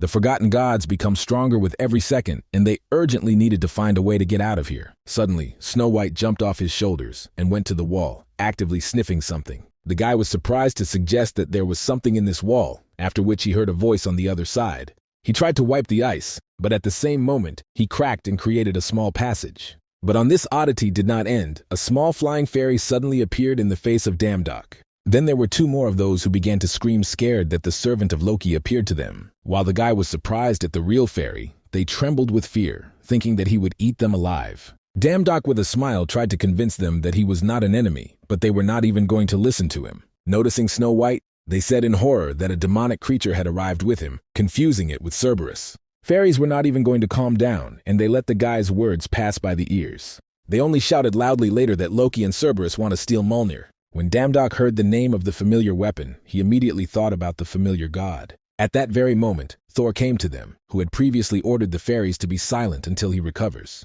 When the god of thunder saw his guests and heard their story, he realized that Loki again fooling him. The white cloud could not believe that he was a real Thor, and he laughed with a rather daring priest. Damdok suggested something snow avalanche, the work of Loki's hands, which collected to support the Torah locked up. The god of thunder frowned, confirming his words, because this moron dreams of creating an army in Niflheim. Ju noticed that such collapses happen infrequently. It is also at such an inappropriate time. Then the guy was surprised to ask why Thor still did not come out, then noticeably embarrassed God. The man explained that he could not get out, since Niflheim's snow is special, even his hammer cannot be broken. Damdok was surprised, because, since the Mjolnir is useless, then they will have to sit in a trap and wait until the snow melts. However, the god of thunder was in high spirits and asked the guy not to worry. He pointed to fairies that could take care of food, so you can just wait. Then the babies began to whisper among themselves that strangers invaded here and want to steal their food. Suddenly their conversation was interrupted by Dumad, politely interested, if a way to get out of here. The fairy did not understand why they should talk about it, because they themselves broke without permission. In response to her question, Corey loudly ordered them to cook so much food so that even the table could not stand it. The worried fairies began to whisper again, decided that they would die of hunger if they stay here. Then they were ready to tell how to get out, but they should promise that they would never return here again. Damdok gave his word, after which a smile appeared on the face of the fairy, and her pose became heroic. She asked the guy to move away from the wall, after which she flew into it at full speed, hitting her fist. With her head proudly raised, the baby explained that if you attack the same ice thing, then the snow will split. But Damdok noticed that they were unlikely to once get out of such a small crack that the fairy made. He asked her to make a larger hole, and Adele noticed that they could fuck so much all night. The fairy said that their magic was not exhausted, the gods did nothing for them, and they must sacrifice themselves. Then she invited the guy to try himself, having studied the attack of the ice attribute. The White Cloud and Adele were also inspired, deciding to apply a wave incision and magic. However, Thor recalled that only their race Niflheim can cope with the mother with an ice attribute. But this was only because they, the gods, believe that mana is nonsense and are not going to study it.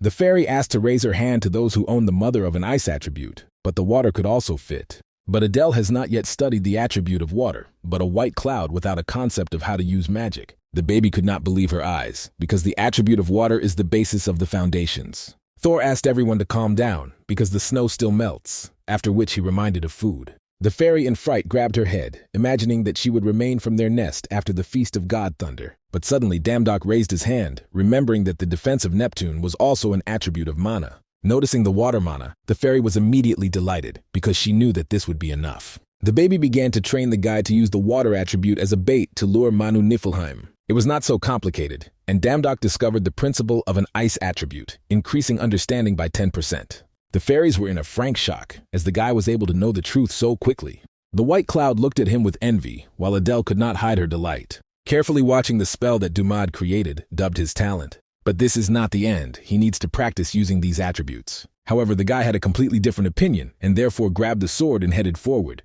He had a good foreboding, so he waved a blade, wanting to destroy the wall. Having got out, the dam in shock noticed many huge monsters, whose bodies were covered with white hair. Thor, approaching him, immediately realized that Loki had driven these bastards. Ju also felt the presence of the guard, which caused a light panic at Damdok. Looking at the wandering creatures, the girl concluded that the king of icy giants Jotunov was very close. Damdok guessed that the third priest is one of these huge creatures. As it turned out, the third priest was Ethan himself, the king of ice giants. They have a very strong connection with each other, so Ethan can simply watch them from shelter. Let the third priest, and not a person, the guy is still interested in why he is opposed by the Torah. Under ordinary conditions, Ethan would never have united with someone like Loki, but he most likely controls him. Meanwhile, Thor had already fought with the giants with might and main, loudly turning to his brother Loki. He was ready to kill him, and therefore asked to hide and go out to an honest battle. God, who was sitting on the slope of the mountain and watched what was happening, smiled, looking at his Dura brother. Then he turned to Ethan. I will inform you that they were killing his subjects, and it would be worth it to stop it. However, bargaining urged Loki to solve everything honestly, but God did not manage to finish the thunder. He did not have time to react, and then received a strong blow from the giant, who dropped him quite far. Turning into the wall, Thor noticed how the two giants were already next to him, waving his fists. Damdok raised his head, noticing Loki with Ethan, deciding that he had to do business until Thor interrupted the icy giants. Adele could not believe that the guy was about to fight him alone. He noticed that his priests were scared, but tried to convince him of the opposite. They were ready to smash anyone who would stand in his way, even if it was Loki himself. Damdok did not know how Loki controls Ethan, but the skill that he uses requires incredibly strong concentration. Perhaps his control will weaken if he is distracted at least for a second, and then the guy rushed right at him. He decided to attack God from the back, but he was sure that this would not be possible to do so easily. The problem was that Ethan would not let him get so easy to get to Loki. Damdok barely managed to dodge the huge fist of the giant, completely losing his speed. Loki smiled smugly that in this way the guy would not achieve anything. He killed so much time trying to take this control, and he is the strongest creature in Niflheim. Then Loki suggested that Damdok is a god from another world, because to attack from the back is not in the style of the Torah. The guy did not answer him, because of which God suggested that he was so confident in his abilities. Loki unexpectedly introduced himself, adding that the gods could be so arrogant that it could destroy them. It seems that their meeting was drawn in heaven, so he asked to allow him to show something. The gods often relate to the use of mana with contempt, but mana is the same gift from above as divine forces. In these Icelands, where even the forces of Thor are useless, Loki was able to completely reveal the advantages of using mana. And from now on, he decided to use them in full, after which he began to create a sphere of dark flame. It is able to melt even the snow of Niflheim, which noticeably surprised Damdok. Loki still did not have the opportunity to evaluate her in a real battle, and the guy was an ideal object for training. At that very moment, Damdok enveloped his sword with a dark flame and smiled, which dumbfounded Loki. Before not having time to express his surprise, God noticed how the guy quickly turned to him, waving his blade. However, the sword did not reach the goal, stuck rather deeply in the hand of Ethan, and Loki was very lucky that this blow did not hit it. Then Damdok asked to free the king of the giants, and he will let him go on all four sides. God immediately understood everything and asked to lower the sword. He needs to concentrate in order to let go of control. However, the guy was still holding the blade ready, ordering Loki no more such nonsense. Suddenly, God smiled broadly, deciding to give the last order to Ethan and to break Damdok into shreds. The giant immediately obeyed, after which he waved his hands with both hands towards the guy. A piece of the mountain broke off from this blow, and the guy began to fly down, expressing his discontent towards God. Loki, who flew next to him and smiled, ordering Ethan to destroy everything he sees. Having landed on a huge piece of the cliff, Damdok tried verbally to stop the king of the giants. However, this turned out to be useless, but suddenly Ju came to the aid, who grabbed him and pulled him upstairs. Loki continued to fall down and laugh, loudly saying that he should not be underestimated. Looking at the abyss, Damdok decided that the god of deception was completely distraught before parting with life. The white cloud could not even see the bottom, suggest that the king of the giants also died. But then he noticed two huge yellow eyes, and suddenly a huge creature flew out of the gorge. Damdoka was distorted with horror when he noticed Loki, standing on the neck of a huge ice dragon. The god of deceit greatly greeted everyone, announcing that he had returned safe in preservation. Then he proposed to continue their conversation, but at the same moment Thor approached him, intending to attack. However, the tail of the dragon prevented him, who threw him away from his brother. Having stepped on a magic stove, God sent the dragon to play with Thor, and he decided to stay. Then he called Poppy to him, which turned out to be a huge wolf landing next to him. It was an ice wolf, the most beloved pet Loki after Yun Yun. That was the name of the dragon. He had not been so surprised for 1,000 years, because he did not think that he would meet God who was able to use mana. But such a genius like him always has a plan B, and he hates those who spoil his plans. In response to this, Damdok asked G the Alul to take everyone out of here, and he decided to deal with Loki. God sent the wolf to the attack, and he approached the guy at all speed, opening his mouth wide. When Loki noticed that Poppy had eaten Damdok, he immediately praised him, because it was not in vain that he fought so much with him. Then he ordered him to catch up with his comrades, to deal with them, and then help Yun Yun. However, the wolf was in no hurry to fulfill his order, looking carefully at God, thereby surprising him. At this time, Damdok with a smile ordered him to break him, because now he was the owner of the wolf, managing to subjugate him.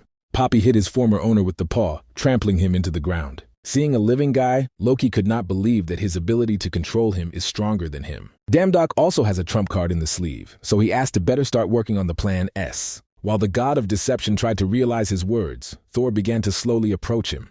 Laughing, Loki tried to convince him to calm down, because he knew that his joke went too far. He tried to offer him any drinks that he wanted, but the god of thunder was too angry. When the situation was resolved, the god of thunder was in debt to Damdok, and every time he was surprised when he saw his progress. He will never forget what the guy had done today, but first it is worth dealing with the one who brought all this fuss. Then he grabbed Loki by the collar and dragged along, after which they went to Asgard together. Perhaps the god of deception was still lucky, because if a guy was in the place of Thor, he could not have survived at all. Suddenly, Ju recalled that they have one problem. Ethan is still at the bottom of the abyss, but perhaps they will have to go down, which the rest did not really like. The white cloud suggested that he was definitely dead. He had fallen from such a height, but the girl asked not to worry about it. At that very moment, a huge paw grabbed the edge of the abyss, and a low voice confirmed her words. Ethan, who was able to independently get up, carefully examined the little people. The frightened priest immediately hid behind Ju, telling the giant that they would fight back. Damdok also suggested that they would have to fight him, even if he was no longer under Loki's control. But suddenly Ethan thanked the guy for saving him from control of Loki and destroyed the ice dragon. He oppressed the inhabitants of these frosty wasteland for millennia, not giving them rest. In gratitude for this, he is ready to fulfill any of his desires, which greatly pleased Damdok. However, before he does it, he had one very important condition. He can fulfill a desire for the performance of which Niflheim does not need to leave, as he is obliged to protect the inhabitants. The guy was surprised why he had to defend his kingdom from the dragon if he is dead. As it turned out, no matter how many times he is killed, sooner or later he always returns. Ethan and his subjects are in a state of endless war with him. It turns out that he cannot be destroyed, and there is no way to prevent his return. But in fact, there is one prophecy about the power of radiant ice and dark fire.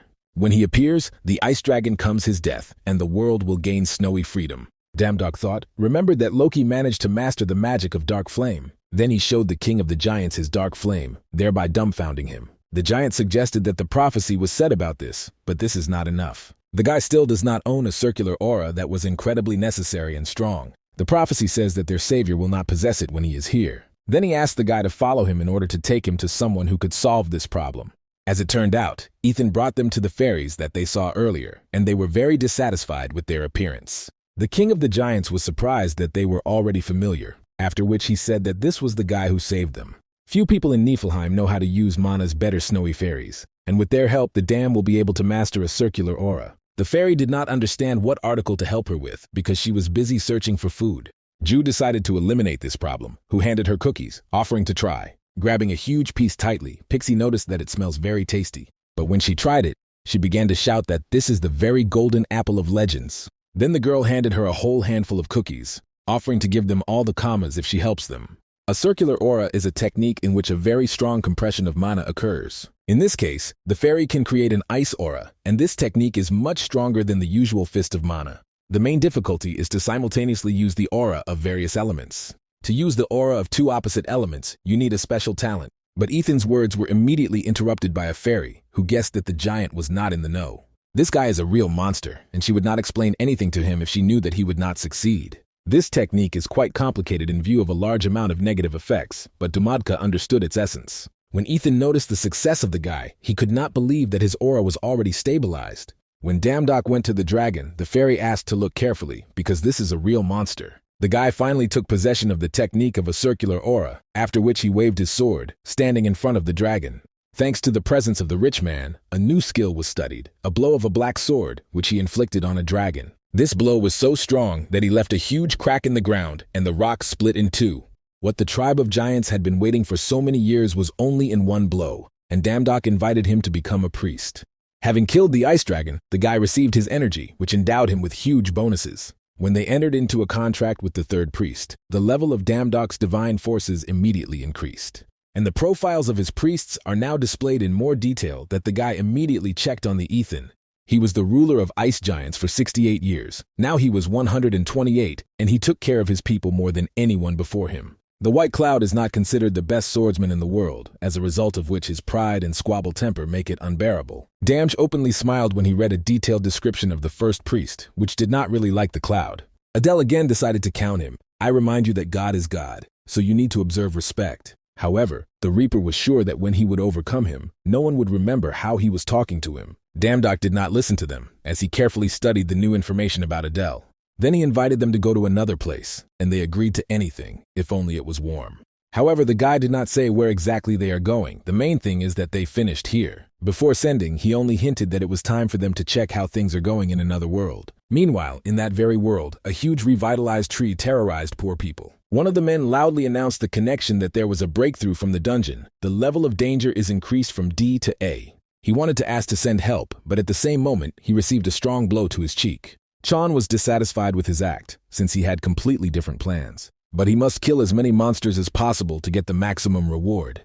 And if you call help, they will have to share it, but it was obvious that they could not cope themselves. The guy with glasses said in displeasure that his work was to cope, so he took him with him. At that very moment, he turned his head, noticing the girl who was heading for him, with the fiery sphere in his hand.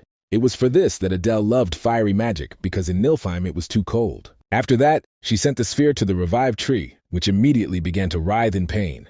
The hunter was unhappy that she alone killed a Class A mutant and ordered her to throw her out of here. The rest knew that they could not protect civilians alone, but the order remained the same. The poor subordinate took out the phone, but at the same moment, he was cut in half with a wave of the sword. The White Cloud knew that Adele could be disgusting enough, but the message about her would bring them many problems.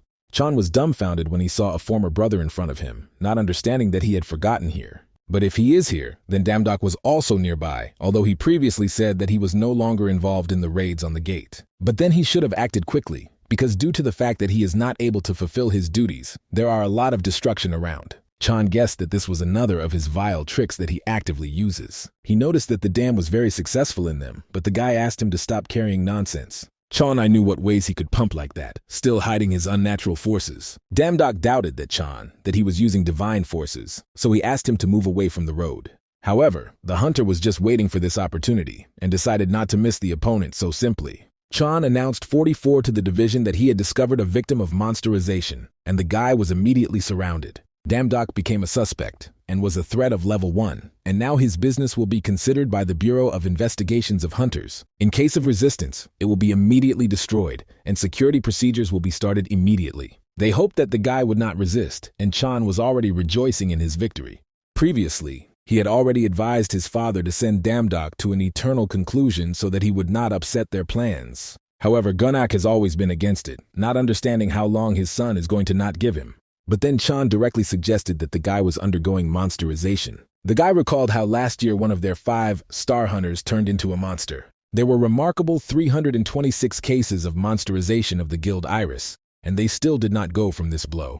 Chan had evidence, because before the dam was absolutely in mediocrity, everything changed in an instant. No one can recall cases of such a sharp increase in the level of force. In addition, his forces are very unpredictable. If he is right, and the dam is really subject to monsterization, then they will be able to neutralize a slow, off bomb. Gun AK contacted the director and made an appointment of the Correctional Bureau of Hunters. And now, when the guy was accused, they ordered to obey their orders if he does not want to die. Damdok decided that it was necessary to send Adele away from here, even if they are unlikely to guess that she is from a different world. He immediately created a teleport, sending a girl who was not quite agreeing with this decision. The soldiers immediately hastened to stop her, but it was too late, and she managed to escape. One of the men wanted to go further, but the white cloud created a line on the ground, which he did not advise them to cross. At that very moment, another warrior headed towards him, holding a two-handed sword on his shoulder.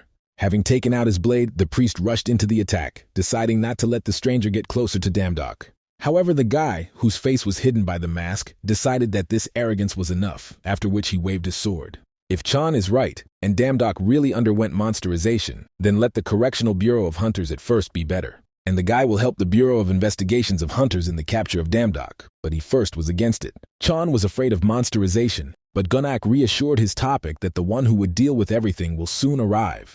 The guy wondered who it was, but his father advised him to see it personally. This guy is a real monster. The best hunter in the world is Leo Lux, who is now fighting a white cloud. The hunter decided that the priest took aside the one who was undergoing monsterization, but he should not do this. But at the same second, the Damdok attacked Leo, who ordered him to remove his hands from the cloud. While the guy was trying to detain the hunter, Ju grabbed the wounded priest and ran to a safe distance. Leo looked around, but the guy said that he should not be distracted during the battle.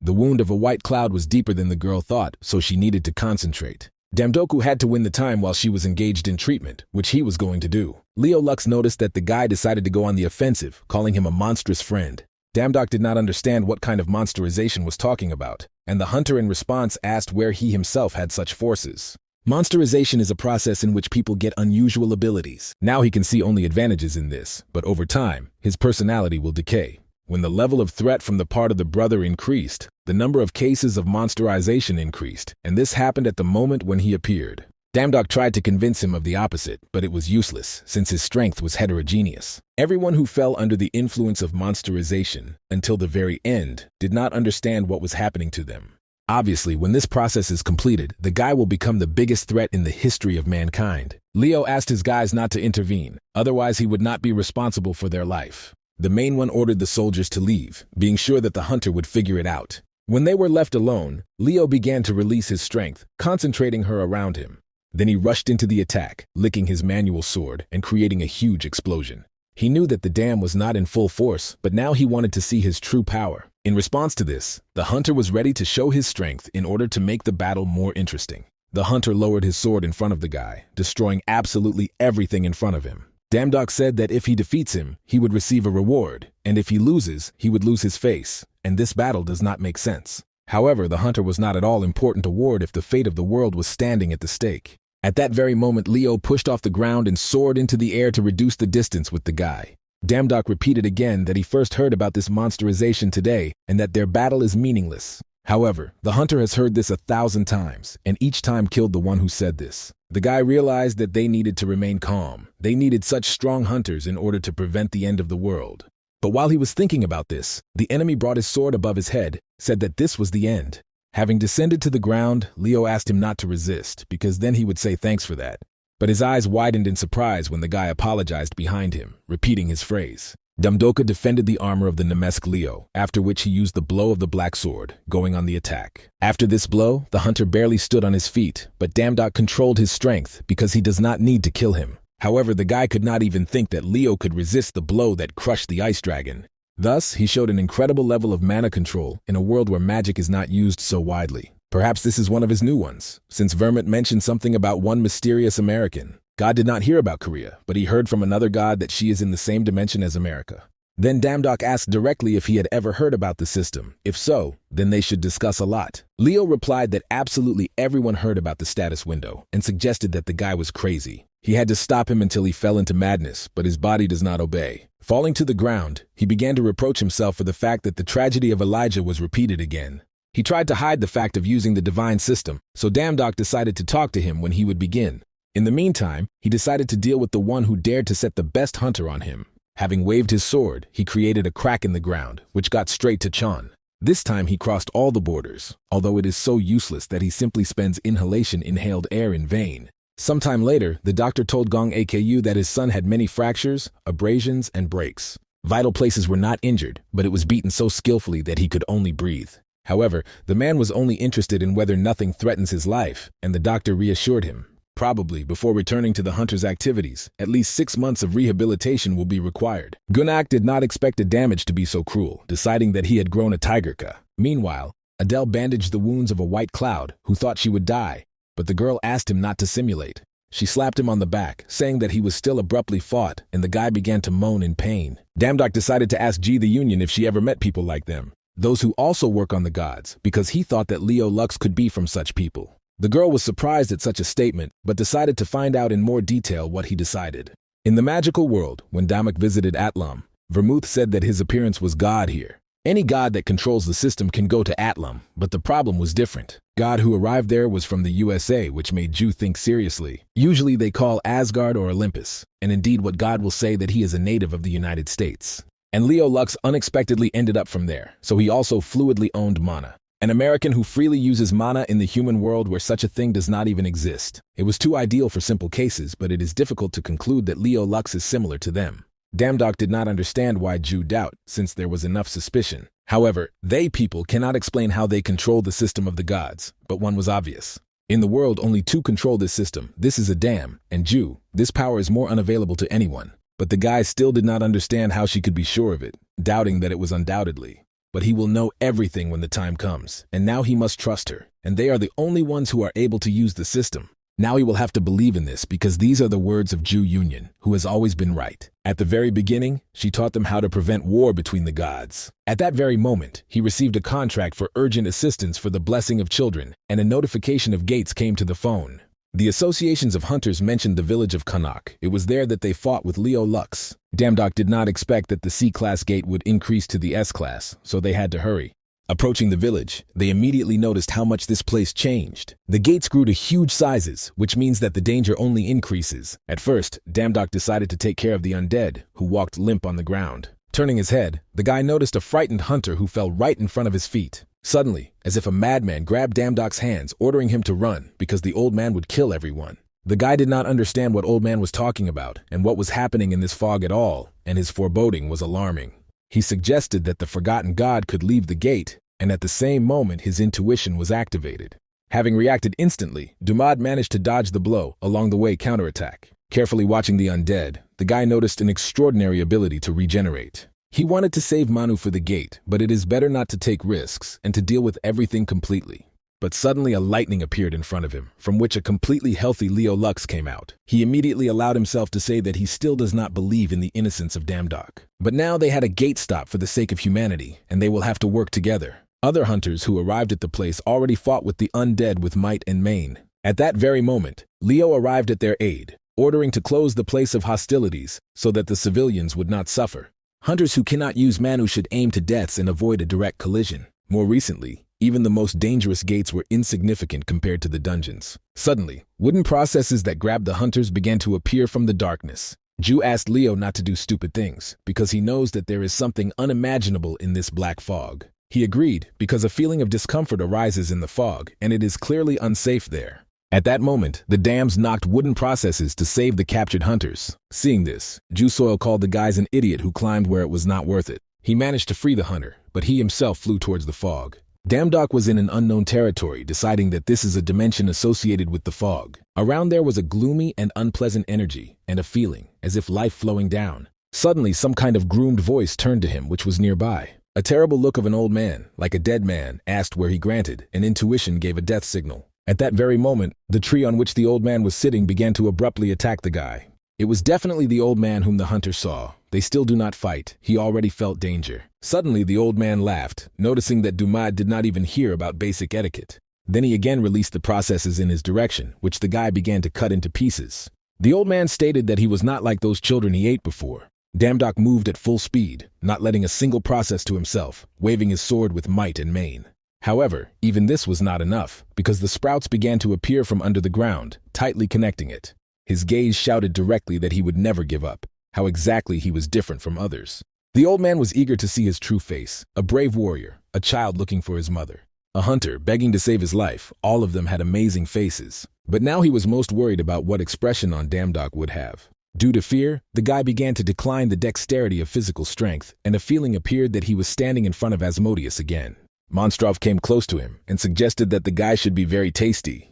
Then he began to release the processes that were centimeter from his eyes, but the dam did not want to allow it. Suddenly, the system announced that his application was accepted, and he was delighted that he had a reservation. But at the same moment, the old man broke the system of the system, ordering the guy do not even dare to think about the escape.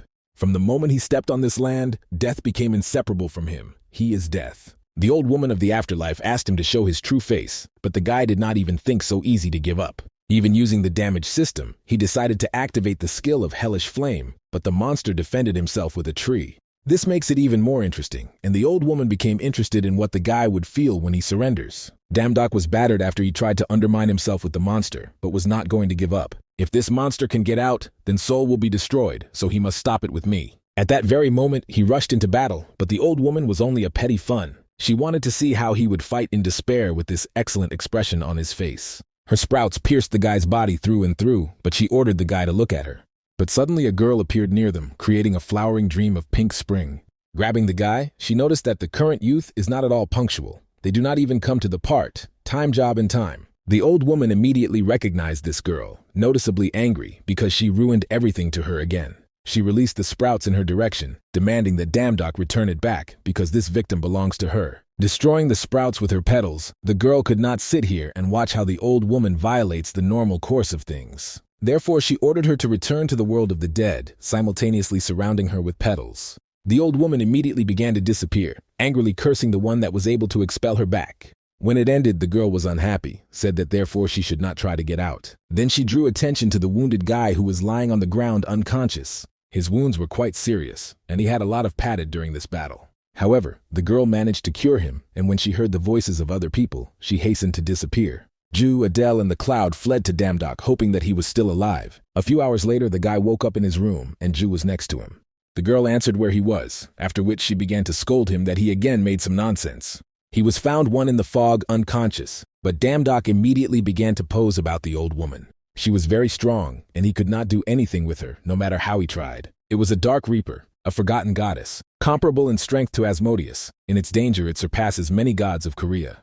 This is a miracle that the guy was able to survive, but now he realized that he had a little overestimated his strength. She was even able to break the part, time job, and when Ju heard about it, she was shocked. Without believing in what she heard, the girl decided to ask again, but the answer was the same. Damdok was embarrassed that Ju was now very close to him, but she was interested in the story of a broken system. The guy decided to show her personally, and the girl noticed that the system gave a mistake, not understanding what this means. The system is a protocol covering all measurements. It was created by the mother goddess to ensure harmonious existence. Ju, the Allo never heard that such a system fails, especially in this way. They urgently need to fix it, but it is not known how. The girl began to sort out the options, but nothing was suitable. Suddenly she remembered Hephaestus, a god dedicated to all secrets could help them. However, at the moment, Hephaestus was unavailable as he went on an urgent journey. Suddenly, an unfamiliar voice was heard in the room, who noticed that the guy had come to his senses. It was a girl who cured him, and now she spoke through a flower in a vase, asking for listening to her. If he helps her in her flower garden, then she will help with the correction of the system window. It was a fair deal. Damdok remembered that he felt this aura before losing consciousness after the attack of a dark priest. The girl suggested discussing the details personally, but asked him to be careful, because he could still feel weak. At the same second, all four transferred from the house to a beautiful flower clearing. While they tried to understand where they were, the girl approached them behind, pointing to this beautiful place. Then she politely greeted them in her garden, carefully examining the guests. Damdoka was shrouded in a warm feeling, and he remembered that she was in that fog, and the girl introduced herself to Samsina Halmoni. The guy thanked her with a smile, but his gratitude was interrupted by a white cloud, interested in what the frying was. And Damdok suddenly thought about which grandmother was talking about, because Halmoni literally translated like a grandmother. The priest asked the baby to go to play, but the girl said she was a goddess, and the baby that she saved this morning is really growing very quickly. Realizing what was happening, Damdok immediately bowed the student's head. Along the way, I apologized to Mrs. Samson. Adele was surprised that it was the baby who turned out to be the goddess, and Damdok hastened to introduce one of his priests. Samson was surprised to notice that she was because of the new world, but it seemed to her that the girl also grew up. After that, she decided to finish with greetings as they needed to start work. In this garden are children who have yet to be born, so they need to water all the flowers. Adele was delighted, not understanding why their work was not always similar to this. However, the white cloud was not very happy about this. I began to brazenly asking where they would get water. Samson held a huge jug in her hands. Let's explain that each of them needs to bring water from the top of the mountain. There is her house. A little further, they will find Zelkva. Next to her, they will be able to get water about them. The cloud and dam were dumbfounded by the distance that they would have to go for the sake of water. When they returned to the field with jugs full of water, they were completely exhausted. At first, they thought that watering the color would be a light walk, but here it was. Samson, sitting on a tree with a smile, noticed that nothing is simple in this world, especially if they want to repair something as difficult as the system window. For this, it is worth sweating. Watering the Garden of Shower is a very important task with their own hands, and do not cleanse the souls of children who should soon be born. This is extremely important for the balance of a circle of degenerations, although Dumas did not even understand what she was saying. He did not see point blank in connection between the repair of the system and dragging a jug with water. This is called karma, the totality of all the actions that people committed in life. When they got to the water source, the guy was surprised to notice how beautiful she was radiated. This means that he worked well, so Samson advised him to go forward. He guessed what she wanted, but doubted that it was definitely safe. The girl noticed that he was chatting too much, so she herself pushed him straight into the water. Opening his eyes, Damdok noticed that he was in the same place where he fought with Asmodeus. Rising on the leg, the guy realized that this pond leads straight here. However, this time the petals of flowers from the Samson garden flew around him, which differed from the last time. Suddenly he saw himself from the side, but this time he was a child, and Samson stood in front of him. She gave him enough blessings, and now he is associated with every being in this world. This flower contains the energy of creatures from 3.000 worlds, so it was ready to hand it to the boy. A naive child was interested in whether he could accept such a beautiful flower. The goddess stroked him on the head and smiled. Let me give an affirmative answer. After that, the lady woke up and noticed that he was on the shore surrounded by flowers, and Samson sat next to him. She asked him to get up quickly while the guy began to ask what she had just seen. The goddess pretended to not know what he was talking about and advised to check the system window. The guy also hurried to do this and noticed that everything was regular, and in addition, a new ability was discovered. He remembered his past lives, so he got access to watching old memories. 11.868 of past lives were found. They are available for viewing and changes. However, only one memory that he decided to see later was available for viewing. Damj thanked Samson for saving his life, and that the system window was repaired. The goddess noticed how much the guy grew up, after which she said that she had only done her job, but she had to give him something else. A little later, Samson handed him a cup of tea, which the guy was very surprised. It was tea from herbs that grow only in the afterlife, and it will help him overcome fear. The nature of the dark priest is very mysterious, but one thing is known: it will never let her victim leave. When he collides with her again, he would need more courage, and Damdok already felt the force awakening inside. But it seems that it is not enough. Even at the thought that he will have to face a dark reaper, the soul goes into heels. The goddess handed out tea to everyone, but Damdok decided to politely ask for more. He was worried that this could not be enough, but the girl completely understood him. Unfortunately, the use of more tea does not enhance its effect. She asked for forgiveness because she could no longer help, but this was enough. Suddenly, a new announcement appeared about the vacancy on the island of Gorgon, where it was required to decapitate Medusa. If this part, time job, can increase the level of courage, then this is exactly what Damdoku needs. He decided to go right away, but Ju rudely grabbed him by the ear and demanded not to rush. The girl again began to report him, deciding that he wanted to make some kind of nonsense again. She reminded him that he was not immortal, and the battle with the Dark Reaper did not teach him anything. Suppose he did not care about himself, but it is worth thinking about those to whom he is dear. The guy immediately began to apologize, but Ju seemed a little, and she wanted specifics. At that very moment, Damdok fell to her knees, saying that he was terribly guilty, and asked for forgiveness. This vacancy is completely good, but only if you have sufficient preparation, and for a fight with a jellyfish you need to have 3 things. The first is Hermes' sandals for traveling to the island. The second is the helmet of invisibility to quietly approach Medusa. And the third is a mirror shield in order not to look Medusa in the eyes during the battle. They can get a mirror shield for a part, time job, and an Adele can easily get an invisibility with an invisibility. As for the sandals of Hermes, where they are, there are always not enough people, so you can send someone there. Ju hinted that Damdoku and the White Cloud should go there together. Meanwhile, work was in full swing in the divine department of the post office, and no one had time. The guys who arrived in place could not believe how much the post is in front of them. At that very moment, Hermes greeted them. I invite them to my postal service. They definitely had to hear about him, and if not, he will remind you that he is their boss for today. God hastened to warn that their work is quite difficult, so it should be sure that they would cope.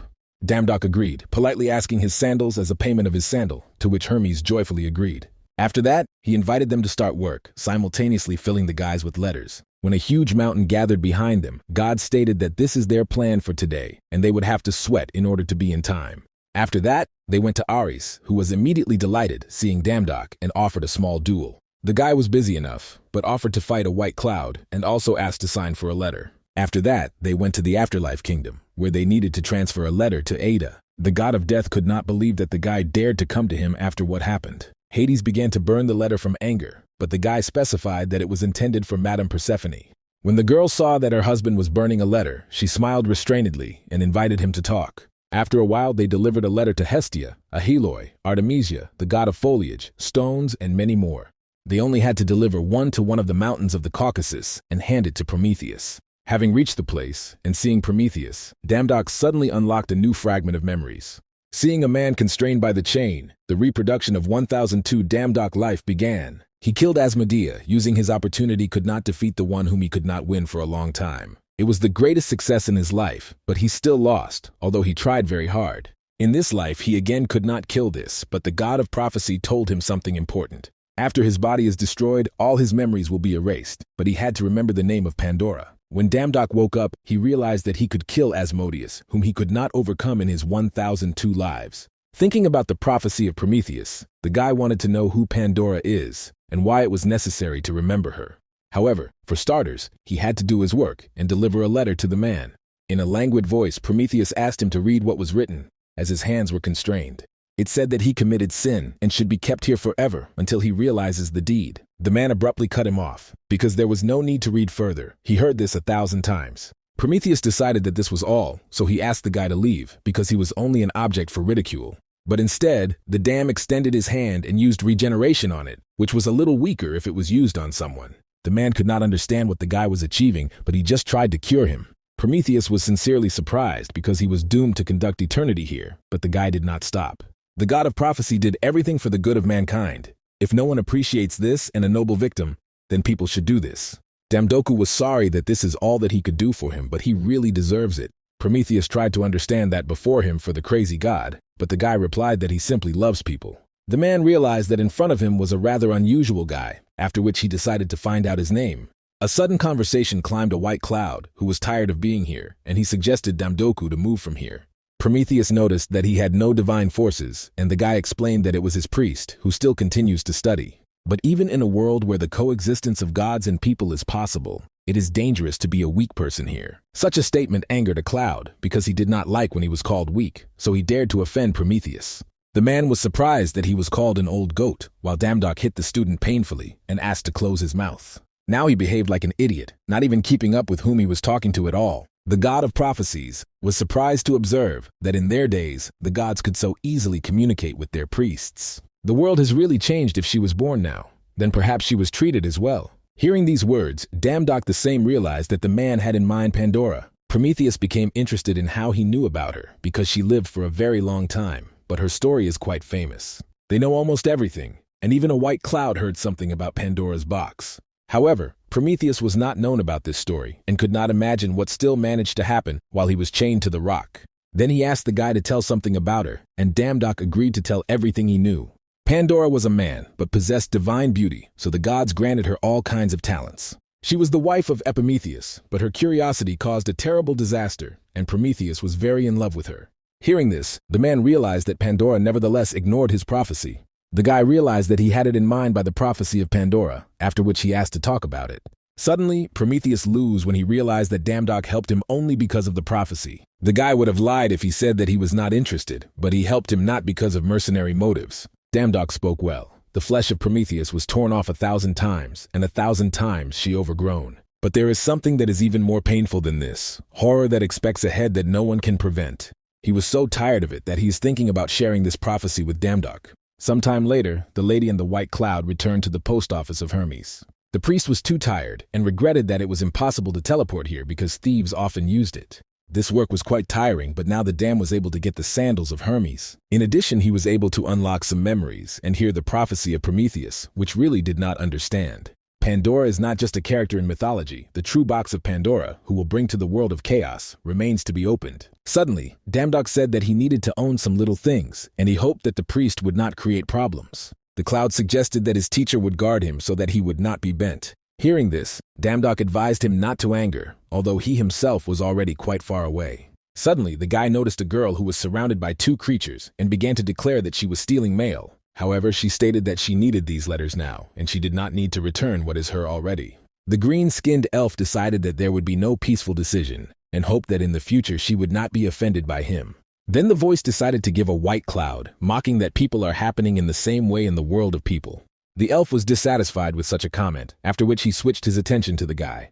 God began to warn the meal that he was now jumping, but this only angered the priest. He began to slowly get the sword, but at the same moment the inner voice in the face of Damdok advised not to do this. The white cloud folded the sword backward, after which he turned and was about to leave. Following him, ridicule began to fly away, and then his patience could not stand it. The guy dealt with them in an instant, although these creatures call themselves gods. Moreover, he still spared them. But the elf decided to show what happens to the man who went against the gods and whistled into a whistle. In less than 2 seconds, a white cloud was surrounded by various gods. While he was trying to understand why there were so many of them, the elf asked who allowed him to behave in the monastery of the gods. The priest was noticeably nervous, realizing that now he really got into trouble. He did not know what to do, and did not imagine what would happen if Damdok found out about it. But at the same moment, the teacher painfully grabbed his head, because he had already told him not to plunge. The priest tried to explain that they began to argue, and then generally took things away from the girl. He was confident in his innocence, but Damdok was ready to challenge his position. At that very moment, their dialogue was interrupted by the elf, who rushed into a white cloud. Damdok easily repulsed his attack, saying that there was too much eye around, so he will bring his priest himself. However, the elf only laughed, because here everyone does not care about everything except the rapid delivery of mail. At that very moment, several gods attacked the guy, wanting to end the conflict. Damdoku was enough for one wave of a sword to throw all the attackers away. The frightened gods immediately recognized the swordsman in the lion's armor, calling Damdok a hooligan. Others remembered that this impudent god last time fought with Ada. Damdok was in shock because I did not know who dared to humiliate him so much, and the girl asked him to stop. The guy wanted to see the one who distributed this moronic nickname, but at the same moment he was covered with sand. He wanted to run into her for this act, but her packaging broke because of his sword. Damj was shocked that she hit him due to torn packaging, although he helped her, but she did not ask for help. He did not understand whether the small ones always behave like that, in response to what Elia called him his name. The disgruntled guy said that no one asked her about this, simultaneously trying to shake off the sand. Suddenly he remembered that she was his employer who just wanted to meet him. For some reason, she was sure in advance that he would accept her part-time job, which was very strange. Damdok asked directly how she found out, because he had not even applied for this work. Arriving with him another place, Elia briefly explained that she was a predictor, so she found out about it. The guy was surprised at the huge number of prophets in the world and no longer knew who to believe and who was not. However, she told the truth, but to believe it or not, to decide for him, and now she offered to go to business. The plan consists in catching and killing a jellyfish, and it must accept its part-time job. First of all, he needs to be able to fly stably in the sky because he just received Hermes' boots at the part-time job. This is not some kind of strength or magic. Everything requires skill. Even the chicks learn to fly from birth. Without natural talent, it will take at least a year to master the high skill. Otherwise, you can become things for sirens. For a stable flight, he needs Ikar wings, and Damdok also wondered how much they were standing. If you transfer to the divine power of Hermes, then about 2,000 Hermes, which was quite expensive. Suddenly, a guy came to mind while he was trying to find another, cheaper way. He decided to pay by the name of Elia, as he found a way to fly without Ikar wings. She is not a very famous god, so her name is not very valuable. Even lower power cannot be bought for so much. The girl agreed, but advised him not to screw up, because then she would tear her head off his head, not Medusa. Sometime later, Damdok activated the flight talent to check it in action. He did not understand why the gods insist on force when talents were so good. Watching him, Elia was surprised, since he succeeded in just a few minutes. The girl noticed that he was really steep, deciding to say about this Jew unit, who set up a dagger to her throat. The girl immediately asked the goddess who she was, what she called the regressor, only her name. Jew's eyes widened in surprise when an unfamiliar goddess recognized her a regressor. She remembers absolutely all of her past lives, all 1.869, Thanks to this, she did not forget most of the gods she met. Although there are still many those whose names are unknown in the world, but these are only those who have no connection with the dam. But now she saw the danger in the person of Elia, and therefore decided to attack her without warning. The old woman from the underworld broke down, Because of this, Ju got into the Samson flower garden. All this was the first time for her. Now the order was completely different, but in the end she met them, which not to say about Elia. Despite the fact that she has the strength to repel her attacks, she never heard her name, but even rumors about her. Elia deftly dodged every wave of the dagger as if she knew where he would hit the next second. She did not take measures for counterattacks, continuing to carefully monitor Ju's actions. The most unexpected turn was that the goddess knew that she was a regressor, and this was annoying the most. But when Ju decided to make a decisive attack, their battle was suddenly interrupted. Damdok waved his sword and cut the ground between them, descending to the ground and offering to talk. He noticed that the atmosphere was incredibly difficult, unable to imagine what happened. For the first time he saw Ju, the union so excited, decided that something had happened between her and Elia. The goddess told him when it was necessary to kill a jellyfish and then disappeared to prepare for tomorrow.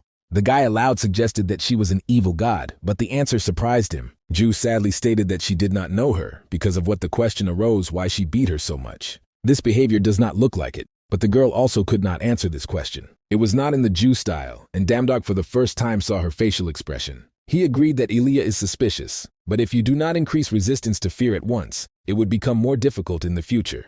Ju confirmed that it is impossible to refuse to work only for this reason, because Ragnarok will begin in 6 months. When the girl apologized to him, Damdok was surprised, but why did she send him to go about her business? Ju handed him the helmet invisible and a mirror shield, and was already ready to wait for him from the part-time job. While at home, the girl tried to find out about Elia at Persephone, but she never heard about her. Moreover, the goddess suggested that Ju was jealous of Damdok because she always pushed her to her relationship. Even the last time Damdok recognized the bracelet of friendship, Persephone was sure that it was love. She suddenly pounced that Ju was already nervous, although she had not even passed for a year. The feeling, as if it were going on eternity, may be all due to the endless repetition of past lives. Not tired, losing her comrades again and again while the world dies. Loneliness in this world more and more covers it, and the torment of conscience for not being able to save everyone. Ju wanted to escape and just live, knowing nothing, because her burden is too heavy. But at the same second, the power of the dragon was activated by soullessness that suppressed all the emotions in it.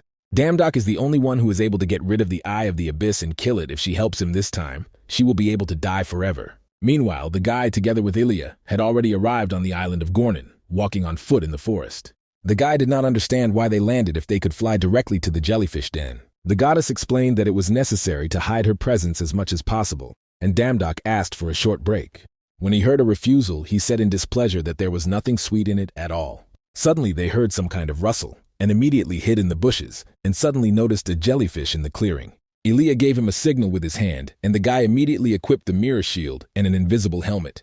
At that very moment, he broke out with lightning speed and rushed into the attack, intending to cut off his head. When the guy completed his business, he felt a little sorry because he had no offense on her. However, there were important circumstances due to which he was supposed to kill her. Elia, who was still hiding in the bushes, began to report Damdok about his hurry displeasedly. Then she ordered him to run, explaining that it was not a jellyfish, from which the guy froze in a stupor. After all, she showed him a gesture of cutting the throat, but as it turned out, his Medusa was 2 sisters. For the first time, Damdok was watching the immortal monsters, devouring fear, snake deities. They were called the Sisters of the Gorgons, and one of them returned her head to place, sensing the delightful smell of Damdok. However, when she looked at the place where she was attacked, the guy suddenly disappeared. At that very moment, the Spino came up to her, which the sister woke up with her shouts. She tried to calm her sister, explaining that they tried to get to them. But it seemed to her that the Evrians was confusing something, because no one would want to come here personally. Spino to check everything, after which I found a stranger due to my special vision. When his presence was confirmed, the lady was forcibly pulled out of the regime of invisibility. He decided that it was urgent to blame using the wind speed. It was too late. Spino only smiled maliciously, looking at the guy's attempts to run away from them. It seemed vile to her that Damdok decided to sneak up to the house, after which she ordered her snakes to take him. The guy very cleverly dodged the snakes, but at the same second, an Evrians appeared in front of his face. She noticed how appetizing the dam looked, and wanted to cut it so that it was easier to eat. However, he resisted, roughly dodging her tail unusually strong. But at the same time, the snakes of the Spino, who were still behind, continued to attack him. Grabbing his sword tightly, the guy used a wave incision to cut off his heads to the snakes. But besides this, he also managed to cut in half the spy, which was still conscious. To his surprise, the girl continued to joke, while the heads of the snakes began to grow again. Medusa laughed, because she has not experienced such pleasure since she became immortal. She asked him to let her try again a feeling of massacre and murder. Damdog deftly returned from the huge number of snakes that rushed right at him. Suddenly, Ivrea, who was behind him, waved her fist, deciding that he was caught. While the guy was trying to dodge the attacks of two rivals, he tried to understand where Eli was wearing. He wanted to use his strongest magic, but then noticed the goddess, who was in the air, holding a huge mountain over him. She was a little late, adding that it was real Chernozem, fertilized by manure to the dump.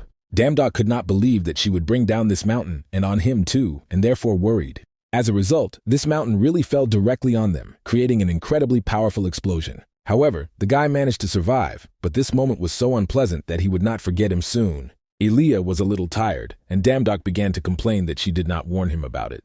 If you want to deceive the enemy, first deceiving an ally, and he must thank her that the least of all got dirt. But the goddess advised him to hurry, because this will help only temporarily, and then they will get out unharmed. The guy was surprised that they would survive after this, although he himself lived, and they were generally immortal. Elia urged him to go and chop off the head of Medusa. She is much weaker than his sisters, so there should be no problems, and she will restrain them for as long as possible, so each of them will be busy with his own business. The most important thing is to bring the Medusa head to the goddess, because this is the work of Damdog. Sometime later, he managed to find a jellyfish, which talked with a bird crouching on her hand.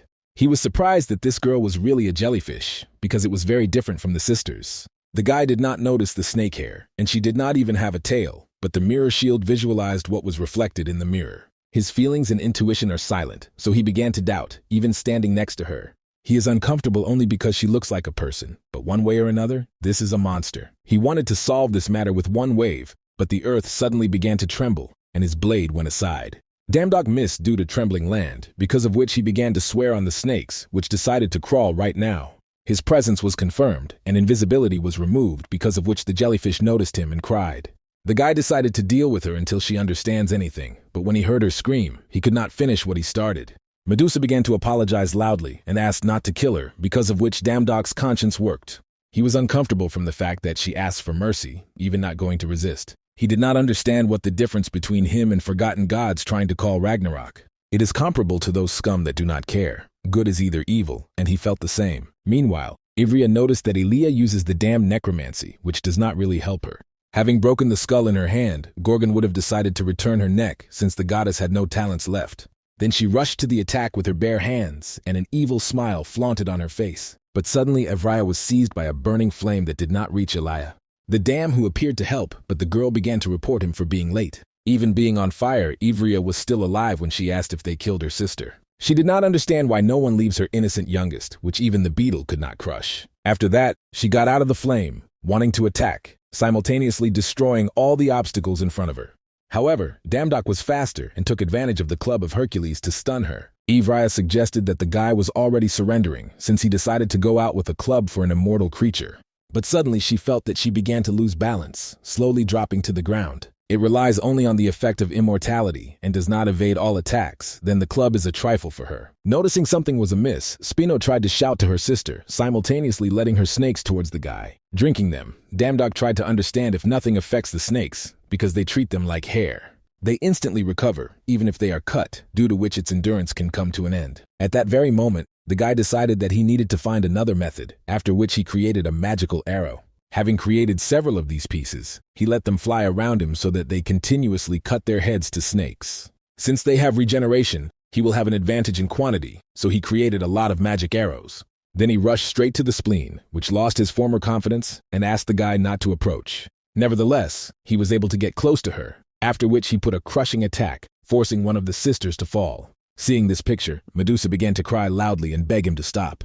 She did not understand why everyone did this with them, because they did nothing wrong. Seeing Medusa, Elia immediately closed her eyes, asking the guy why she was still alive. Damdog first thought that she had run away alone, but suddenly she came to save her sisters. Medusa noticed that the dam is not a cruel person. He could kill her, but spared, and she no longer wants to suffer from her.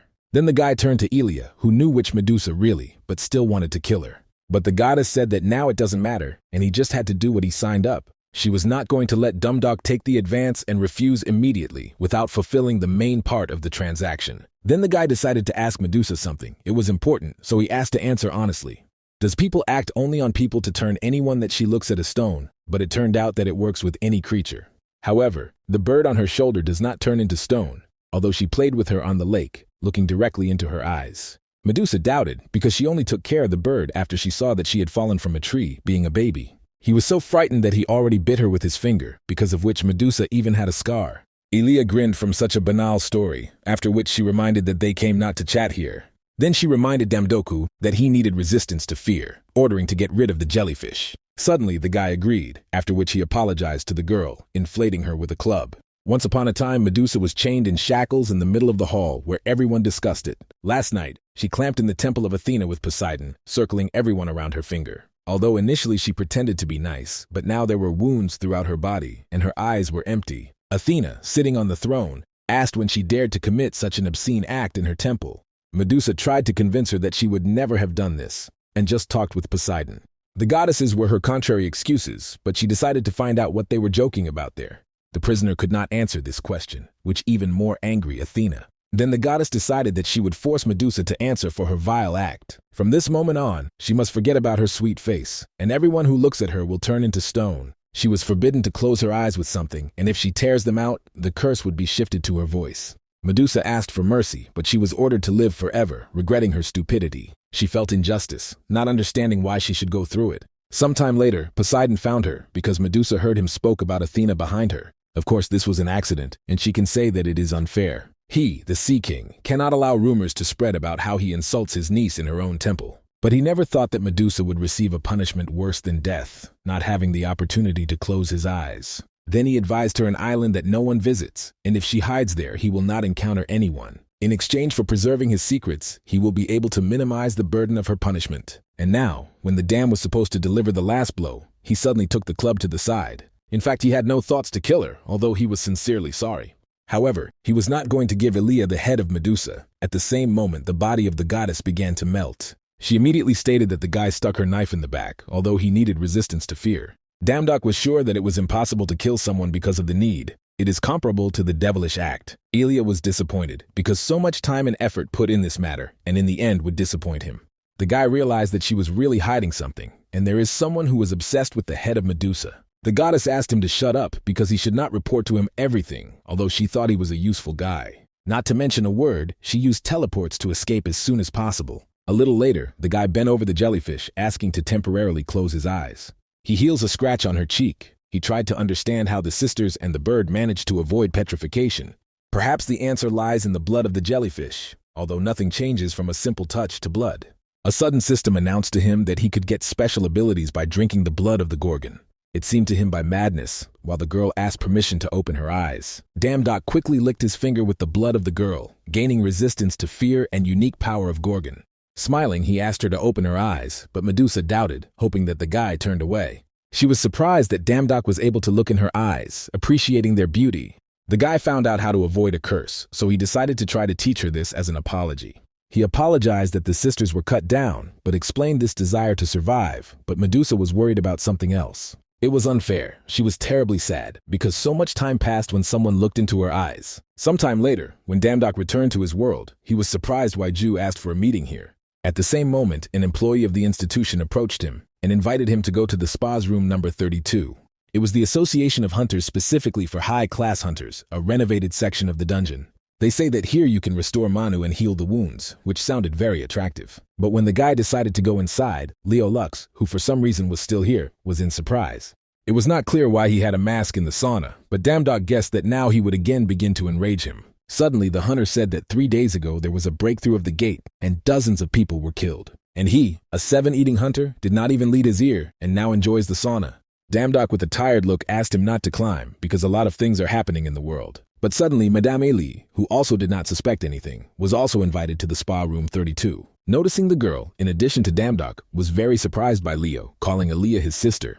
The best hunter of the world almost sobbed, looking at the girl frozen at the door, and could not restrain emotions. He sincerely could not believe that she was alive, and Damdok was generally speechless, not understanding what was happening here. Leo tried to find out from her why she did not say anything, but the girl continued to be silent. At the same moment, Ju came to them, noticing that everything looks gloomy for reuniting her brother and sister. Elia seemed suspicious, so she conducted her own investigation. It turned out that none of the gods had never heard of Elia, and there are even no records about her.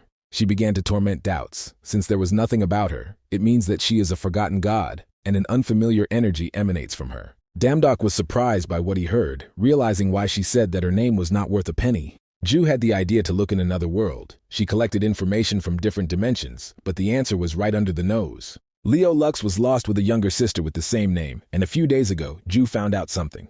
Elia does not fall to the level of a forgotten god, although her name is unknown to the gods, and she does not even have a part-time job. She could not imagine that there was another person who would be able to control the system of the gods. Coming close to Elia, Ju decided to ask her directly who she really was.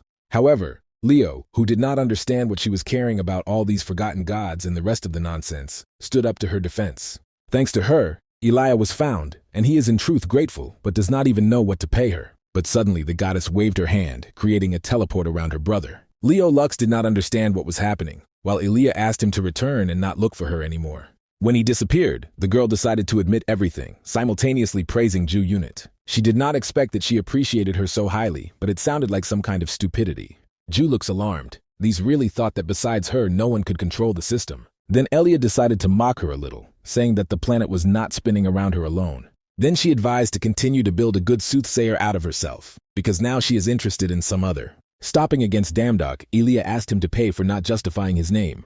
However, the guy also had questions for her, but Ju, for some reason, wanted to stop him. But suddenly Elia sensed something, explaining that the case would be lined up for her, since they had an uninvited guest. They noticed the gate outside, but the goddess suggested changing the location to more suitable for conversation. After that, she created a huge column of dirt that moved her and the guy into the gate. Once inside, the dam could not understand how it happened so carefully, as if she knew that the gates would appear. With this action, she destroyed the building in which they were, but was able to fulfill the original idea. At first, Elia thought that the guy God, pretending to be man, but everything turned out to be much more interesting. He is not just a stone floating on the river, but a useful guy who can be called precious.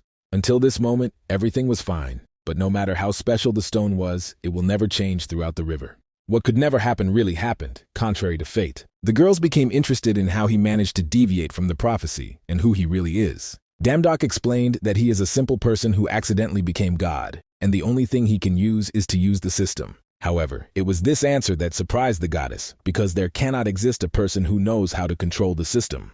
There was nothing like that in the prophecy, but it is never erroneous. After these words, the girl raised the air a huge block, which she intended to throw into the guy. However, he, as always, arrived in Ju to help him, dissecting the block for two. Damdok was very glad to see her, and she told Elia that her gross attack would not work. But the goddess only repeated her early words that Ju behaved too arrogantly. She was initially not aimed at this guy, and instead I was going to create a crack in the barrier. When the barrier began to crumble, Ju realized her mistake, and Elia decided that there would be enough uncertainty from her. However, she was firmly confident that Dumad and Ju would die here, pointing to a huge number of monsters. They looked with horror at the monsters who quickly headed in their direction. Ju could not believe that Elia could voluntarily create something similar. All monsters from the world of demons can pour in the ground, and it was not clear why it was it. When the goddess noticed that the girl rushed in her direction, immediately released wooden processes from under the ground. However, Ju still managed to overtake her, applying a scratch on her cheek, and she was surprised that the girl became stronger in a couple of days. The soothsayer asked to shut up and answer only her questions, otherwise she would cut her throat. However, the goddess did not see any goal in this, because she was sure that the alloy did not understand anything. In this situation, even life is a regular bet. The world will not be safe if it kills it. She should have known this situation. Unclosed gates and broken barriers. She already experienced plenty of what would happen.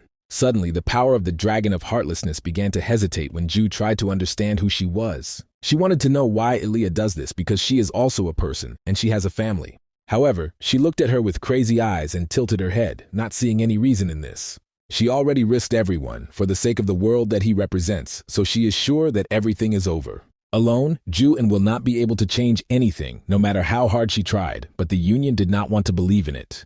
It was too difficult to realize that this time she was defeated. Perhaps this is her fate forever. At the same moment, Elia decided to finally finish her off. But suddenly, a dam ship came to her aid, who defended her, and informed Elia that she was alone here. Then he advised her to look around, so that the goddess saw what they had built. This is not so fragile as to collapse due to her single attempts to do anything. At that moment with the monsters, a desperate battle of all the priests, whom Damdok managed to collect, Ju watched them with tears in her eyes, because she completely forgot that this time a lot was different. Then the guy held out his hand to her, asking her help, which he needed most now. She is the only one who can cope with Aaliyah while he is busy searching for the gate nucleus. Rising to her feet with his help, the girl returned the possession itself, after which she asked to trust her. Meanwhile, Aaliyah could not believe her eyes and tried to find out Damdok where the priests come from. However, he ignored his question, having heard only Ju's request to go and destroy the core until it is too late. The goddess rudely asked not to ignore him, after which she sent wood processes to the attack. But suddenly Ju appeared next to her at incredible speed, who noticed that she was only able to. It was enough for her to deliver one blow to tie the goddess to her knees, forcing her to bleed. Ju decided to give her the last chance for life, ordering the disclosure of her personality and the goal. However, Aaliyah called her a fool, because she already said that life is just a bet. The goddess was sure that she could not kill her, because in this place, everything is under his supervision. Aaliyah asked to take a chance, but the system announced that the fear of the abyss stops all the actions. Ju recognized the power of chaos, after which she began to guess who was hiding under the guise of Aaliyah. She is a 100th child of the beginning, chosen by the goddess of the earth, and also the prophet, chosen by chaos. Yes, who will destroy the world and bring the salvation of chaos, the evil that she so desperately wanted to kill. At that very moment, a completely different girl appeared in front of Ju, who had previously covered the face of Aaliyah. The Alliance was dumbfounded that she knew who the Blockhouse is, but still serves him. This is the god of destruction, which absorbs entire dimensions, and it is not clear how you can serve such a crazy god. However, the demoness did not care about it, because he is the only one who approved her. Suddenly, she decided to leave, adding that the brighter the light, the shadow blazes, and the darkness of the abyss would lead to a happy edge of Tartar. From now on, it will not be easy for them, because she recognized the trick that Ju hid. After that, she disappeared, leaving them inside the gate surrounded by various monsters. As a result, they had to retreat from the original plan and hastily return to their world. Ju ordered everyone to leave here faster, because this time it was too difficult, and they could not even destroy the gates. At that very moment, a white cloud waved a stone to his brother, menacingly saying that he had a raid in the game. Adele did not understand what was the army of monsters in general, because there would be a terrible disaster if not for the restoration of the barrier. Damdok decided to praise them, noticed that the magic of the cell had improved significantly, and now it can be called an archmage. The guy himself thought that the fire was almost extinguished, but nothing ended. The impossibility of detecting the core can be associated with Aaliyah, but it is hardly a coincidence that the gates opened at such a strange time. He wanted to ask Ju about everything, but she had already guessed everything, and asked him to follow her. She herself was ready to tell him everything that interests him, even the secrets that she was silent about. However, they needed to urgently change the place, because it is too noisy here. While in a helicopter, Gong AKU reported that the dam went through the gates and offered to meet him. But the man decided to finish the study of the gate for today and see the guy when everything will be ready. When Damdok and Ju were in the forest, the guy asked her not to hide anything else, as Aaliyah did. He was interested to know what was the relationship between her and Aaliyah, and what the child began, which she spoke about. The beginning is life that were created by the earth goddess. In addition to people, there are giants, demons, and elves. They have a different appearance, but all of them are seeds of the family, the purest souls, and children began to call 100 creatures with such a soul. The firstborn child went through 1.869 lives, reborn again and again to prevent Ragnarok. Then Damdok guessed that the first child began, who regressed 1869 times. This is Ju Unyul. He had guesses about this, but he did not think that he was so close. The girl was surprised that he noticed that she was a regressor, although they have been walking together for 2 years. With prophecies, she always missed, but quickly adapted to another dimension, as if this was not the first time. Then he thought that she could be a regressor, because she had a reason to intentionally hide it. The reason she tried to conceal this from him was precisely in the eye of the abyss. She had in mind the warning that always jumps out at the entrance to the goal. It is the eye of the abyss that will create a gate and later Ragnarok will cause. He is a minister of chaos, and his part. If the truth is revealed that she is a regressor, chaos can stop her rebirth that she hid. So far, Aaliyah has not revealed her secret, but Ju has no idea, and how does she know about her? It is very likely that chaos has long learned about everything, and this is their last chance. Then Damdok decided to ask about the following plan, because they should still protect people. And this is invariably. The girl smiled, after which she took out a bottle of potion, realizing that her experiences turn into trifles with him. Having caught the bottle, the guy began to carefully examine her, trying to understand what was inside. As it turned out, he drank it when he fought with Neptune, being the lower god. However, he was still interested in this potion. This information about him is still limited. Ju explained that this is an important thing, namely, a secret weapon of the fight against chaos. First of all, she prepared this for him, and now they are not able to choose between means and methods. The barrier that they put is a temporary measure, because the forgotten gods cannot be stopped. Ragnarok can begin in a month. Having scratched the back of the head, the dam was slightly strained because I did not think that everything would happen so quickly. Therefore, he needs to collect the remaining priests as soon as possible, going to the part-time job. Damdoka moved to an endless desert where the sun literally burned and it was a little difficult to breathe. Once in the deserted world, the guy realized how long he had not been engaged in delivery. Suddenly, a guy who said in displeasure that he was busy with his death and he came across only newcomers. Then he advised Damdoka to leave if he was going to work reluctantly for the sake of money. The guy was surprised that he turned to him like that, but then God froze, looking at him. He began to wonder why a middle-level god came to the part-time job. The guy was sincerely surprised because only the gods of the lower level come here, and then something new. Here they treat as slaves and give the discarded parcels as a reward, and the gods of the lower level are grateful for this. Sometimes, among such premises, expensive weapons or rare abilities come across. Everyone, including it, is waiting for such a jackpot. The salary here is paid according to the distribution system, so the more you deliver, the higher the probability of winning. God asked him to call him Pappy, and Damdock agreed, because they must survive, helping each other. But before that, he put his hand on the shoulder of God, deciding to immediately ask him for a favor. Damdock asked for permission to take care of the delivery of the pyramid, which first surprised Pappy. After all, experienced guys are usually engaged in delivery. It was known about the guy. However, the guy doubted that they would cope, because if an accident occurs, all the responsibility would fall on them. Other employees began to adjust them, while Damdock still wanted to hear the answer.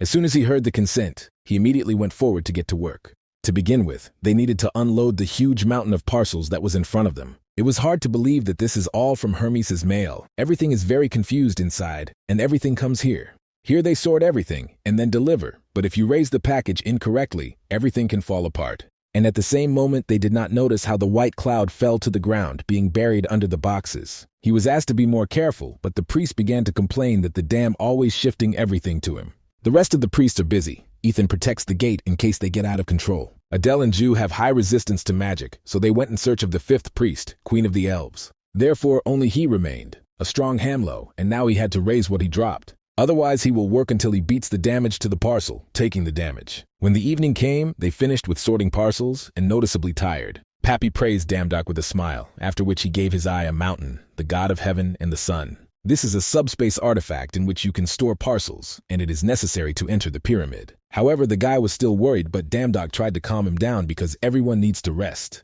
Then he used the eye of the mountain to collect all the parcels in it that they sorted all day. While the Greek gods live on Olympus, Egyptians live in a huge pyramid. It seems huge from afar, but near the size seems several dozen times larger. Together with the white cloud, they stopped opposite huge walls, on which there were drawings and hieroglyphs. The priest did not imagine how they would open this door, but Damdock solved this problem with one magic phrase about delivery. When the door in front of them opened, the guys noticed a whole city, which was very densely populated. But when they wanted to enter, a guard suddenly appeared in front of them, forbidding them to move on. Damdock tried to find out what the problem was, because they came in order to deliver the parcels. The pyramids are the sanctuary of the gods and the pharaohs. He is okay, but the man next to him will have to sacrifice his hand to go. Even the fact that the cloud was a priest did not give him the right to go further, since there were no exceptions. But suddenly the guard realized that they were already inside the pyramid. Holding his paw, he noticed that he had not eaten humanity long ago, and now he was supposed to the priest's hand. Damj heard about this for the first time, but the guard repeated that there were no exceptions. The white cloud was scared when he saw an approaching huge paw over him. When it went too far, Damdock could not stand it and soared into the air, hitting the guard in the face. The Reaper immediately praised him, but the guy asked him to shut up and stay away. He realized that his blow did not work and suggested that this guard could be the highest god. A huge dog grinned, angrily stating that in vain an ordinary courier dared to contact the pyramid guard. Unable to withstand such impudence, the guard grabbed his staff, intending to attack the offender. But after a moment, he was already lying on earth, not understanding why his body was moving on its own. Damdock in response asked him where it was seen so that the dog bites its master. He activated the skill of Dog Lord, and then he was able to tame even this guard. The dog tried to order him to stop, at the same time devotedly wagging his tail. Then the guy asked either to answer his question, or he will experience all the ways to humiliate, including various teams. Sometime later, the lady and the white cloud descended along the dark staircase leading to the lower floors. The guard indicated the path to them, although at first they were surprised that the passage to the top of the pyramid is underground. But he corrected them, indicating that this road leads to the Sphinx Monastery. He did not know why they needed a top, but the structure of this labyrinth is changing every day. The Sphinx knows everything about the pyramids, so it will be useful, and now they were in the right place. At that very moment, a statue gave a voice, noting that no one came here for a long time. Damdok was looking for a pharaoh, so he decided to ask for advice from the Sphinx, who was quite wise. However, in order to get his wisdom, it is first necessary to endure the contradiction proving wisdom. The guy expected that in the way to meet puzzles that are difficult to guess, even to the gods. But suddenly a cat gave a voice from around the corner, who noticed that the guy was full of confidence. 2 more cats appeared next to him, and they were in turn called SF, N and CS. If they are folded, it will turn out the Sphinx. Damdok did not expect such a turn of events, and the cat suggested starting solving the first problem. Looking at them, the guy decided that such cuties could not cause trouble. The first task was easy, because the cat proposed starting mathematics, starting to scratch something on the floor. Having written some equations into the pillar, the animal decided that 1 minute would be enough for his eyes. The guy tried to win for himself at least 5 minutes but received a refusal. Time has passed, so the cat advised him to hurry, simultaneously stroking his paw on the head. But why did he say that if they could not decide it, then it's even scary to imagine what would happen to them? Damdok immediately had a sensation that directly rings in his head, a level similar to Hephaestus. He would have run away if everything went not according to plan, but now he will have to solve it. But he does not have time for thought, and this mystery seems to be too marvelous. At that very moment, messages began to come from dissatisfied customers who still did not come to parcels. The guy was unhappy because he did not see the task because of this message, after which he drew attention to the name of Papyrus. Lighting his ear, the cat did not understand why the lady hesitated, because he had only 5 seconds left. After that, all the cats began to count in the reverse order, deciding that now they would slack. But at the same moment the guy gave the correct answer, which he learned from the pappy, who turned out to be Papyrus, the god of mathematics. Then he turned to the cats, asking them to answer his question, because he was able to solve their riddle. However, the Sphinx was not going to retreat, deciding to make him the next task. They did not say that the task will be 1, there are 3 of them, so he should answer the correct 3 questions. When Damdok gave his consent, the cat even jumped with joy, feeling the approaching fun. At that very moment, he created a sword on himself, announcing the beginning of the second task. But then he stated that now they would definitely make them up. I already thought how to share them so that everyone would eat equally. Throwing a sword under the feet of Damdok, the cat suggested trying to solve this problem with the help of a sword. From the very beginning, they were not going to tell him anything, being only damned insatiable cats. The sword can only be used once, suggesting that 2 have the same mass. Damdok reconciled with the task, as he already knew that most of the gods were like that. Suddenly, the guy put a sword to the throat of one of the cats, answering that it was enough to remove one hungry mouth. Getting angry with such an answer, the Sphinx immediately released an incredibly overwhelming energy around him. The white cloud was already lying on the floor, but Damdok remained standing on his feet thanks to resistance to fear. He gave the correct answer, but the incomparable Sphinxes will not accept him, only because they do not like him. At that very moment, the cat asked him to take a chance, if not scary, and then increased his paw, lugging at the guy. But suddenly, another cat told him to stop, as it was a really correct answer. They ask questions, and the one who gives the correct answer passes the test. This is their basic principle. Even if the dams behaved arrogantly, it doesn't matter. It all starts with a riddle. It ends. The provocateur who was not afraid of intimidation arrived for the first time, which was really amazing. The more calm cat was impressed by his incredible wit and provocation, for which the guy thanked him. In ancient times, there were many people like him. All of them without fear put their fate to their own answer. He was forced by the cat to yearn, but now the last question remained. On the one hand, an angel who will listen to him unconditionally in any situation. And on the other, there is a devil who will turn everything that he says. The question was what the guy would say if he wants to go to heaven with one proposal.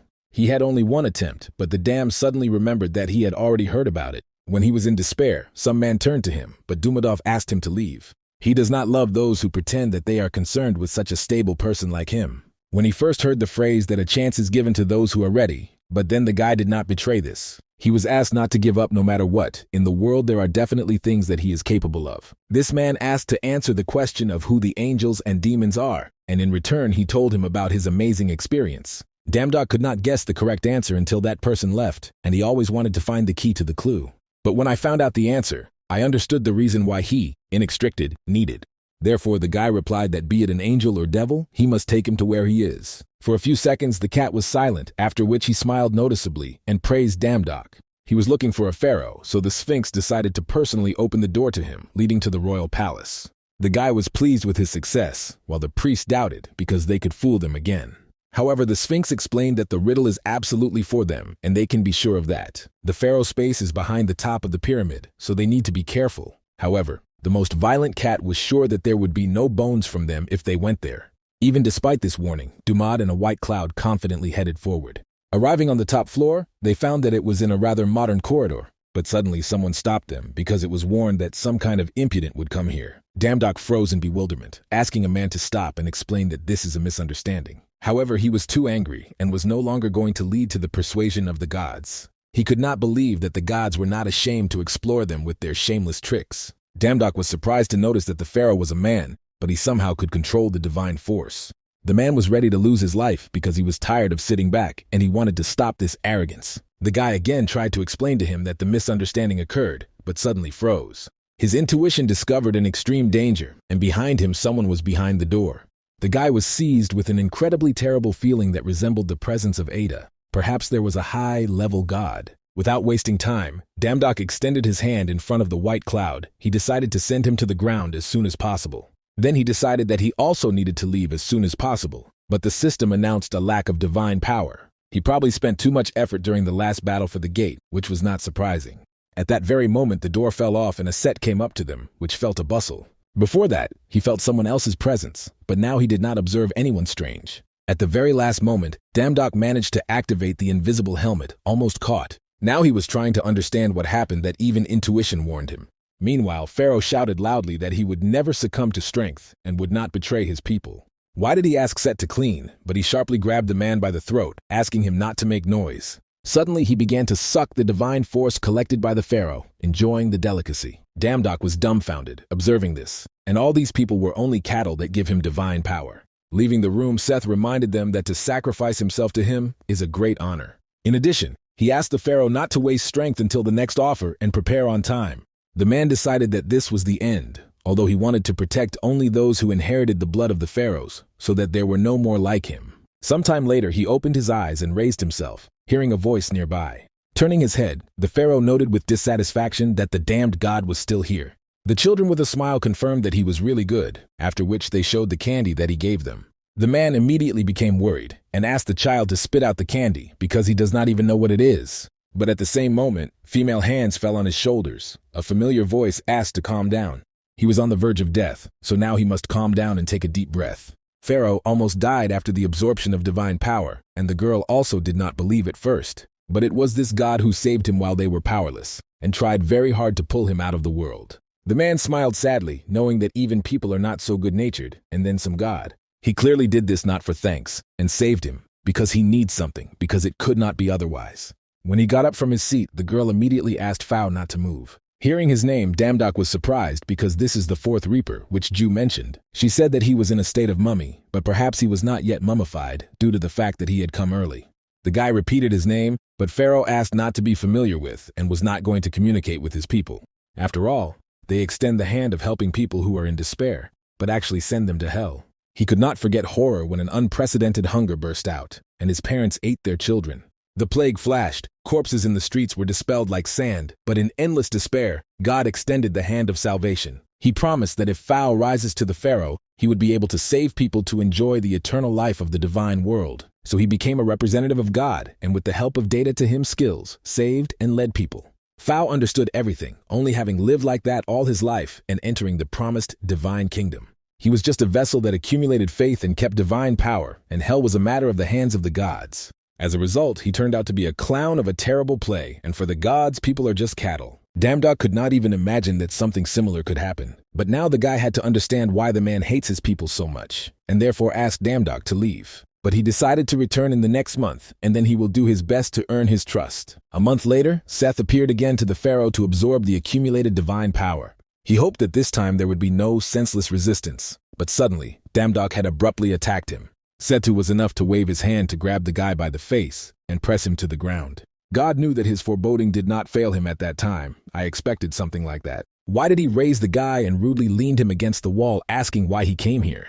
To this, he received the answer that Dumad came to save the pharaohs, and Seth threw him in their direction. God did not understand how to be so confident with such a divine force. He ordered Damdok to know his measure, looking at how he barely gets to his feet. Pappy, who watched this from the side, did not expect the guy's words to be true. A month ago, he ran into Damdok for not paying him not a penny because of the diffused parcels. The guy hastened to apologize because there was too much of everything.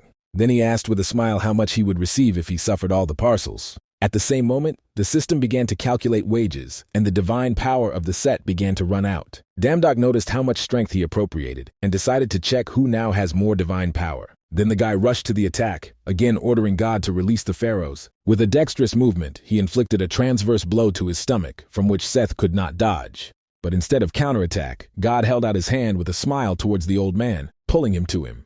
Completely sucking his divine power, Seth threw a limp body directly into the hands of Damdok. But at the same moment, the man's body began to turn into sand and crumble in the hands of the guy. He had just missed a chance to strike him, and it was ridiculous because he challenged Seth, nourishing a miserable sympathy. Creating chains, God said that pharaohs are cattle, and no one would dare to change the structure of the pyramid. But now he has become a victim, after which he directed the chains in the direction of innocent people. This time, Damdok managed to recapture the chain with a blade that barely reached the child. Seth literally enjoyed this sight, unable to win, that the guy protects some people. However, this is wrong. Give hope for home livestock, and his insignificant sympathy complicates life to everyone.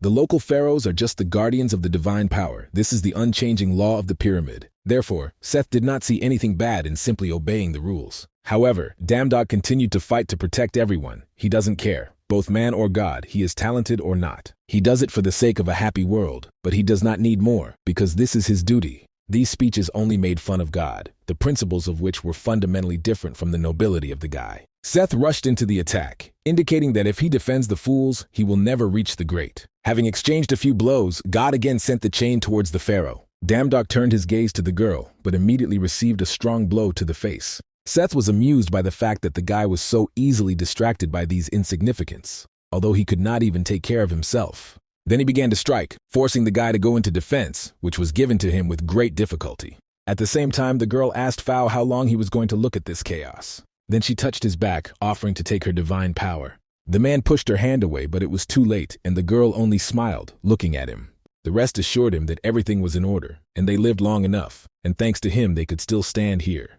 People immediately began to support him, thanking that he did not abandon them at difficult moments. A trembling smelled a man, after which he cried, apologizing to his comrades. He is so weak that he cannot protect them, but the girl asked him not to cry. She created a new kingdom, tasting his glory and wealth, and having survived the millennial suffering, suffered true love. She saw all the joys of life and is now ready to leave, wanting all their past regrets to disperse in laughter.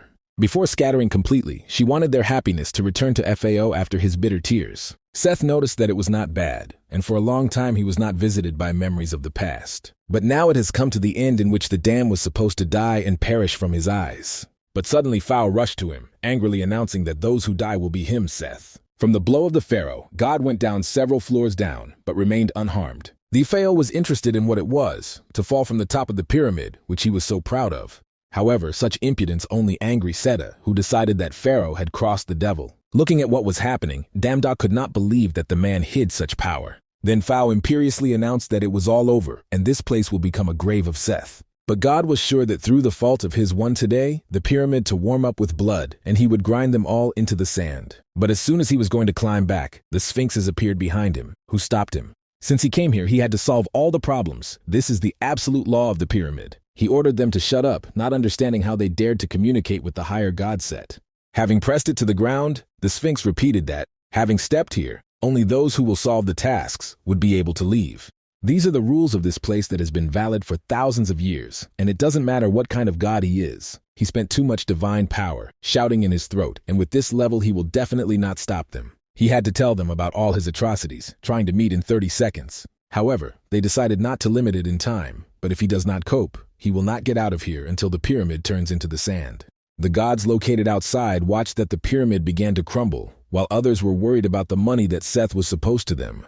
But the gods entering the pyramid had to receive guarantees, and the set was sharpened by pharaohs at the lower level of the pyramid. Everyone looked sad because good days ended, and everyone wondered where they should work now. When Damdok wanted to leave, Pappy suddenly stopped him, who literally bathed in money, said he was very upset. The guy did not give him the divine power so that he would not beat her in one face. Therefore, in the future he asked to distribute it fairly among the Egyptian gods who work well. Hearing the consent, Damdok turned his head and noticed the Pharaoh, who dispelled his comrades in the wind. Approaching him, the guy offered to make a separate tomb for the pharaohs. However, nothing else is binded by this land. If you let them in the wind, they will gain unlimited freedom. Pharaoh sought to be released but carried the irreparable loss, but he could not lower his head from defeat. It continues, despite the difficulties, if they someday meet again, he will give him all the feelings that he raised in his heart. Despite his stupid distrust, the god of swords Damdok provided him invaluable help. Therefore, Pharaoh would like to stay next to them to repay him with his devotion. The guy happily allowed him to do this, after which the pharaoh became his fourth priest. Returning to his world, Damdok gladly noticed that he had not been on Earth for a very long time. Looking at the phone, where the dialogue with Ju was visible, he guessed that she had not yet come. Then he decided to come home, eat a chicken and relax a bit, but something went not according to plan. The path was blocked by Gunnak, who decided that the guy did not know what was happening in the world. Damdok did not expect him to see him here, and therefore asked why he was here, although for a man, everything looked obvious. He took out several sheets from his bosom, which he threw into the guy, asking him to explain himself. In society, they say that the hunter Damdok specially created the gate to sow fear and gain benefits. It sounds too believable, so Gunnak immediately warned him so that he would not even think about the escape. All their hunters in this area are disguised as civilians. At least 300 hunters of level A and higher are waiting for it. When the man noticed that the guy was standing still, he ordered him to follow him. He was detained, after which they demanded to admit a crime with the gates for a long time. Damdok tried to explain that they did anything unlawful, and it would be better if they called a lawyer and not arrested the innocent. Noticing his arrogance, Gunnak expected this, so he prepared in advance. He invited a hunter who will help during interrogation, after which he ordered Leo Lux to enter. The man promised that he would not be present during interrogation, for which he received gratitude from the hunter. Entering the camera, Leo immediately stated that he was not interested in what the guy was doing now. Releasing his lightning, he was curious only where his sister Elia was now. However, Damdok could not answer this question, asking him to ask Ju Alliance about her, and not from him. Then the hunter decided to paraphrase the issue. I am interested in the location of Ju, which he could not find for a month. The guy could not believe what he heard, because the girl went in search of the fifth priest and decided that something had happened to her. Meanwhile, in another world, the queen asked for forgiveness for anxiety, because they again requested an audience. The maid suggested that they refuse again, but the queen could not answer, as she was already dead. Instead, Elia gave the answer, who took the appearance of the deceased queen, giving her consent. Ju seemed strange. Fairies, of course, reject strangers, especially people, but something disturbed her. For some reason, some kind of ominous atmosphere reigned around, although outwardly everything turned out to be quite ordinary. Looking at the wall, at first she decided to just get there. Meanwhile, the guard said Adele that she could not enter there without permission, but at the same moment the maid came out to them, announcing that Queen Faye allowed them to enter. The maid led them into the FAI hall while Adele turned her head, feeling herself in another world. The queen, who met them, decided to ask why strangers from the Iron World were looking for her. Ju decided to speak straight and ask for permission to borrow the power of Queen Faye. She is probably surprised, but they would be grateful if she went with them. The queen stopped the guard who wanted to express dissatisfaction because she wanted to hear the details. However, she understood that nothing would change, since there was no real queen here. She was killed by Elia's hands, but this is only the beginning. For the sake of chaos, she will find and kill all 12 priests they are looking for. Ju began to explain that there are currently a lot of gates in all dimensions. But when she continued to speak, Adele suddenly rumbled his stomach because she did not eat anything. Elia noticed that they were hungry, so she offered to eat and move on to the conversation. When they came to the dining room, Adele was fascinated by a variety of food. She compared this to paradise, looking at the whole tasty that they brought them. Ju surprisingly agreed, because even in the Divine World stories about Fae food, the girl thanked the queen for the warm hospitality, and she invited the guests to be treated. The alloy does not know how to read the prayer of fairies, so politely asked the queen to teach her. Elia noticed that the girl was well versed in their culture and invited her to pray to her ancestors Fae. At that very moment, the queen began to read a prayer that Ju listened carefully. Frowning, she became curious, namely what happened to the queen, but Elia continued to play the role. However, this was already useless, as the alloy broke off and put a dagger to Elia's face. Fae language is a complex language in which social differences are expressed through different linguistic forms, and it used vernacular. Stopping the dagger with her palm, Elia grinned that she only changed her appearance in vain. Then she grabbed the Ju blade, starting to change her form into the original. Along with this, she released quite strong energy, which destroyed the entire room. The demoness was surprised, as she hoped that she could at least a little offend. However, this was not enough, since the girl in front of her looked completely unharmed. When asked what she was planning, Elia replied that Queen Faye was one of the children, and she had already killed her. Since now she knows that the aloe gathers children around Damdok, she has no need to wait more. Elia again tried to attack the rival, but she gathered all her strength, after which she inflicted one serious blow. But this was not enough, since the demoness knew that it would not be easy with her, and it would be dead if it were not for this body. At that very moment she smiled, explaining that there was already enough time. After all, they could not close the gate in Korea, so it is not difficult to guess why she has been holding the alul here for so long. The seal that they put had already exploded for a long time, like a sheet of paper, and a great evil passed through this gap. Elia was curious how long the dam could resist the old woman, who completely restored strength. Until the last, Ju could not believe that the old woman from the underground world broke through the gates. Elia is clearly lying to avoid danger, but the girl was about to move to the ground, but she did not succeed. Now her world is under the direct influence of the force of chaos, and because of the old woman, it will be not subject to the system. The Union should feel impotence when he sees that something valuable will be torn, and she is not able to change anything. The demoness invited her to feel this vile sediment slowly and carefully. Meanwhile, in the building where Damdok was held, anxiety began, and free hunters were immediately asked to gather in the square. At the gate, an unidentified old tree and an old woman appeared. They lost touch with all branches within a radius of 5 kilometers from the gate. If this whole commotion of the old women from the underground world, then all hunters will become nothing more than useless victims. Clothes or handcuffs? The guy asked Leo to leave, since he urgently needs to go to the gates and stop it. However, the hunter asked him to return to his place, as they had not yet finished. Damdok was no longer going to dance to their tune because they do not even know what came out of the gate. He rushed to run, adding that he could not waste time, but Leo immediately caught up with him. The hunter agreed with Damdok, but the whole world can wait until he pulls out information about Elia. A monster appeared from the gate, and the guy panicked, hearing about it, so something happens that is not comparable to the last time.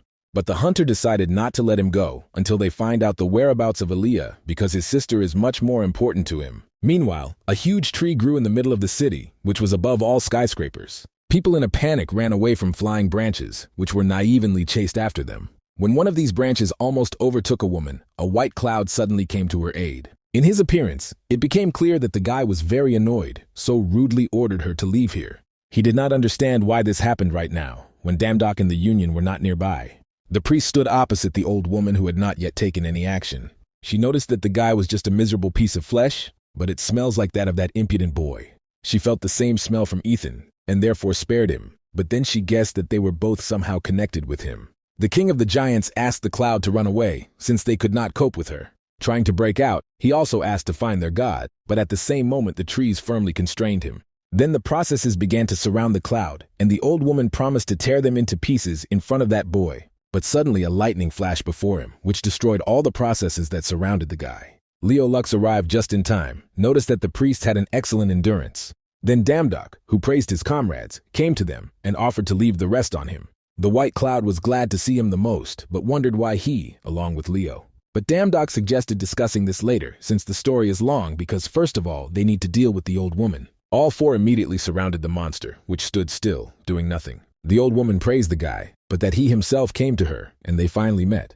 As a reward, she will pull the skin from him and his priests, and then Samson will send as a gift. In response, Damdok asked her not to be so self-confident, otherwise she would be worse. He chopped all the branches that flew in his direction, and Leo helped him with his zippers. The old woman noticed that he was now different, and did not think that the guy would just break the branches of hatred.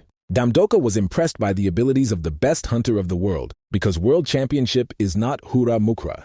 Leo Lux asked not to flatter him, after which he reminded the guy about the deal.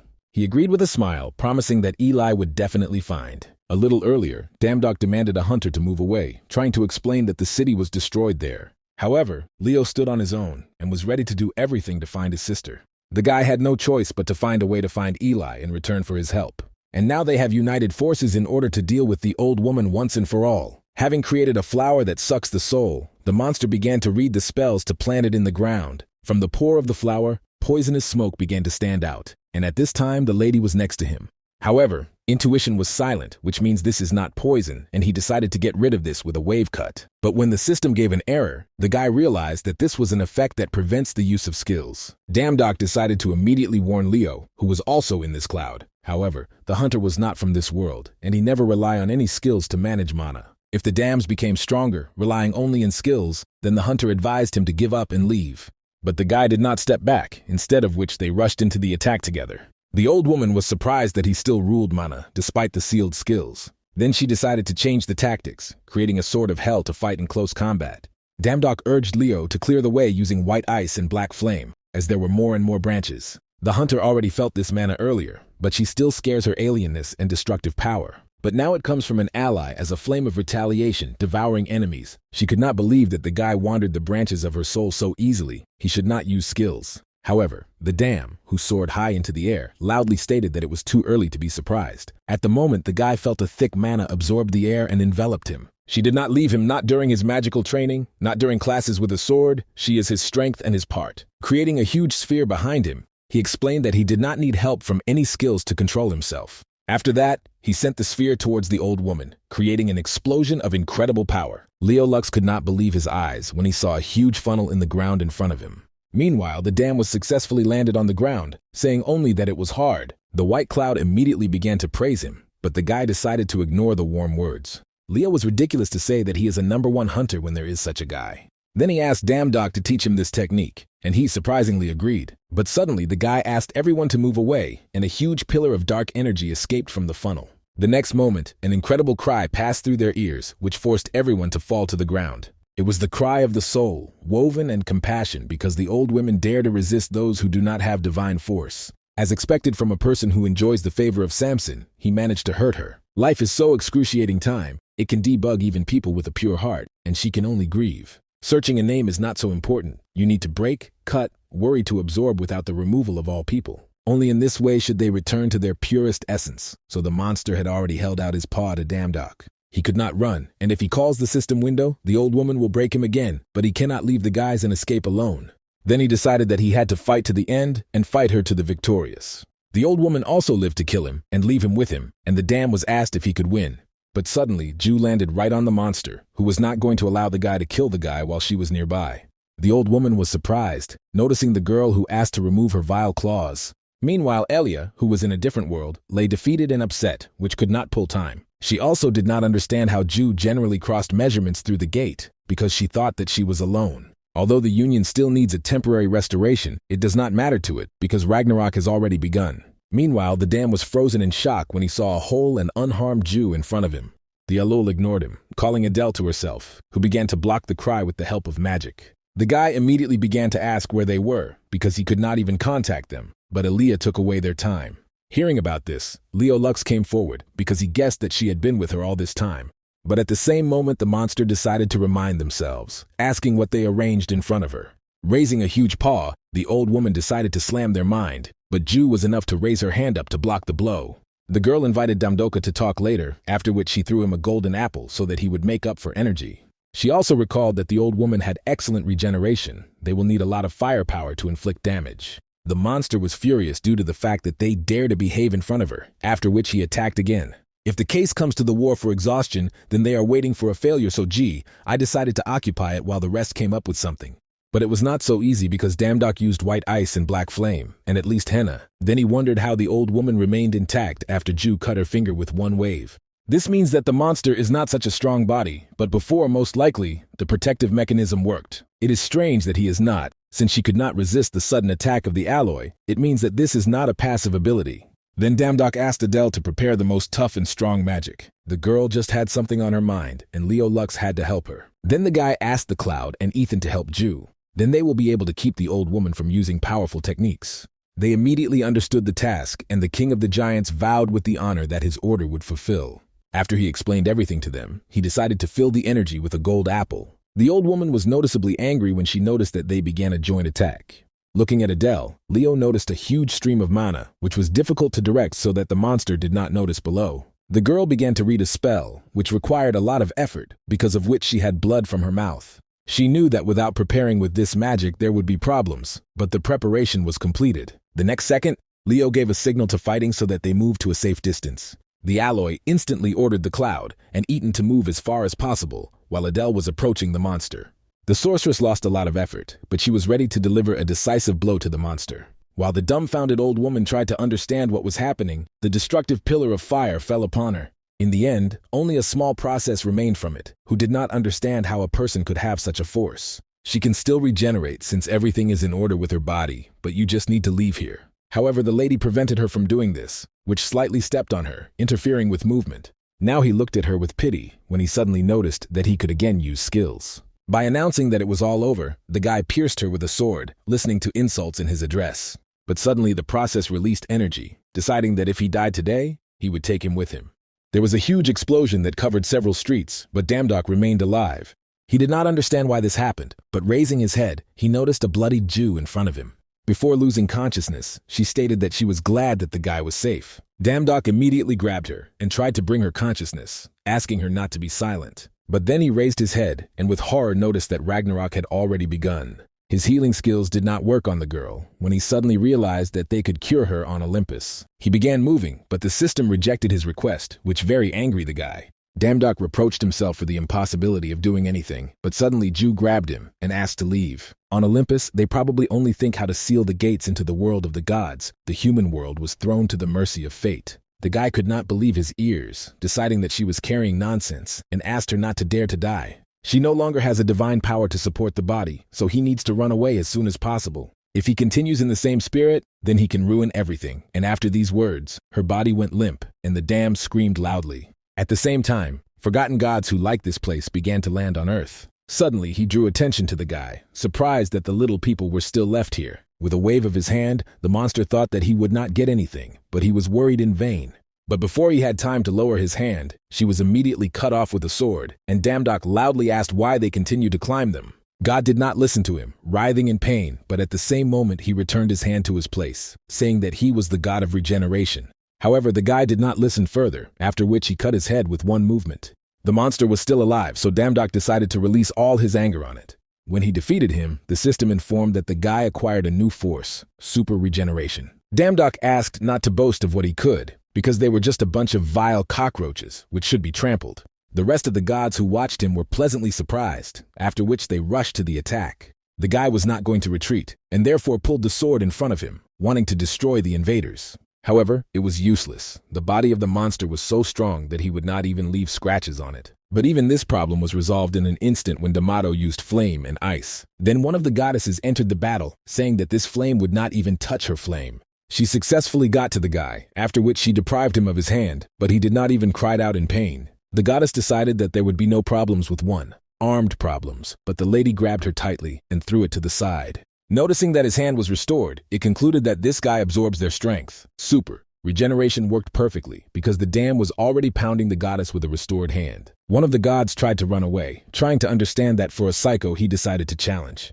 Suddenly he suggested that this guy was the supreme god, but it was not clear what he was doing on Earth. He wanted to order everyone to retreat in order to collect reinforcements, but did not manage to finish. Damdok with one wave of the sword was cut off his leg, forcing God to fall to the ground. After that, the guy created the magic arrows that were now soared around him. The monster asked him for mercy, but the dams did not even listen to him, piercing all the existing arrows. He did not want to die until the last, but they decided to appear on the ground at the most inopportune moment. Suddenly, Leo's hand landed on his shoulder, who asked him to stop and recover. He then stated that perhaps not too late than Damdoka surprised. In the past, his world was also destroyed by the monsters, bursting out of his brother, and there was exactly the same situation, but he managed to escape.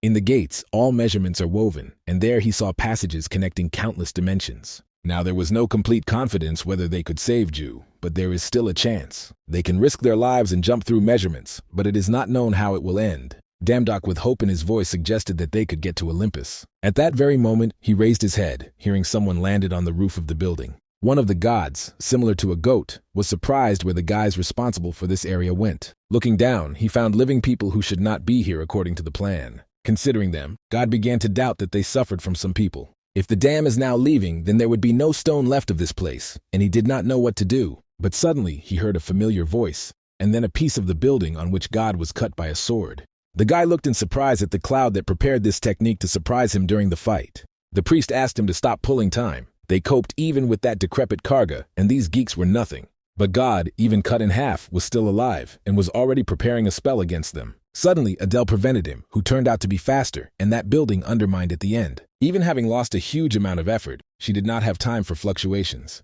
She asked them to trust them that Damdok had a chance to save Ju, moving to Olympus. He saved her world when the gates of the magical world got out of control. Adele already realized that his world would save, no matter what. The king of Velikanov agreed with her, and in the same way he was obliged to pay him for his kindness. They asked him to go, promising that they would protect the land at all costs. Then Damdok turned to Leo Lux, asking him to draw him through measurements. They could not lose a minute, and therefore they moved forward at full speed. Once on the roof, the hunter raised a two-handed sword up and began to release lightning. In this way, he was able to open the gate, after which he ordered the dam to jump in them until the crack was closed. The guy did not ask unnecessary questions, after which he pushed off the roof, diving inside.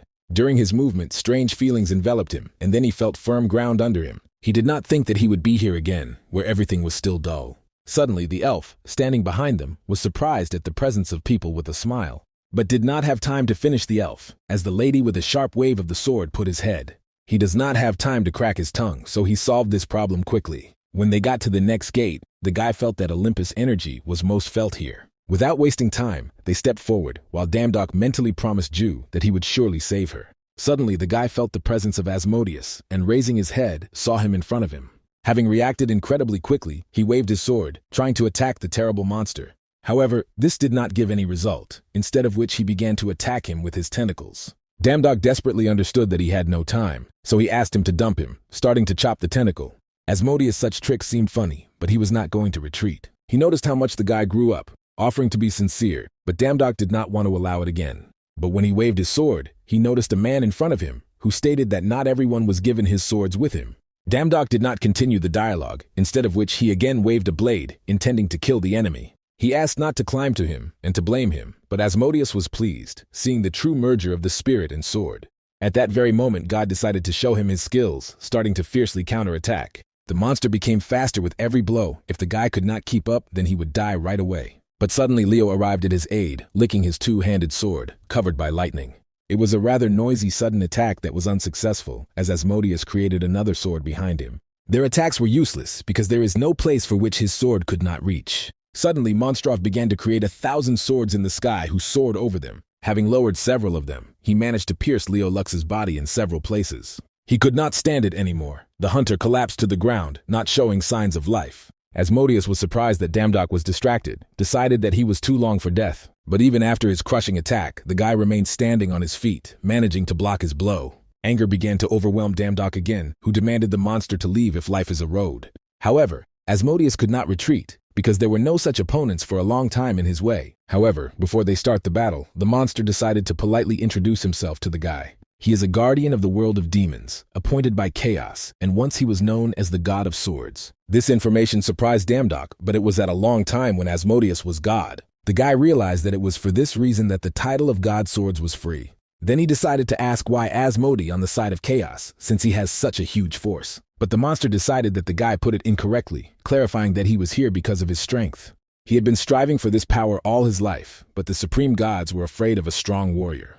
They did everything possible to crush him and protect his position, and in the end, he could not maintain his self. But if not for the help of Chaos, Asmodeus would continue to live as a miserable and ugly monster. With this story, he made it clear that the gods are also vile and selfish. Life is an endless struggle, and every moment requires confirmation of strength. He was on the side of Chaos only for the sake of such a sincere world, but noticed that they got sick. Then he suggested starting the battle, putting his hand in front of him, directing 1,000 swords to the guy. At that very moment, the blades began to quickly sink, creating a huge explosion. Damdok carefully fought off, trying not to allow any blade to injure him. He realized that he could not block them all, and he needs to focus on vital organs. Suddenly, the guy noticed that Asmodeus had stopped the attack, and he decided that this was his chance for a counterattack. But before he had time to think about it, like monsters, and again lifted all the swords into the sky. The monster smiled when he noticed the satisfied face of the guy who blocked only one wave of swords. He expected a lot from him, but that was all that he was capable of,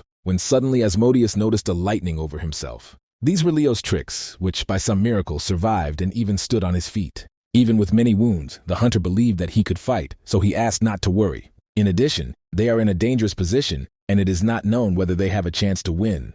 Even if the dam was in perfect condition, it is not the fact that they would have succeeded, but now they were in a meager position. Hearing his verdict, Leo decided to give him a little advice, after which he suggested taking advantage of his strength. This is his secret art to restore his wounds and exhausted mana. Usually this will work only if the user is able to use lightning and is close to it. But if everything goes successfully, there is a good chance that the guy will gain a new force that goes beyond understanding. However, this will happen only if successful, but if the dam is not able to accept this, then he will die. The hunter has already begun to create a sphere in his hand, leaving the final choice for a guy. But his determination has not changed since he came into these gates, so he must destroy Asmodeus and save Ju. Therefore, the guy will risk his life as many times as required. Leo knew that he would say so, after which he put the lightning elixir before him, remind that he has only one chance. In the end, the hunter asked him to return alive, after which he completely immersed him in the sphere. Asmode, who watched this from the side, commented on a rather interesting art. He did not know what the hunter actually conceived, but he was only sure that this was the end. He had great expectations from the guy in the armor of Leo,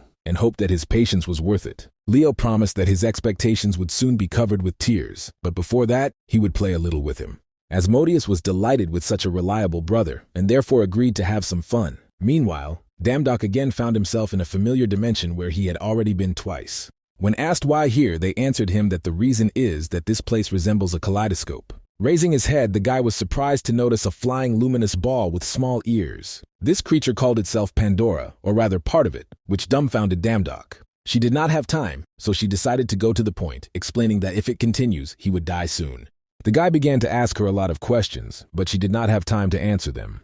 However, she asked him not to worry, as he was important to her, and she could help him. His body is in severe shock because he refuses to adapt to the new mana. He had never had the need to adapt to such mana before, and he has no skills to control this. At least not in this life, and this means that she intends to use the power of Pandora. This is necessary to create an imaginary world for him, using the memories of previous lives. During this process, he will be confused because his current and past memories will become unclean.